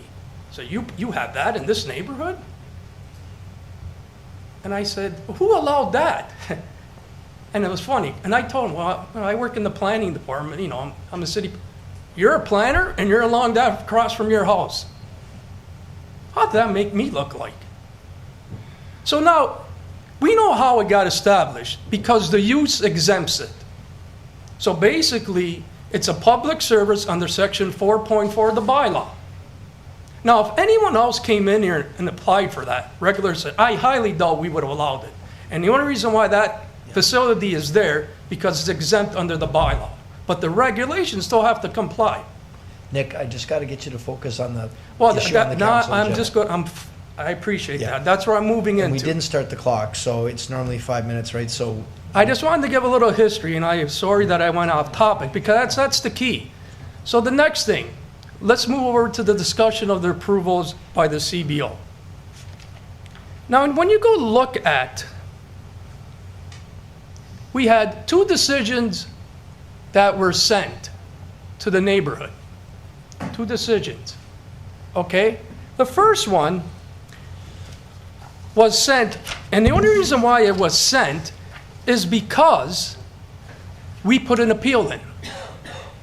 So it was granted, originally granted by the CBO, and in the bylaw, the adjacent residents were not circulated the decision. None of the adjacent neighbors were circulated the decision. How we came about is I came home one night and I see posts being put on the best thing is on city property. 3 feet encroaching on city property. So I go over, I bring it to their attention, I go say it's none of my business. I was told by the director of the facility back in May that anything they do to this facility, they're supposed to be transparent. And he also said to me that he was going to let the neighbors know that if they do any changes to the facility, they're going to be open and transparent. The new group that came from the Good Shepherd. And next thing you know, I see posts being. I said, you basically lied to me. You told me you were going to be open and transparent. Next thing you know, you're doing this. That was a slap in the face. I blew my mind. The best thing to all this, what blows my mind, is the bylaw states you have 30 days for an appeal. The 3rd week before the appeal elapsed, they were putting the posts up. They went contradiction to the bylaw. You believe that? They know what the bylaw is, but they don't care about the residents in the neighborhood. And that's what offends me the most. And you could have a legal opinion, you could deny that based on that argument, that you went against the bylaw. 3 weeks into it, you didn't even wait till the appeal was done. And you're putting the post up. And that's what really blows my mind. That's why there is no consideration for the people that live in this neighborhood. They're just ray-rolling us. They don't care. They do not care. So moving along.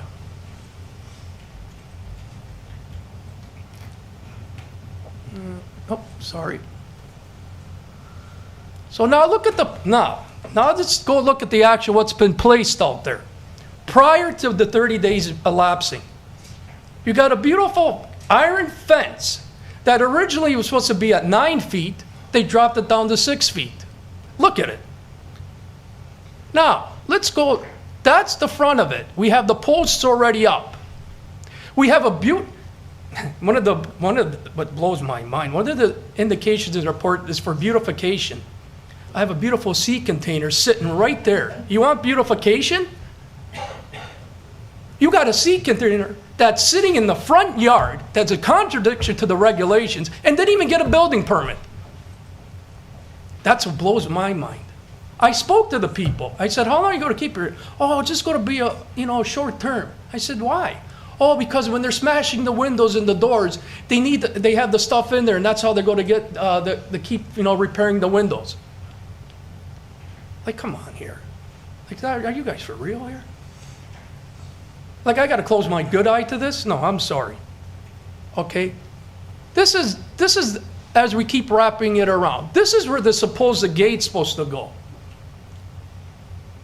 And as part of the decision, there was no documentation, no fence design, no site plan indicating where you're putting it.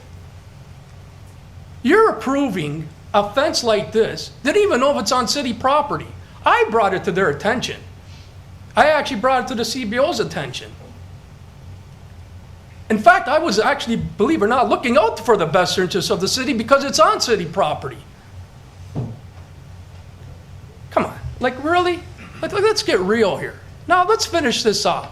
This is how it's looked. 6 feet. That's the 3 feet that when I did the site plan agreement with the gray walls with the motel, that's how a 3 feet high fence is where the wood is. Now, that's respectable. That complies with the bylaw. You're going to be doubling that wooden fence. Look at that. Do you want that in front of your house? Let's get real. And now the best one. Look at that. The argument, you're not going to impede a sight line. Look at that driveway. Look at the guy trying to back out of his driveway. How's he going to back out of his driveway? Why don't you wrap that fence around there, encroaching on city property? You're saying there's not going to impede a sight line? Not only that, I have to constantly listen to that gate open and shut. Now, we're not at the convention center. We're not at the Hilton. This is across the street where the sound, you could hear that a mile away. And I got to listen to my poor parents. I got to listen to that thing every day, open and close. Come on. And not only that, when you stack the car in front of the gate, they're encroaching right on the sidewalk. So when they open that gate, the car's on the sidewalk. We don't allow that for any proposal. Like, what are we doing here? This is what's frustrating me. We know the merits of this does not make sense. So now, let's move on. Let's go to the actual report itself. Now, the report itself, very interesting. When you read the executive summary, first thing it says patrons. The residents. We're referring to them as patrons. Then the best word, if we read the next, for patrons from criminal activities, the best thing, the hope. Guys, this is the hope. We're not a reassuring. They're spending $50,000 on this gate, and it's a hope? You're wondering where taxpayers' money is going? This is the hope? We might hope that this might work. Are you kidding me? Like, you got to see the frustration we've been dealing with for 3.5 years. This is not something that happened overnight. But when you see terminology like this, the hope, well, like, this is beyond ridiculous. And then you keep reading the report, minor variance. It's not a minor variance application. It's a variance to the fence bylaw. A minor variance application would be at the Committee of Adjustment. We're not varying a regulation in the zoning bylaw. Wow, like, come on, guy. If I would do a report like this, I'll be shot. Okay? Then we go down here, and then it says an appeal body to the fence variance to council. We had 2 appeals sent, not 1 appeal. The original appeal was back when they first put up the fence. And then they came back and changed it. They were originally supposed to be 9 feet. And now we're down to 6 feet. And it's still double the size. And you could see how's it going to look. There were no plans provided. There was no indication what the fence is. The only how we found this is when we saw the report.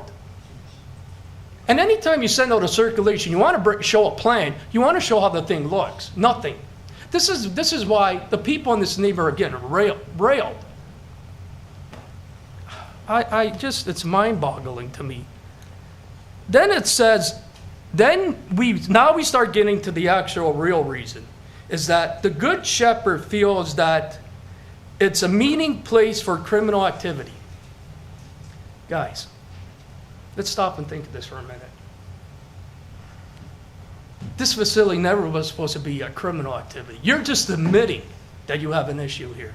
You just put it all right on paper that there's criminal activity happening here. This facility was not supposed to be a criminal activity. This facility is supposed to be transitional supportive. What is the Good Shepherd doing? We have the Golden Star here about accountability. Why don't they come here to council and explain to us accountability? Why does Jason or Kira have to be defending the region? It's not them. They're not there every day. Okay? I feel sorry. Like, I have to go against them, but I'm seeing this every day, and it's so frustrating. Then have the Good Shepherd come here and explain why you're doing this. I spoke to the director. You know what the real reason why is? The real reason it's costing too much money to keep the security guard there. That's the real reason. He told me. He said, well, we don't have this budgeted. And the reason why we're going to throw this fencing gate, it's going to be a Band-Aid solution. And then I guarantee you that security presence that's been there is gone. And the only reason why the security, and I'll tell you right now, and you could go get the statistics from the police department. Since that security guard's been there, it's gone down, the calls come in there dramatically, at least 70%, which is saving the taxpayers money because the police could be doing other things and wasting their time coming to this facility. So Nick, can we kind of narrow down where we're going with this? So you're obviously opposed to the fence. You said the security guard was... The security guard makes a big difference. Just so we can make a decision, because we heard what you're saying. So Okay. I think council's heard enough to make a decision. You know what? That's fine. I'm not going to ramble on anymore. I'm just asking- You guys hear the frustrations. They could speak on my behalf. I'm not here. No. You're the speaker. Nobody No. else. So you spoke, you represented them, you did a I great just job. wanted to finish off. Yeah, go ahead, wrap it up, and then we're gonna take That's some fine, action. guys. We're gonna take Okay, some action, yep. because you know what? This is frustrating for me. Yep. You guys could see this. I'm not here. Yep. It's just been tiring. 3.5 years of what we've been through. It's suffering. Okay. I'm going to end off like this. You guys had a chance to read my report. It's self-explanatory. You saw what they provided. I'm just going to go right to the conclusion. And that the neighbors do not want an iron rod fence and gate 6 feet across the lot frontage. And council not approve the variance and keep the security guard permanently there at this location. That the proposal was not handled in a proper way, providing delegated authorities to the CBO that had issues from the first day was wrong. The neighbors should have been informed about the erection of the fence, and the decision should have been made by council with the circulation and with the neighbors with proper drawings that confirm the location of the proposed fence. Discussions with yourself, Mayor Diodati, agreeing that the placement of this iron rod fence in the gate is not the solution, and that the fence and gate should not be erected. Discussions with some council members who visited the site, and their displeasure with the proposal. Regional Council Member Kim Crater also visited the site and spoke to the neighbors. And he was not happy also. And finally, that the region looks for another location for this facility. That the placement of this facility was not properly planned out. The neighbors have been misled. The drug and crime rate has risen dramatically, and it will not get better putting a fence and gate. Reinstating the motel use or an infill residential, like an on-street townhome. We encourage in our planning department live-work relationship. The amount of people that I speak with in that neighborhood, that live it, that work at the Clifton Hill, I got my own nephew that lives on Dustin Avenue, works in the Clifton Hill area. The amount of people that live in that area, that work in the Clifton Hill district, that's why we should encouraging workplace relationships. And finally, and the real reason is that you keep the security guard there, and hopefully that will bring down the costs. And the final thing is that I even spoken to the security guards, and they've indicated to me that yes, they had to chase some of the drug dealers off, but they've also come up to me saying, yeah, they put the fence and gate, we're out of here. There's a lot of them too. Yeah. So that's all I had to say. If you guys have any questions, I can answer the questions the best I can from what I could see. Yep. But it's unfortunate the Good Shepherd organization's not here to talk about their accountability for the facility. Thank you very much. We're gonna go to council now. I've got Councillor Pietrangelo, and then you, Estee. Yeah, thanks, Your Worship. First of all, I just want to thank Mr. De Benedetti. I know he met with a lot of us on site, and it's not easy, Your Worship, because he does work here, and obviously he has to go against some of his peers. I know you typically like to start with a motion, so I'll put the motion on the floor that the city deny the encroachment and that we also not approve the minor variance. I'll wait for a second and then I'll speak to that, Your Okay, Worship. you've got your second, so you Okay. can speak. All to right, it, yeah. thanks, Your Worship. Yeah, Your Worship, there's a bunch of different, I think, areas that the discussion can go. Mr. De Benedetti did a very good job of talking about, you know, the process and how this all sort of unraveled. There's a whole nother discussion loop here that can happen, and really that's around whether or not these facilities should be fortified and what the proper placement of them is, and to what level, you know, the region or whoever is in control of these facilities has to ensure that they're not impacting the neighborhood, which obviously they are. That's a whole nother discussion. The variance aspect, Your Worship, like that's, you know, the technical part of what we're looking at is whether or not we should allow a 6-foot wrought iron fence in a front yard. At Committee of Adjustments, one of the tests is always, does it fit into the character of the neighborhood? Well, Your Worship, you can drive anywhere around that neighborhood. You're not going to see a 6-foot high fence in anyone's front yard. So really the answer to that is no. I mean, I'll leave open the other pockets of discussion for other people, but the motion's on the floor.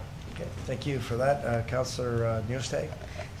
This sounds so much like Summer Street, that the region just comes here, and these are good, hardworking, respectful residents, just like the Summer Street, Lowell Avenue, and it seems like a carbon copy of what they're saying and what you're saying.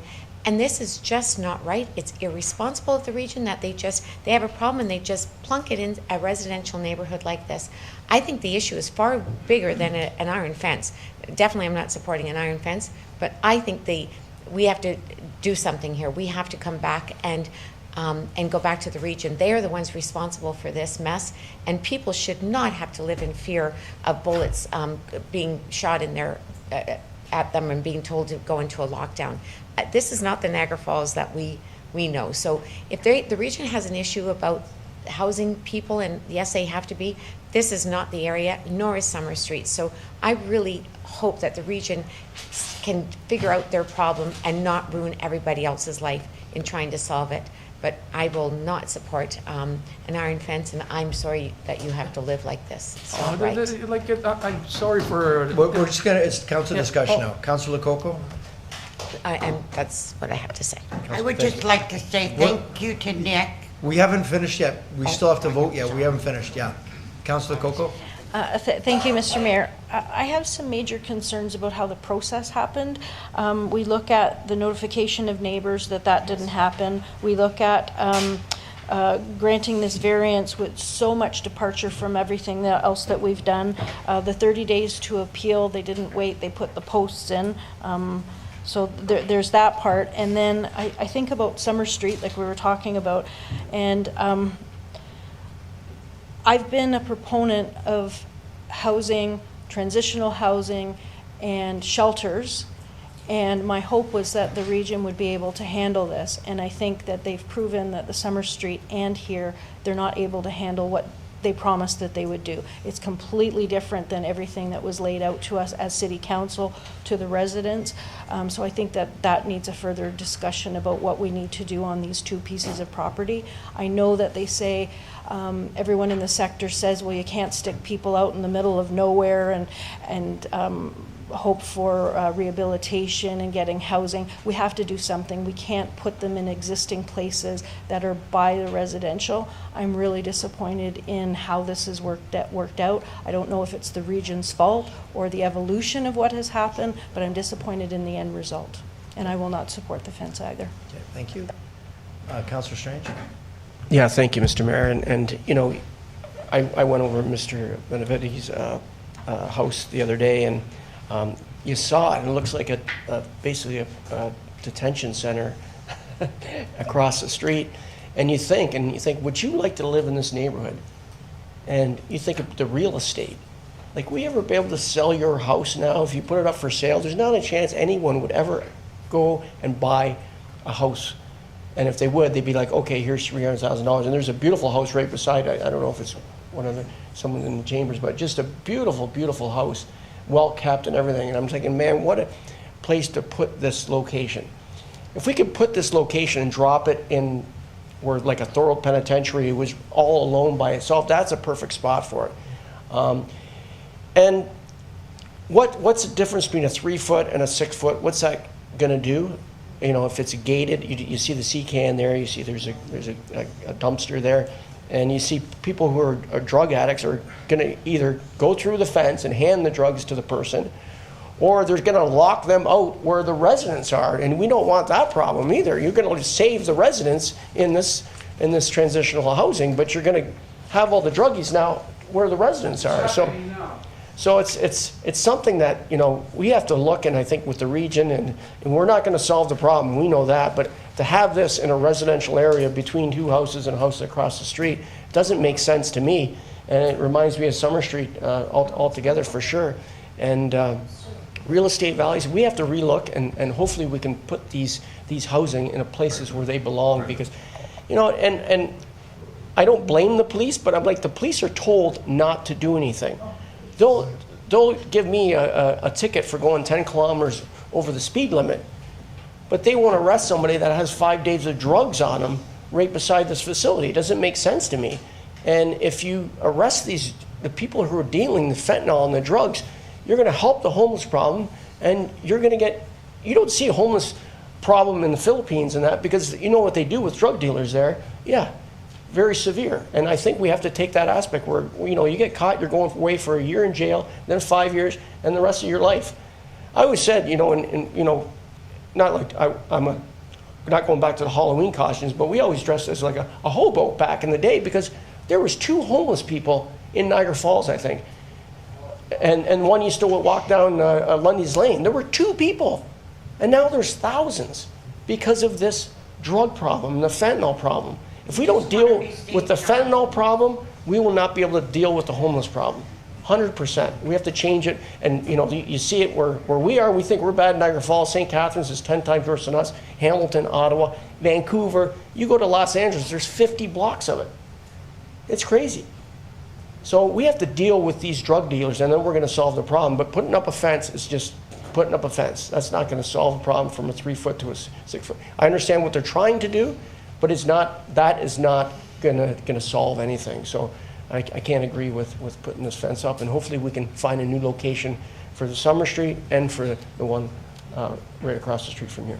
So just before I call the vote, our CAO just would like to make a comment, and then we're going to call the vote. Thank you, Mayor.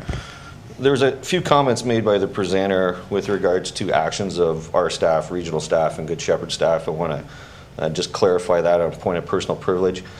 The existing 3-foot fence, for example, is actually on city property. There was poor drawings that were made, so there was mistakes made. There was a mistake made by the CBO in the circulation. He corrected it. That's why we're here tonight.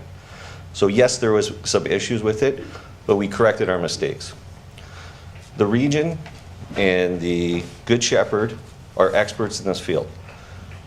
I have to deal with complaints, not just at this location, but Summer Street, and you heard the frustration with staff. So when I have a situation where there's safety to the residents of that building, to the staff that are managing those issues, and to the neighbors, and when the police, the region, and Good Shepherd, who are best practice providers, provide me a solution, not a let's hope we could move it somewhere in a decade. That is why staff acted on it. So to be very clear, we prioritize safety of the residents of that building, of the staff who are operating in that building, and of the residents in the neighborhood. That's why we made the decision. And that's what comes to my desk. And that's why I signed off on it. Procedurally, yes, correct. Is it the best place to have it? No, I would fully agree with that. Is it unfair to these residents? Absolutely, 100%. But I have to develop a solution to make it maybe a little bit better. And that's why it's before that. This was not taken lightly by staff, and we are trying to do the best we can, just like on Summer Street. But I can't deal with fentanyl, and I got to deal with something else. My concern is, don't have no fence. It's great to have security, but let's be factual. We have security downstairs. A Cantech security guard making $20 an hour isn't going to stop some of this stuff. Well, is a fence going to do it also? No. Maybe a combination of the two. But even 24/7 security, the reason it's not going to stay on for Summer Street, it's not going to stay here. That's a $260,000 bill. Easy, minimum. So if someone's paying for that, fine. And the reason that this fence and the iron rock gate, yes, they could have went with a cheaper alternative. They tried to do something that fit to the neighborhood. So I just want to get this through. This was presented like this was some, and I'm going to use my mother's language here, so excuse me, some half-assed solution. It wasn't. A lot of smart people who deal with this population for 30 years put this together, along with the police. So that's why we put it forward. Okay, folks, we're just keeping the discussion here So right now. council could make their decision. I just don't want the public or council or my staff to think that this was taken in a light-handed manner or done improperly, because that's what I take the most offense on. You can make whatever decision you want, but I'm going to defend my staff's action, I'm going to defend and the region's actions, because we try to do it best efforts. And that's my point of personal privilege. Thank you. Thank you, Mr. CAO. So, folks, we now have, you wanted to comment? Yeah, okay, Councillor Pietrangelo. Yeah, Your Worship, I do appreciate Mr. Burgess's comments. That's why when I got up, I said, you know, there's a number of different pockets of discussions that we can go to, and I just try to, you know, stick to the actual fact of, is it a minor variance or is it not a minor variance? I know I had a discussion yesterday with Mr. Burgess just in terms of, you know, what are the alternate solutions? And that was one of the things that I had said to him was, you know, well, perhaps these facilities should have security. I understand Mr. Burgess's point is that they come at a cost, but by not having security, it comes as a cost to the neighborhood. So it's all the neighbors that have to deal with the fallout, Your Worship, of not having that security in place. So perhaps we should look at this from a different set of eyes. Instead of looking at it from the bottom line and thinking it's going to cost a lot of money to have security there, we should look at it from the standpoint of, you know, how can we do it so that we're best serving the residents that have to deal with it? That's all, Your Worship. Folks, we know it's a complicated issue we're dealing with. We got a lot of mental health and drug addiction, and the two come together, and it's an absolute mess. So it's definitely a challenge we've never, ever had to deal with, not just here, around the world. But for tonight, we're just dealing with a fence bylaw. So there's a motion by Councillor Pietrangelo, seconded by Councillor Newesteg, that we deny the encroachment agreement and the minor variance. So I'm going to call that vote. All those in favor? Okay, and that's unanimous, and the issue's done. So thank you. The fence is not going to happen. Thank you, folks. Appreciate it. Okay, folks, we're going to now move along the agenda to 7.2. Please, if we could. This is CLK 2024-06, the cost of council meetings. Do we have any discussions on the No, that part of the meeting's over, ma'am. You don't know what I stole for. You No. don't know. I live in the house over Yep. there since the 90s. And you don't know what I saw. I was 77 years old. 87. That's all. Okay. That's enough. The woman said, shut up, you bitch. Come on. Oh, no. I don't want to hear any more those words. That's it. Because my husband is 90 years. I own a restaurant with a not school, not dead. Okay? I'm a Canadian citizen because of my father. I was young, and I take the citizen on my father. Okay? 22 years I work at fertilizer company. A piece of work. I own a restaurant with no school, nothing. With a locker, everything. Come on, we gotta... No, I'm sorry. I want those people out because you got a lot of land. Okay? Thank you. And you not just to put those people, put the other people too. I'm sorry, you know, I'm not do that. I can sit on my house, and then I see one lady close to my higher condition. One girl. Why they not going to school? Why they going on a farm the way we went? I came over here, I was 60 years old. Okay? And then my father, and then my mother, and we went on the farm and picked up strawberry. Okay, I know I'm sorry. I take a book. But that's the neighbor knows me. I'm sorry. And I want to thank my brother Nick, because he brought it to council's attention and to our attention. If not, there was no transparency here and no accountability, and that's why we're so upset. Thank you. Thank you. Thank you, folks. Thank you very much.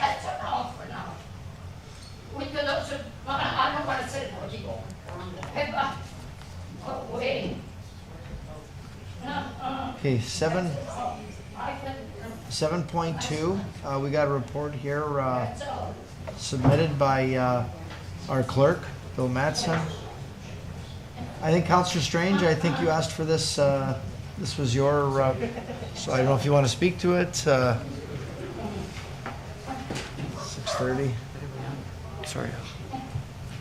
So there's a recommendation that council receive the cost of the council meetings as information, but did you have any comment, Councillor? Yeah. Yeah, thank you, Mr. Mayor. And yeah, I read the report, and I want to thank staff for going through this. And we do see a little bit of savings. It's not a lot of savings, but I really think just as far as especially the staff who are working and got to work all day and then come to a 4 o'clock meeting and then spend another sometimes 8-9 hours. It's very, very tiresome from them, and they can't think properly, they can't present properly.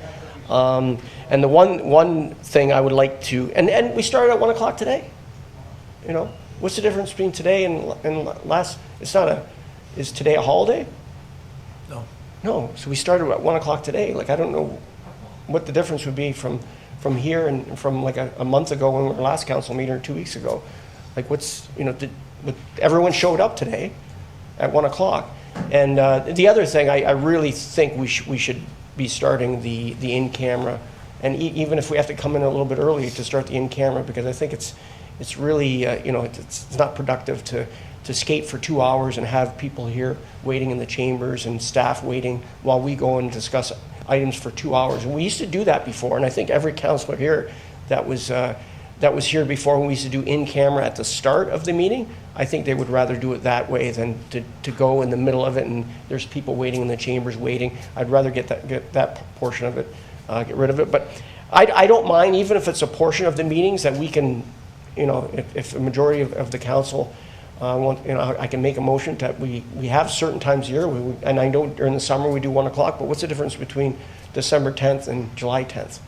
I'd like to know that. Mr. Clerk, so there's some discussion about the earlier meetings. What's your feedback? Yeah, so just to point out about the in-camera session, the motion was already made back on September 10th, about putting that back at the beginning of the agenda. So for 2025, we'll do that with a 2-hour cap. Perfect.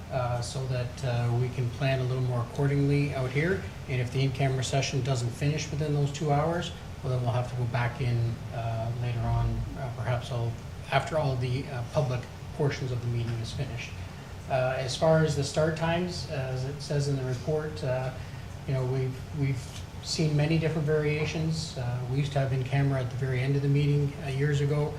We've had start times at 7 p.m., we moved to 6, we moved to 5, we moved to 4, and that's really just to accommodate a more fulsome agenda. I think we've all realized that the average time of the meetings is just growing. I know a lot of the statistics in this report were based on 2023 meetings. There was one stat in there that showed that the average length of time for 2024 also started to increase as well. I think now 6.4 hours average length. As far as the start times, you know, if we went a little bit earlier, I think the overwhelming majority of staff would appreciate that. There's, as you saw today with a 1 o'clock start time, the council chambers was full. So I don't know if starting earlier is a hindrance to those that want to participate. It also makes things a little bit easier for consultants, outside legal counsel, other staff.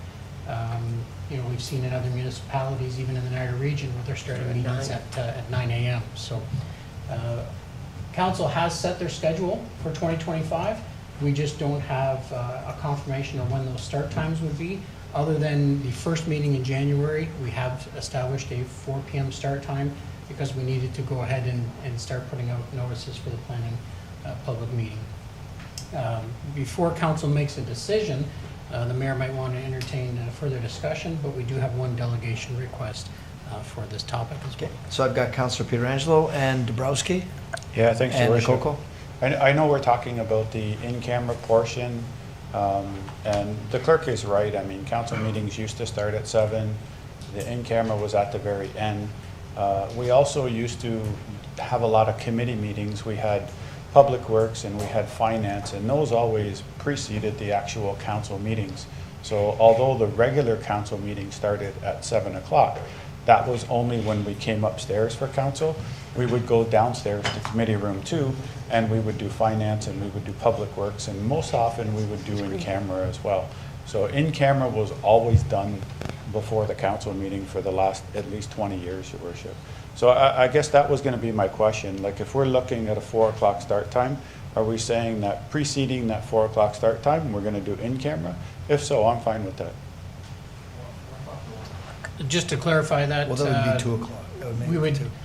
we would have the in-camera meeting at the start of the council meeting, but if the start of the council meeting is 4, we would go in camera shortly thereafter. If we're going to go in camera earlier, we would need to move the start time of the meeting up, because we have to pass the resolution to go in camera during an open session.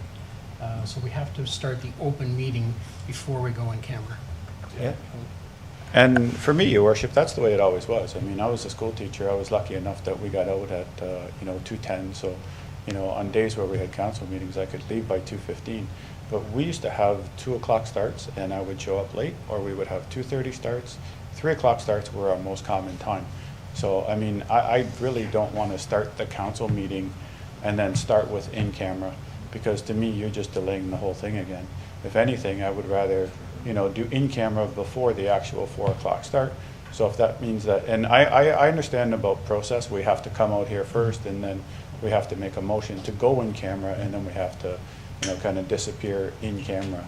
So if that means that the start times of the meetings have to be earlier, then that's what I would be in favor of. I don't want to start at 4 o'clock and then start with in camera. To me, that just simply, is the same time frame as we're stuck in right now. Okay, I've got Councillor Dabrowski and the Coco. Just so I'm hearing this correct, so we'll start in camera before our 4 o'clock meeting, but staff won't start their meeting until 5 o'clock. So the whole rationality around starting so that staff has a fresher, I don't know what we're exactly talking about here, but looking at the agenda, there must be items in the agenda that take longer than others. If you start at 1 o'clock, how can you have a soccer team come in and get pennants or that sort of thing? And I'm not sure how the agendas get designed, but can't we do an audit of the agenda to figure out what's taking the longest time? Why are things taking longer? I know we're trying with the 5-minute clock, but it doesn't seem to be helping. These meetings aren't getting any shorter. They're just getting longer, and we keep on talking about ways to shorten it, but they seem to just be getting longer. So I'm not sure the strategy's around timing. I think the strategy needs to be, we need to look at the agenda and figure out, is it planning? Planning obviously takes the longest, but why are meetings going so long?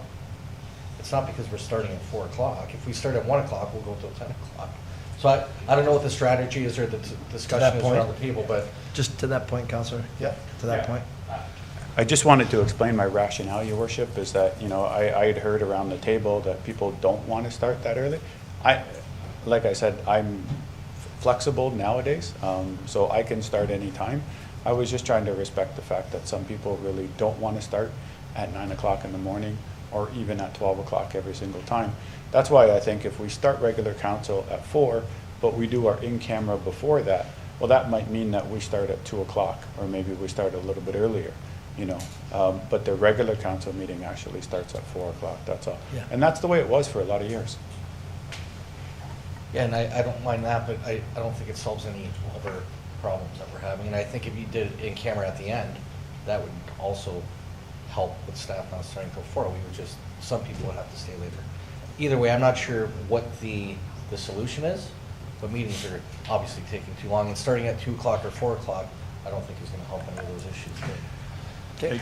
Again, and I'm not here with a point, million ideas to help. So Again, just to that point, Your Worship, sometimes we do have staff that stay here all night just in order to do in-camera. That's the only item that they're staying for. So they're in their offices for 4 or 5 hours, then we go in camera at 9 o'clock, and then they finally come make their presentation to us, and then they can go home. At least if we get in camera done before, then those people can go home. Yeah, and I agree with that.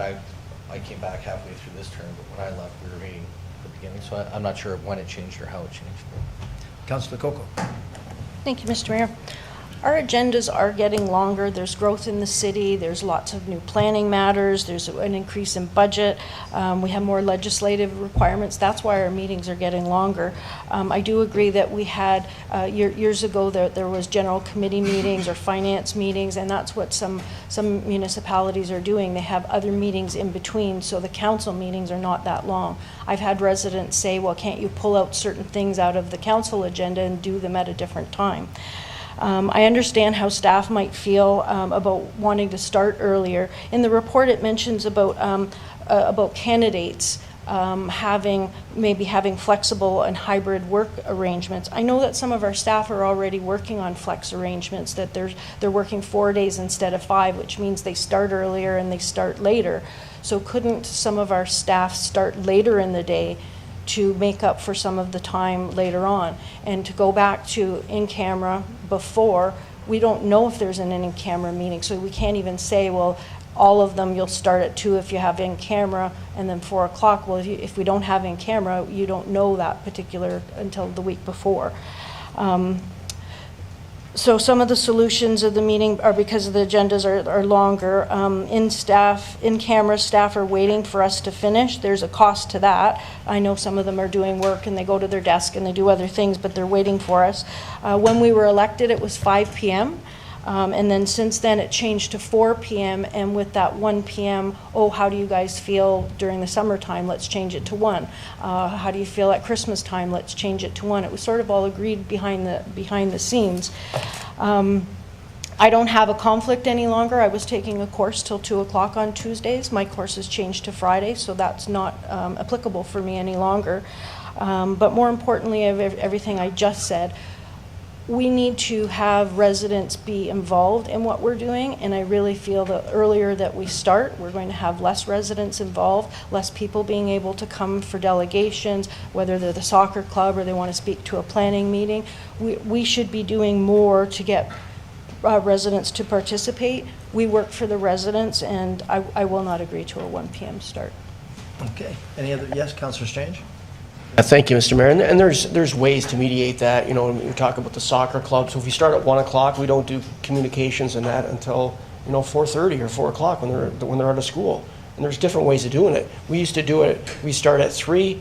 There'd be an in-camera, or what was it, 3 or 4 or whatever it was. We'd start in camera, and we would have to be in here for a certain time, and planning would be a certain time. And if we have to postpone or we only got through part of the in-camera, we could go a little bit in camera afterwards or something like that. But I think an earlier start is better for us, better for staff, and I think once you have, you're more awake, obviously, you think better, and you can function better, and so I think staff would be great and they would love to have us to have a little bit earlier. I would appreciate it too, and I can start at any time too, but I think you're more productive during the day. Get things done, and we can always, like I said, mediate where groups come in, soccer clubs, baseball, or something like that. We'll start at 4 and do that, and planning can be the same thing. So we can do it at the very end of the meeting. So, Mr. Clerk, 2 questions. Number 1, are we making a decision on start times tonight? Yes. We are, okay. And second comment to the clerk's comment was today at 1 o'clock, Chambers was full. And for senior citizens, I would suggest they want to come earlier. They don't want to come later. They're in bed, a lot of them by 7 or 8 o'clock. So depends who you're catering to. And today with Zoom, you could be at home enjoying the meeting. I mean, I think it's changed. So what I'm looking for is I'm looking for a motion. You have a comment? Yeah. What? I have a question. Okay. I wish everybody would stop commenting, because that's why our meetings run like this. You're right. Our question is why? It's ridiculous. You guys just keep going and going. As he makes it other comments. Can you make a motion in this meeting for an in-camera before the next meeting? What do you mean? Can you be more specific? Well, if you're saying you've got to come into a meeting before to have an in-camera meeting, you have to make a motion to go in. Oh, yeah, camera. we make the motion at the Can you beginning make of the the meeting. motion? I'm just Yes. asking, because I don't know. Yes. Can you make a motion at the end of this meeting for an in-camera meeting for next meeting? Oh, for the Before. next meeting, Mr. Clerk, if you know there's in camera. Just, I don't know, if you have it. You could, for example, there is an in-camera motion tonight for January 21st, because we as staff already know the topic and have already got that established. But a lot of times the agenda is not set and we don't know the topics coming forward. We don't know that well in advance what needs to go in camera. So that's why usually the resolution to go in camera appears on the night of the agenda. So we don't usually know that far in advance. I don't see that as that much of an issue. You know, depending on when your start time is, just like we used to do in the past, it just happens to be one of the first things we do in an open session. It just means paying, you know, our provider that airs the meetings for us a little bit of time while they sit and wait while council's in an in-camera session. But yeah, we could block off 2 hours.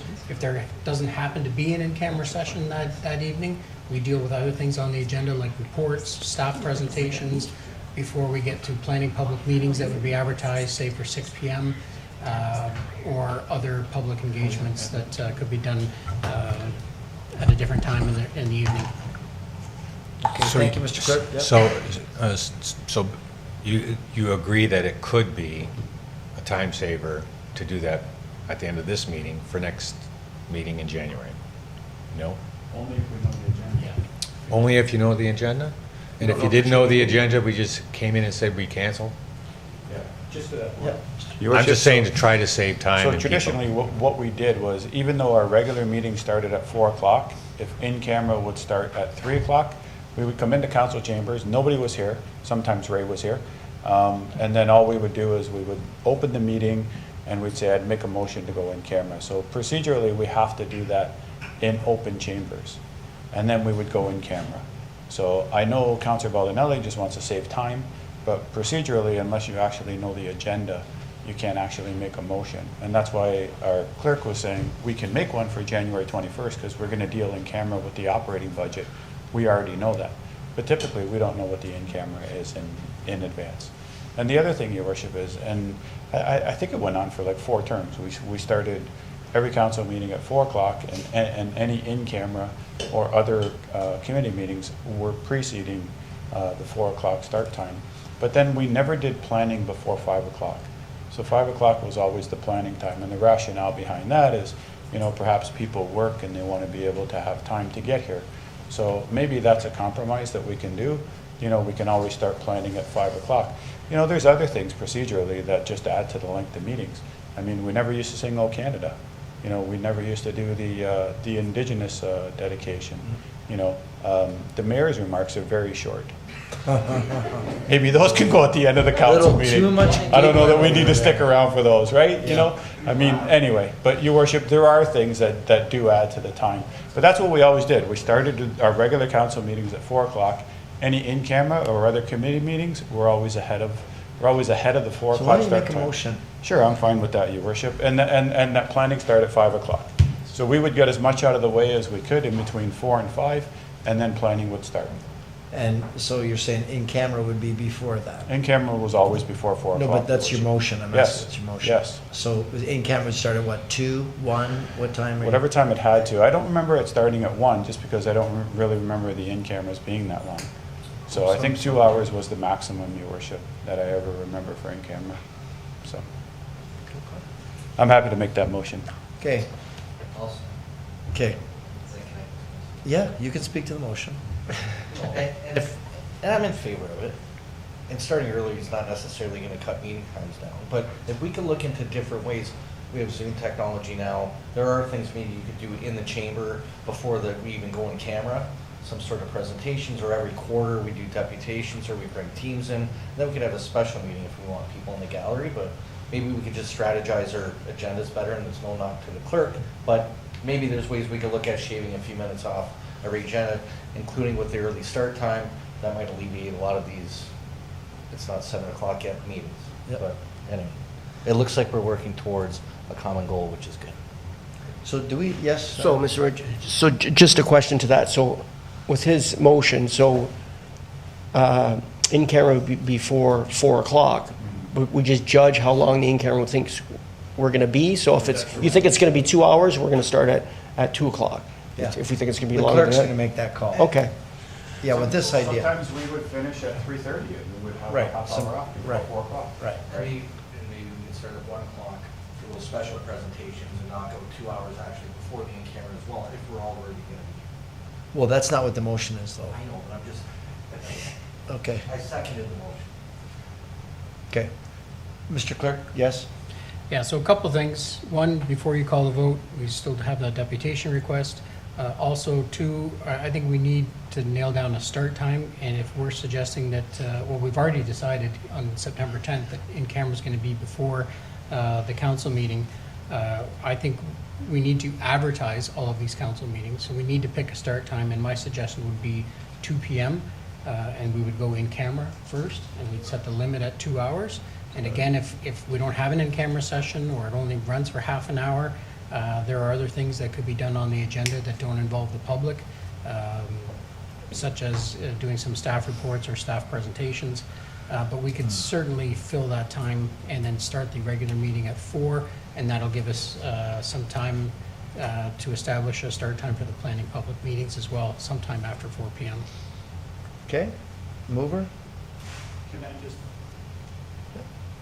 So does that mean, Your Worship, that we would advertise 2 o'clock for every single meeting and that everyone would come down here ready to start at 2? Or is it only council that comes down because we advertise That's the what it in-camera first? No, And right. are, like, Yeah.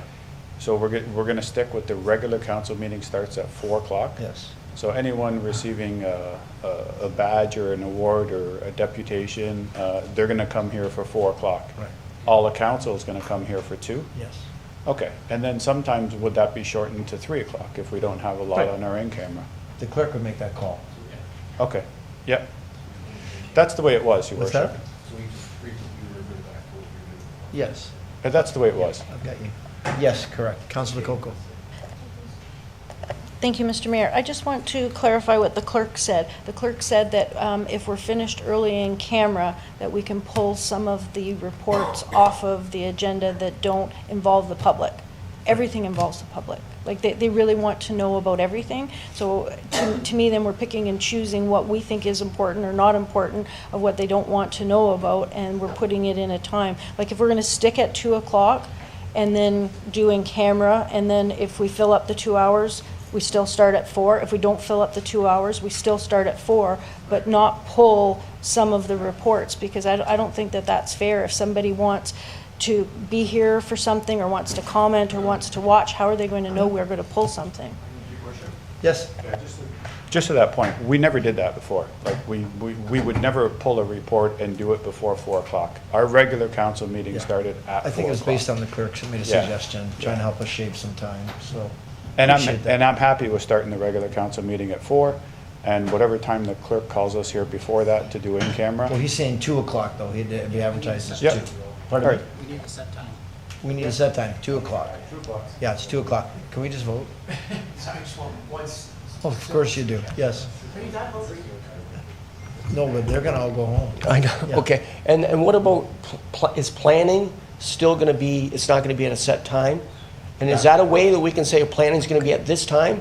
So if we come up to, and we finish a bunch of stuff, we can actually finish more stuff before planning begins, because they're coming in for, say, 6 o'clock or whatever it may be. And I don't know if, Mr. Clerk? Yeah, so for the past few years, a lot of our planning public meetings have been advertised for 4:30. And the reason for that was, especially through COVID, a lot of times we didn't have presentations or deputations ahead of time. So we would go right into those planning public meetings at 4:30 p.m. We can work with staff to come up with a start time.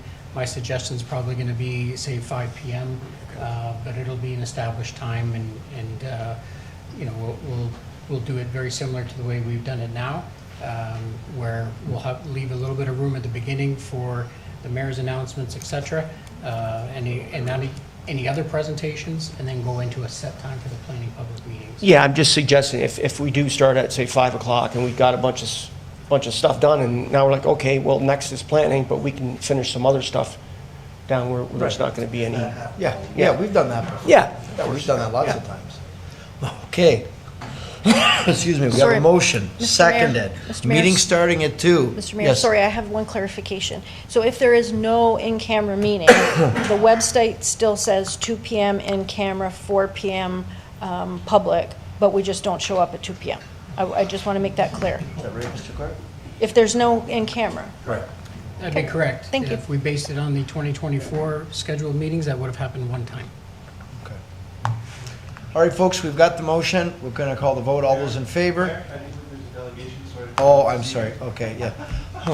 What is it, the deputy clerk over here? Who's this guy? You know, he's getting paid by the hour. He's dragging this meeting out as long as he can. All right, Mr. Burdett, please state your name and your address. My name is Jody Burdett. My address is 4480 Birch Street. I slightly changed my presentation to include the open session portion of. Subject: cost of council meetings, meeting start times, council members and residents of Niagara Falls. I'm here to express my preference for the open session portion of council meetings to begin at 4 p.m. The cost savings do not outweigh the financial and logistical inconveniences of the public's ability to make presentations before council. As a self-employed individual with Mr. total Burdett, control. just to stop you there, that's what we're doing. We're starting at 4. I So- just want to finish it. Okay. If Yep, go ahead. Finish it up. if I read your minds beforehand, Yeah, okay? go ahead. As a self-employed individual with total control over my business dealings and the ability to walk to council meetings, I am in the category of persons least affected by whatever hours you choose to start the meeting. Despite this, I still find a 1 p.m. start inconvenient. It is much more equitable to expect a resident to leave work an hour or two earlier than to have to take an entire half day, if not a full day off work to participate in council meetings. Advocating for the rest of the public who may not have such freedoms, I request that you make 4 p.m. the default start time with warranted exceptions only. When you chose to run for council, you and the residents who elected you had an understanding of the historic responsibilities you're being asked to provide. Changing the start time of meetings, which can clearly result in individuals who wish to participate in council meetings not doing so, should not be presupposed as the will of voters. You did not run on the merits of changing the historic start times of council meetings. Keep in mind why this report was commissioned. It is a financial implications report, not a time savings report. Every other word in this report is redundant to those within the financial implication budget sections, which clearly indicates that the historically established meeting start times are 95 to 97% efficient.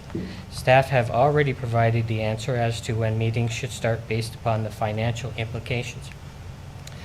As a courtesy, I offer this advice to address some of the issues that I consider redundant within the report. As my participation in council meetings increases, I find the scheduling of the in-camera portion of the meeting the most inconvenient for residents making presentations before the council. The next most inconvenient items are the mayor's reports and announcements. To improve the council's ability to conduct important business, I suggest altering the agendas to completely remove the latter and place the in-camera portion, or at least the remaining in-camera portion, of the meeting at the last reasonable position on the agenda. In conclusion, I urge you to consider the practicalities and the broader impact on residents when setting the meeting start times. A 4 p.m. start time strikes a balance between the operational needs of the council and the participation of the community.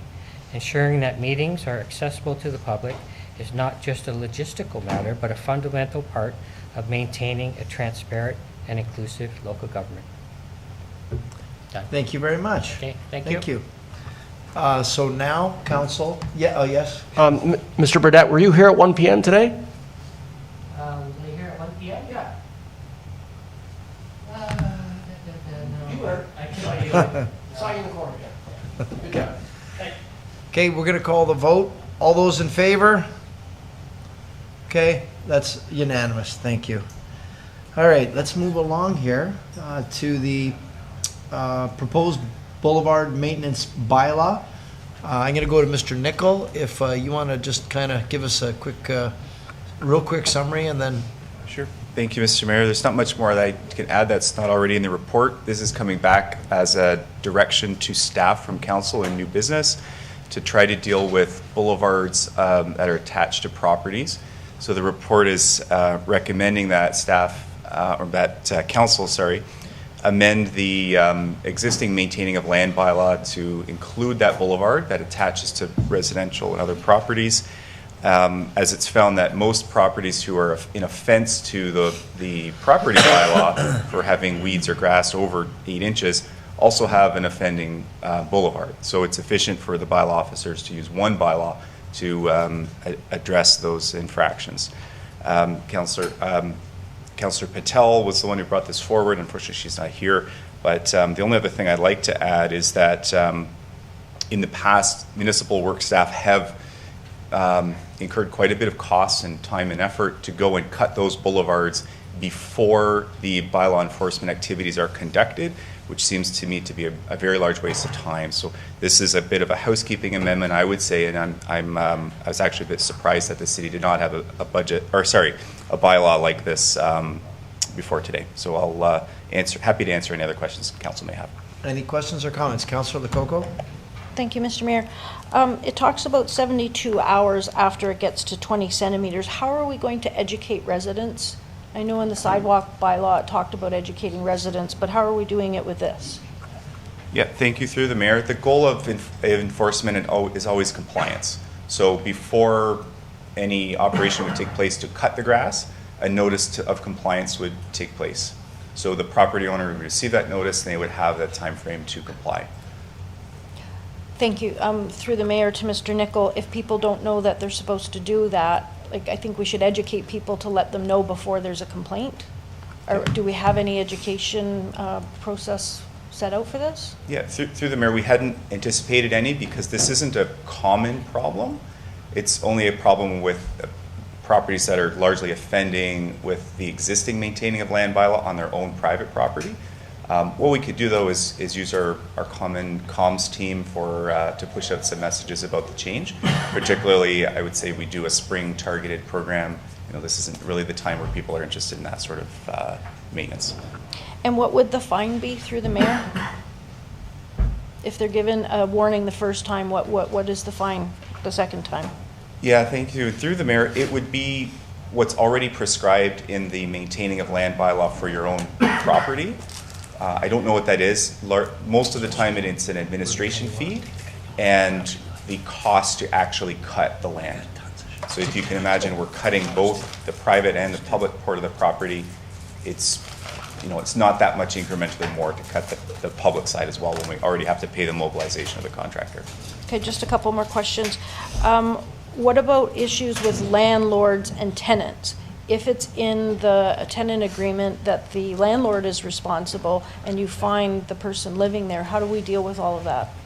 Yeah, thank you. And I might look to General Manager Dolch to talk about the specifics of how our bylaw is implemented here. My understanding generally is that the property owner is the responsible party to comply. And the reason for that is because we can collect on taxes. So the property owner is paying the taxes, so they have the obligation to comply. Okay, thank you. Do we have any findings for 2024? You said you spent a lot of time, and could we get a report for 2025 to see if there's any difference? Through the chair, I might look to our Director of Ops if he has any anecdotal information. We haven't, to the best of my knowledge, been tracking the number of times we go and cut boulevards. Often that's because we don't have an obligation as staff to cut the boulevard. It's not a bylaw item. So what I like to say is, if you enjoy looking at tall grass and weeds in your boulevard, I'll leave it. But where it becomes a hazard to your neighbors or or to sight lines, then we'll come and cut it. So we wouldn't be cutting today at the frequency that the bylaw would request. What we're trying to do though is accomplish a nicer looking city across the board and some higher levels of standards. Again, if someone were to complain, we would assess it, and my direction to staff right now is don't cut it. It's not our responsibility, right? It is our responsibility as a city to make sure the roads are maintained, but our responsibility isn't to use our hardworking resources on beautification for areas that residents generally cut across the city today. Okay, thank you. And the last point, I had a resident that contacted me about the City of Waterloo has guidelines for boulevard gardens. So if they're expected to take care of the boulevard grass, the question then is, can they put a garden on it? Yeah, through the chair, we generally have what's called a fouling of highways bylaw, which means if you do something that causes other people harm, so if you block sight lines, if you create a hazard that someone might hit when they drive off the road, we could tell you to stop doing that. Or if you, say, drag snow onto the road, we could tell you to stop doing that. So we would generally apply those principles to locations where the boulevards have been modified that we don't feel is in the public's best interest.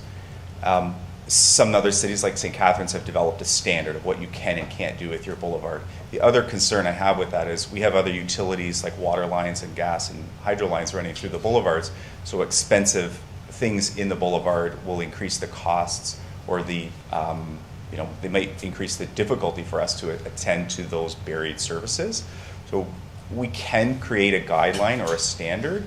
We don't have that right now, but we use some what I would call common sense principles to make sure that the boulevard isn't creating that nuisance that it might if they do something crazy. Okay, thank you very much. Okay, are there any other speakers to the report? If not, then looking for a motion to accept the recommendations. I have a motion by Councillor Newesteg, seconded by Councillor Strange. If there's no other comments, I'll call that vote. All those in favor? And that's carried unanimously. 7.4 MW 2024-46, follow-up on sidewalk winter maintenance.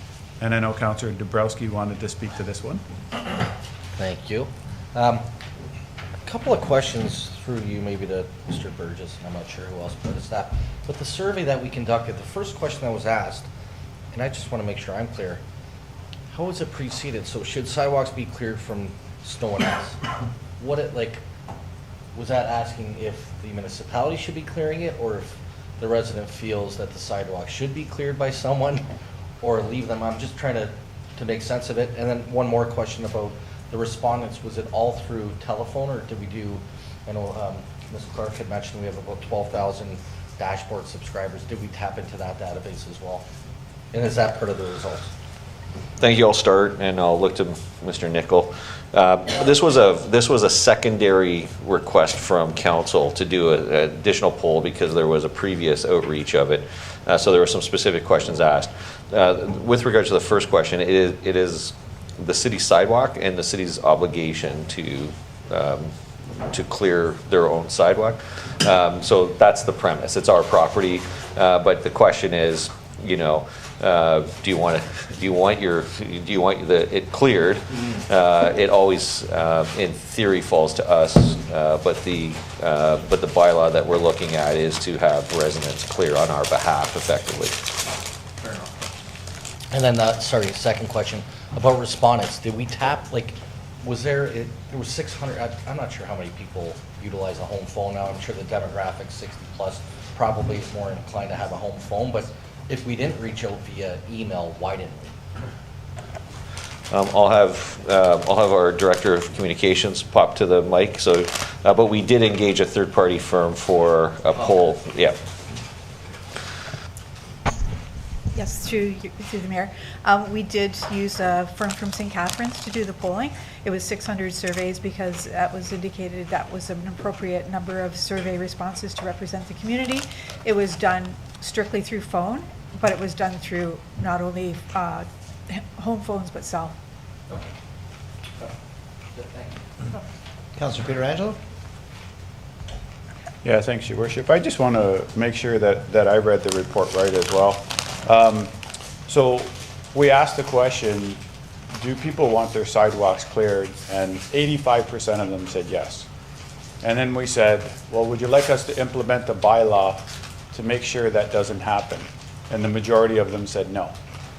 And then our follow-up question was, well, would you like us to spend city resources, therefore city taxes, to clear the sidewalks? And the majority said no. But 85% of them want the sidewalk cleaned. I don't know that really left us with a conclusion. I mean, the majority of people we surveyed didn't want a bylaw. and the majority of people didn't want to pay for it. I don't think there was another alternative in there, Your Worship. Those were the two choices. I'm sorry, I hate to say it, but I don't really know that it tells me a lot by doing that. I mean, obviously, 85% of the people want their sidewalk cleared, but they don't want a bylaw, and they don't want to pay for it. So, yeah. Did you want to comment to that before I go to, I've got you next, Councillor Legault. Yeah, the only thing I can say, and the councillor was right, we didn't find, like, there wasn't any overwhelming conclusion that we could bring back. Just want to just clarify, the first question wasn't about who is going to clear it. Do you think sidewalks should be cleared? We wanted to start with a softball too, right? Get people going, and we expected people would say, yeah, it should be cleared.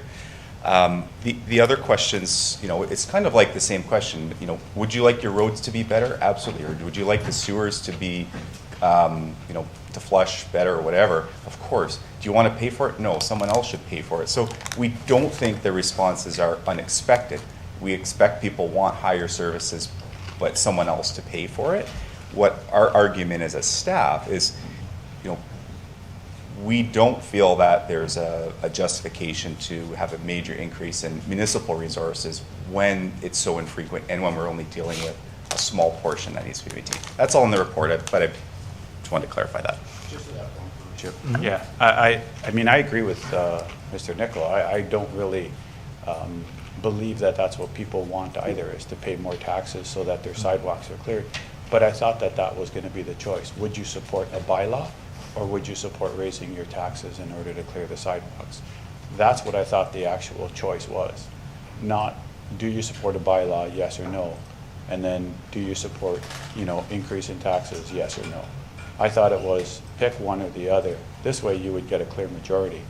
I think the way that the questions were doled out, you know, people had the opportunity to respond one way on one side and another way on another side, which really doesn't leave us with a clear vision. Yes, CAO. I guess I interpret the results slightly different. I do agree with your observation and Mr. Nichols' observation.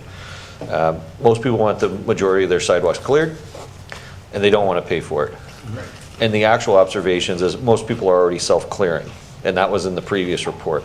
So when you combine the three together, to me, it points to the fact that the bylaw is the optimal solution. The majority of people don't want to pay excess taxes. The majority of people want their sidewalk cleared, and the majority of people are already doing it. So when you combine all three data points, that to me leads to the conclusion of the bylaw. But you know, that's how, you know, both what we've observed in reality of what's going on in the city and what, you know, the comments back are that I think most people are afraid of a bylaw and how it gets applied. You know, if I don't rush home and clear my snow within 15 minutes, I might get hit with a $500 fine. The reality and most of the evidence that Mr. Nicol put forward on how it's applied in other cities and how we would intend to apply it, there's very few instances of you know, being offside with the bylaw. So, and most of the other communities that have adopted the bylaw don't see those large increases or non-compliance. So, you know, that's how I think if you combine the two reports, that's how I draw my conclusion. So I've got a couple of speakers, and I just wanted to add to that. That's how I interpret it, because we were missing that part from the last report, that most already do it. I forget what that number was. 83%. 83%. And then there's a percentage that they don't own the house, they rent. And I remember that was like my daughter at university, right? They didn't want to do it, they don't own it, and they, you know. But and I'm going to tell you, there's one other part I would add. Let's have one meeting here, guys, just one up here. The only other thing I would have asked was, do you believe there's a bylaw? Because most people think we have a bylaw. I have people all the time, settle this argument. Everybody, there's one, Councillor Bordenave. They think we already have a bylaw because most cities do. We're one of the odd men out, or odd people out. So I'm going to go to Councillor Lococo and Councillor Neweste. Thank you, Mr. Mayor. After the last snowfall, I drove around downtown, up and down different streets, and I was actually surprised how many of the sidewalks were not cleared. And it's not a scientific numbers or anything, but just looking, I was actually surprised. But I do have two questions. The report talks about an assistance program for low income or someone with a disability. So my question is, what is the criteria for disability? If someone can answer that, and then I have a follow-up to that. Okay, and just before I do, I just want to mention one thing. The last snow, for someone who's a shoveler, I didn't shovel last time. It wasn't enough snow. And I knew it wasn't going to snow more, so I let Mother Nature bring it and take it. So I just want to point that it wasn't a real snow. It was kind of a dusting. Anyway. Thank you. And to the mayor's point, there's an 8 centimeter threshold in the regulations. So if our plows aren't out, it's because it's 7.7 centimeters or whatever. No, we're not that specific. We'll send the resources out, and all of the downtown streets are done by city resources. So it may have been our guys that haven't been out there. No, the city plows were out. Okay. It was the other ones that were not. Yeah. No. The city plows were out. All the city sidewalks were done. It was the residents that did not clear those. Sorry, I just want to make that clear. So to answer the question about the assistance program, we recognize that not all people with disabilities have income challenges, and not all people with income challenges have disabilities. So what we would like to do is, we'd want to work with other parties who've developed similar programs already, or work with other parties like Project Share or other service delivery partners who already know who's a recipient of these community support programs. I don't have the answer for you tonight, Councillor, what those thresholds would be. I would suggest that anyone who's on a disability support payment would be eligible because of their, that's a threshold that's already been established. But what we would look to do is have like a rebate program. Because in theory, if somebody is in a home, they need to access their driveway. So they're already paying someone to clear their driveway. So what we're saying is if you're paying someone to clear your driveway, we'll cover the cost of clearing that sidewalk. But if you're already able-bodied to clear your driveway, we expect you should be able to do the sidewalk as well. So that's how we'd anticipate rolling out the program. We're not hiring new people to do this work. It's a rebate program for the expenses you might incur. Right. Okay. Thank you. I do understand that. The issue then became about the disability.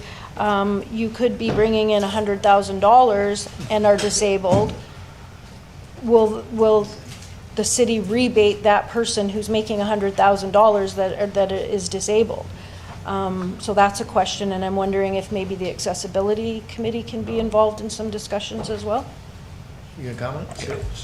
No, we'll go to the ODSP guidelines, so you have to be receiving ODSP to be on it because they have both an asset test and a income test. So we continue to use the ODSP guidelines, no different than for water rebate and tax rebate. So we'd use the same guidelines for the program. That makes sense. It just didn't say that in the report. That's why I was asking. Thank you.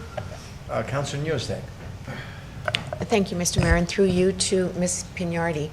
If we put a bylaw in place and so basically who holds the legal liability? Is it cost shared between the city and the resident, or does the city, because it's their property, own it or responsible for it? Thank you. Through the chair, so when there is a bylaw in place, it essentially transfers the responsibility for a slip and fall to the owner who would be responsible under the bylaw.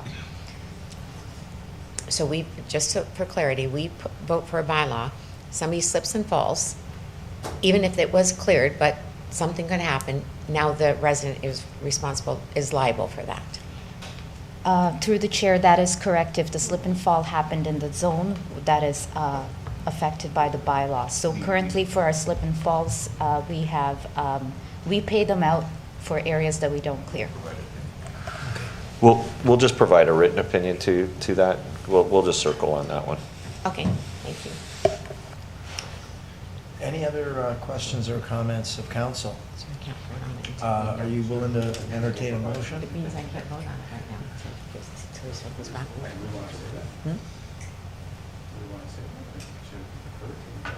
That's fine. We can do that. You want to do that? Yeah, we'll defer it until we... So a motion by Councillor Newstead to defer to get the legal piece, seconded by Councillor Strange.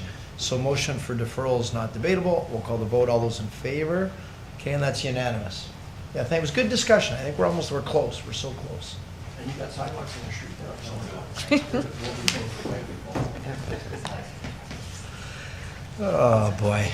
Okay, 7.5, Whirlpool Road Reconstruction Budget, looking for a motion. Motion by Councillor Pietrangelo, second by Councillor Strange. We'll call the vote. All those in favor? Okay, and that's approved. That's fantastic. Should we be referring to it as Gord Singleton Way? Yes, we should be. Add that in the mark. 7.6, year-round indoor court proposal by staff, looking for a motion. There is 2 recommendations. Councillor Strange, motion by Councillor Strange, second by Councillor Newestag. All those in favor? Okay, and opposed? 1 opposed. Okay, thank you for that. 7.7, interim control bylaw related to settlement area boundary expansions. There are 2 recommendations. Councillor Lococo? I move forward with the recommendations. So you're making a motion? Make a motion, sorry. Okay. Do we have a seconder to that? Yes, Councillor Strange? I'd just like to ask a question. Okay, so I got to first, see if we can first get it. Is Councillor Pietrangelo, he's got a conflict? Yeah. Oh, okay. Do we have a seconder for the motion so that we can have discussion on it? Okay, Councillor Bordenave. Okay, go ahead, Councillor Strange. Yeah. Thank you, Mr. Mayor. I just want to clarify, maybe Ms. Dolch can. So this is not affecting the urban, like the Gardner West, the Grassy, like all that is not. That's not affecting that. That's just anyone that's trying to apply to get inside the urban boundary, I guess, right? Through your worship, through the council, that's correct. So Gardner West and Northwest are already inside. That was decided by the region. Yeah. It's any future urban boundary expansion requests that we get. We just want to have a little more time to kind of figure out what we need to look at and digest. Perfect. Okay, thank you. Okay. Yes, Councillor? I just did have one question, sorry, I forgot. Have we received any applications? It says in the report we've received inquiries, but have we received applications? Ms. Dolch? Thank you, your worship, through you to the councillor. No applications as of yet. There are some, I believe, in the works, though, at this point. Thank you very much. Okay, thank you for that. If there's no further questions, we'll call the vote. All those in favor? Okay, and that's approved unanimously. Do we want to bring Councillor Pietrangelo back in the room? No. No? Well, it would just be bringing them back in to pass the motion to go in camera. Oh, to go in camera, okay. We've already dealt with 7.8. Okay, so we need a motion then? Okay, just to explain further, there's one motion for tonight's in-camera session.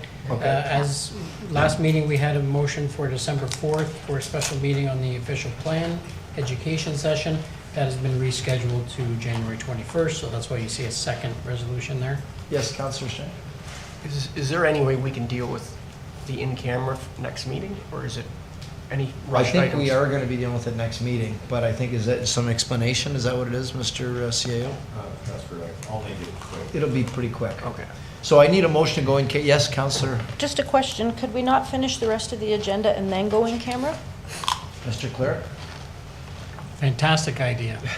Pushing for that for years. Okay, so then can you grab Councillor Pietrangelo? We'll bring him back in. We'll give him half a second. So then we'll hold off calling the motion to go in camera. So we're gonna, well, we'll wait for him to come in. He likes to always make the motion on the consent agenda.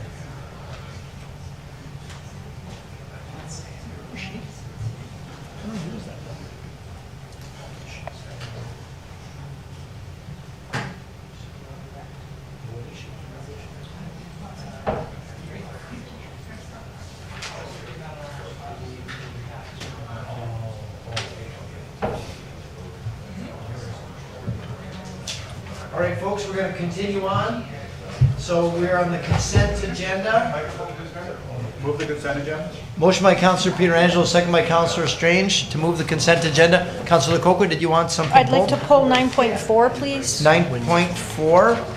Okay, the installation of the wind phone. Okay, why don't we deal with that one? Yes, thank you.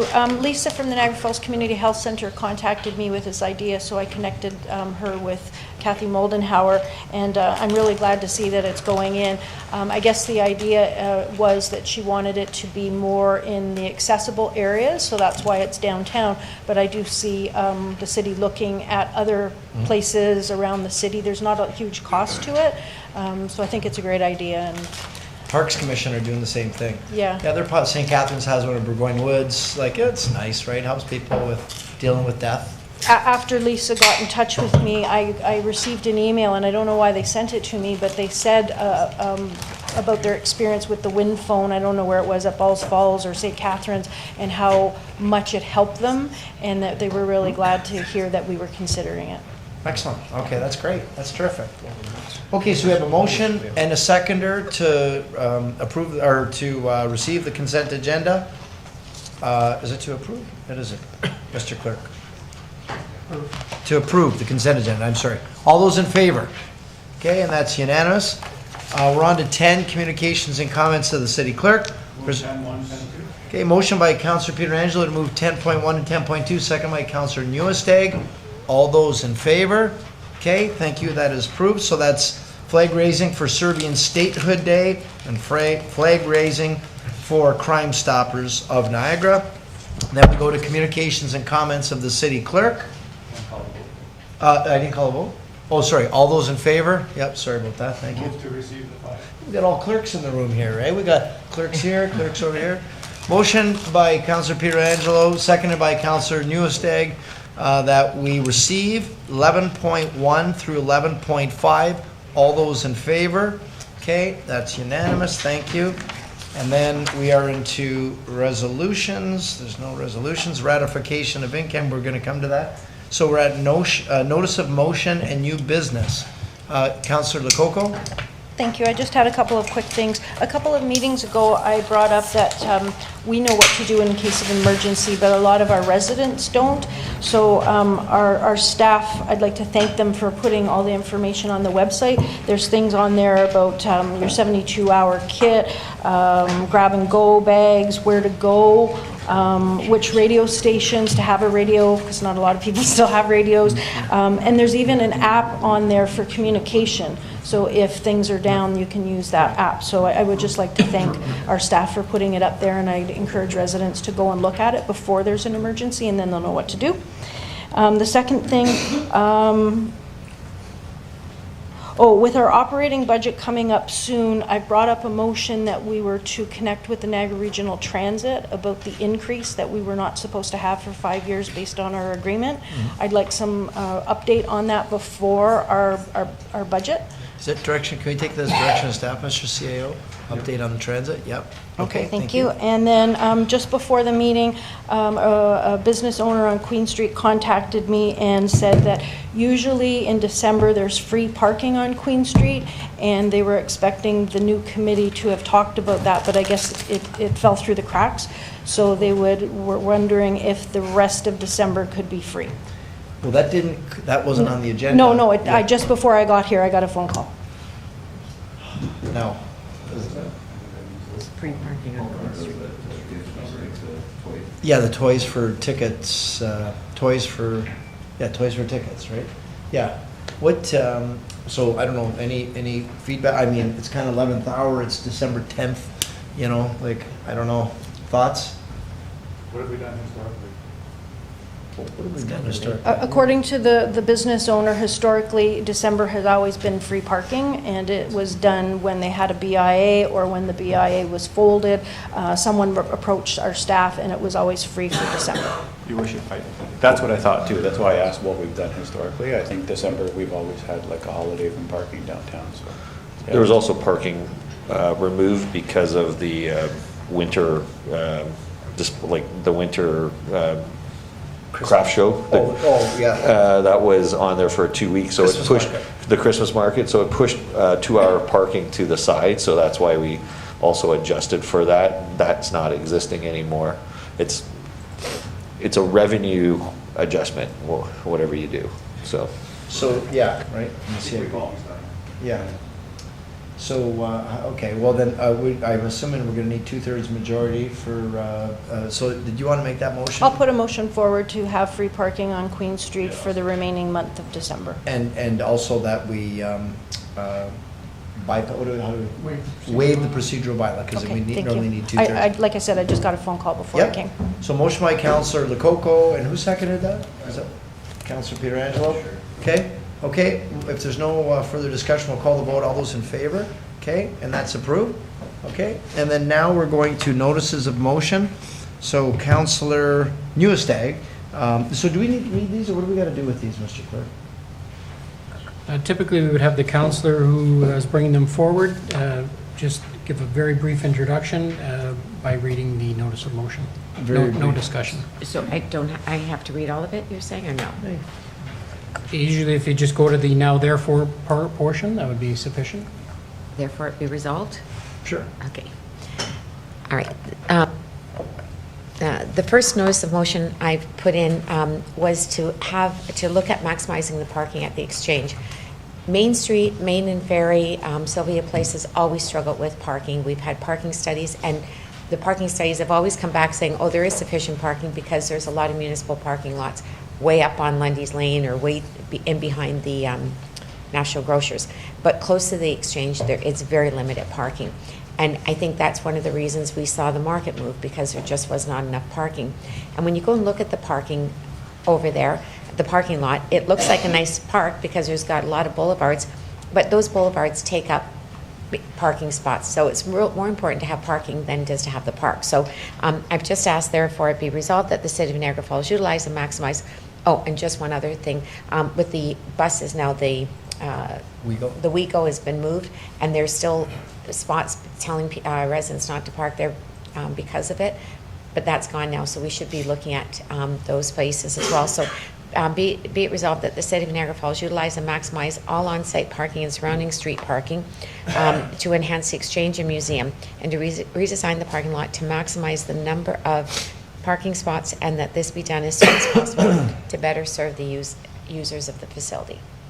Thank you. So that's number one. And then you have a second one there? I do. So my second one, I sit on both the senior committee and the youth MIAC. And I call them my bookends because I got the seniors on one end and the youth on the other. And the one thing that I've noticed being around MIAC is they're there, but we haven't totally engaged them. And they are the youth, they're the future of our society. And I really think they should be at the table having more of a discussion on things that will be affecting them. So I want to start with a march in how we can look at empowering them. Politics, for instance, are they aware of voting? Is something they should be engaged in that. Business as well, so trying to bring them into the Innovation Hub so they can see what is involved there. Maybe involve them with the Exchange as well, culture and sporting. So all those different aspects of what's life is like for a student. I want to see if we can help empower them, reach out and really support them during the month of March, and identify and see them and realize that they should be a big contributing member of our society, and empower them to do so. So maybe they should be here during one meeting in March as well, so they can understand how decisions are being made. So anyway, that one is, I think that's just, that one is, therefore it be resolved that the City of Niagara Falls recognize March as Youth Empowerment Month. Thank you. Okay, thank you for that. Then we move on to 15 motions, and we've got Councillor Lococo. Thank you, Mr. Mayor. I put this motion forward to be able to speak longer on the budget. November 26th, we've already bypassed that. I didn't bring it up today because I saw the way that the conversations were going for the water and wastewater budget. But for January 21st, that's our operating budget, and that's going to be a very detailed budget.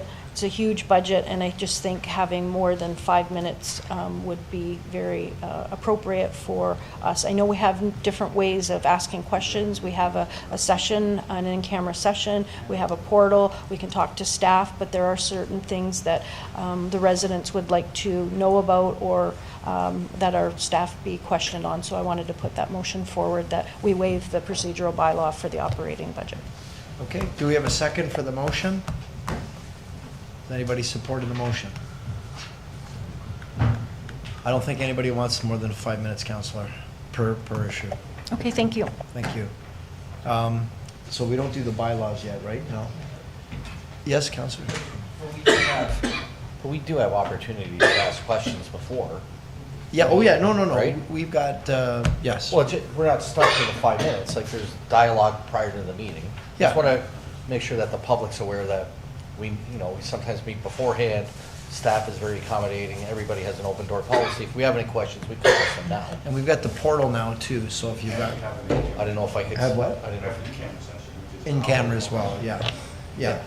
Excuse me, Mr. Mayor, I just said that. I just said we had an in-camera Yeah. session. I had said we had a portal and we have staff that are willing to do that, so I did put that in as part of my motion. Okay, so I need a motion to go in camera. Yeah, 10 minutes ago, but did you have some new business? This is old business? Yeah. This is new old business? No, I just wanted to, sorry, because last meeting we were talking about Dalton's Wish. I was talking about Ron Wood and everyone at the service center that did the chili cook-off. And then it ran into when we were going to have Dalton's Wish Toy Drive, which is going to be on Thursday, December 19th at Boston Pizza on Morrison and Dorchester, which is a Thursday from 5 to 8. And so toys from infant to 18 years, and sometimes, those are tough to find. So gift cards, Boston Pizza cards, because Boston Pizza is just a couple doors down from Ronald McDonald House as well. So Dalton was a great kid. He's one of our Heaters heroes. He had osteosarcoma and unfortunately passed away. But before he passed away, before Christmas, we asked him, and he's from Welland, we asked him what he wanted for Christmas, and he says, Mike, I just want all the other kids and their families and brothers and sisters to have toys, which was the most unselfish thing possible. So this is 10th year coming up for his legacy, and his parents are so glad that the city carries it on, and they just did this with the service center, so they're so appreciative. And I know a lot of departments last year contributed with toys, so we thank you, and hopefully we'll see you on the 19th, and we're delivering them on the 20th. To rate Ronald McDonald. So 19th, that's next December, Thursday. Yeah, next Thursday, 5 to 8 p.m. At Boston Pizza. Pizza Yeah, on Dorchester. perfect. Thank you. Okay, got it. Okay, thank you. All right, so looking for a motion to go in camera. Councillor Dabrowski, second by Councillor Baldinelli. All those in favor? Okay, it's unanimous. So now we're heading again. No, that's what just came up. Take your time. Everybody just hang out here for a bit.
Okay, welcome back. We just finished our in-camera meeting, and now we're about to close out the council meeting out in the open. Now, Mr. Clerk, ratification of in-camera. Yes, thank you, Your Worship. All the matters for ratification of in-camera, we're just giving direction to staff. Okay, fantastic. So we're looking at the bylaws. Councillor Pietrangelo? Yeah, thanks, Your Worship. Happy to move the bylaws, although one of the bylaws is tied to the one conflict that I declared earlier. It's 2024-126, and it's tied to PPD 2024-53. I'll hand that to the clerk. So. Okay, thank you for that. Seconded by Councillor Strange. All those in favor? Okay, looking for a motion for adjournment. Councillor Bordenave, seconded by Councillor Nieuwensteeg. All those in favor? We're adjourned. Merry Christmas, everybody. Happy holidays. Happy New Year. Thank you for coming out.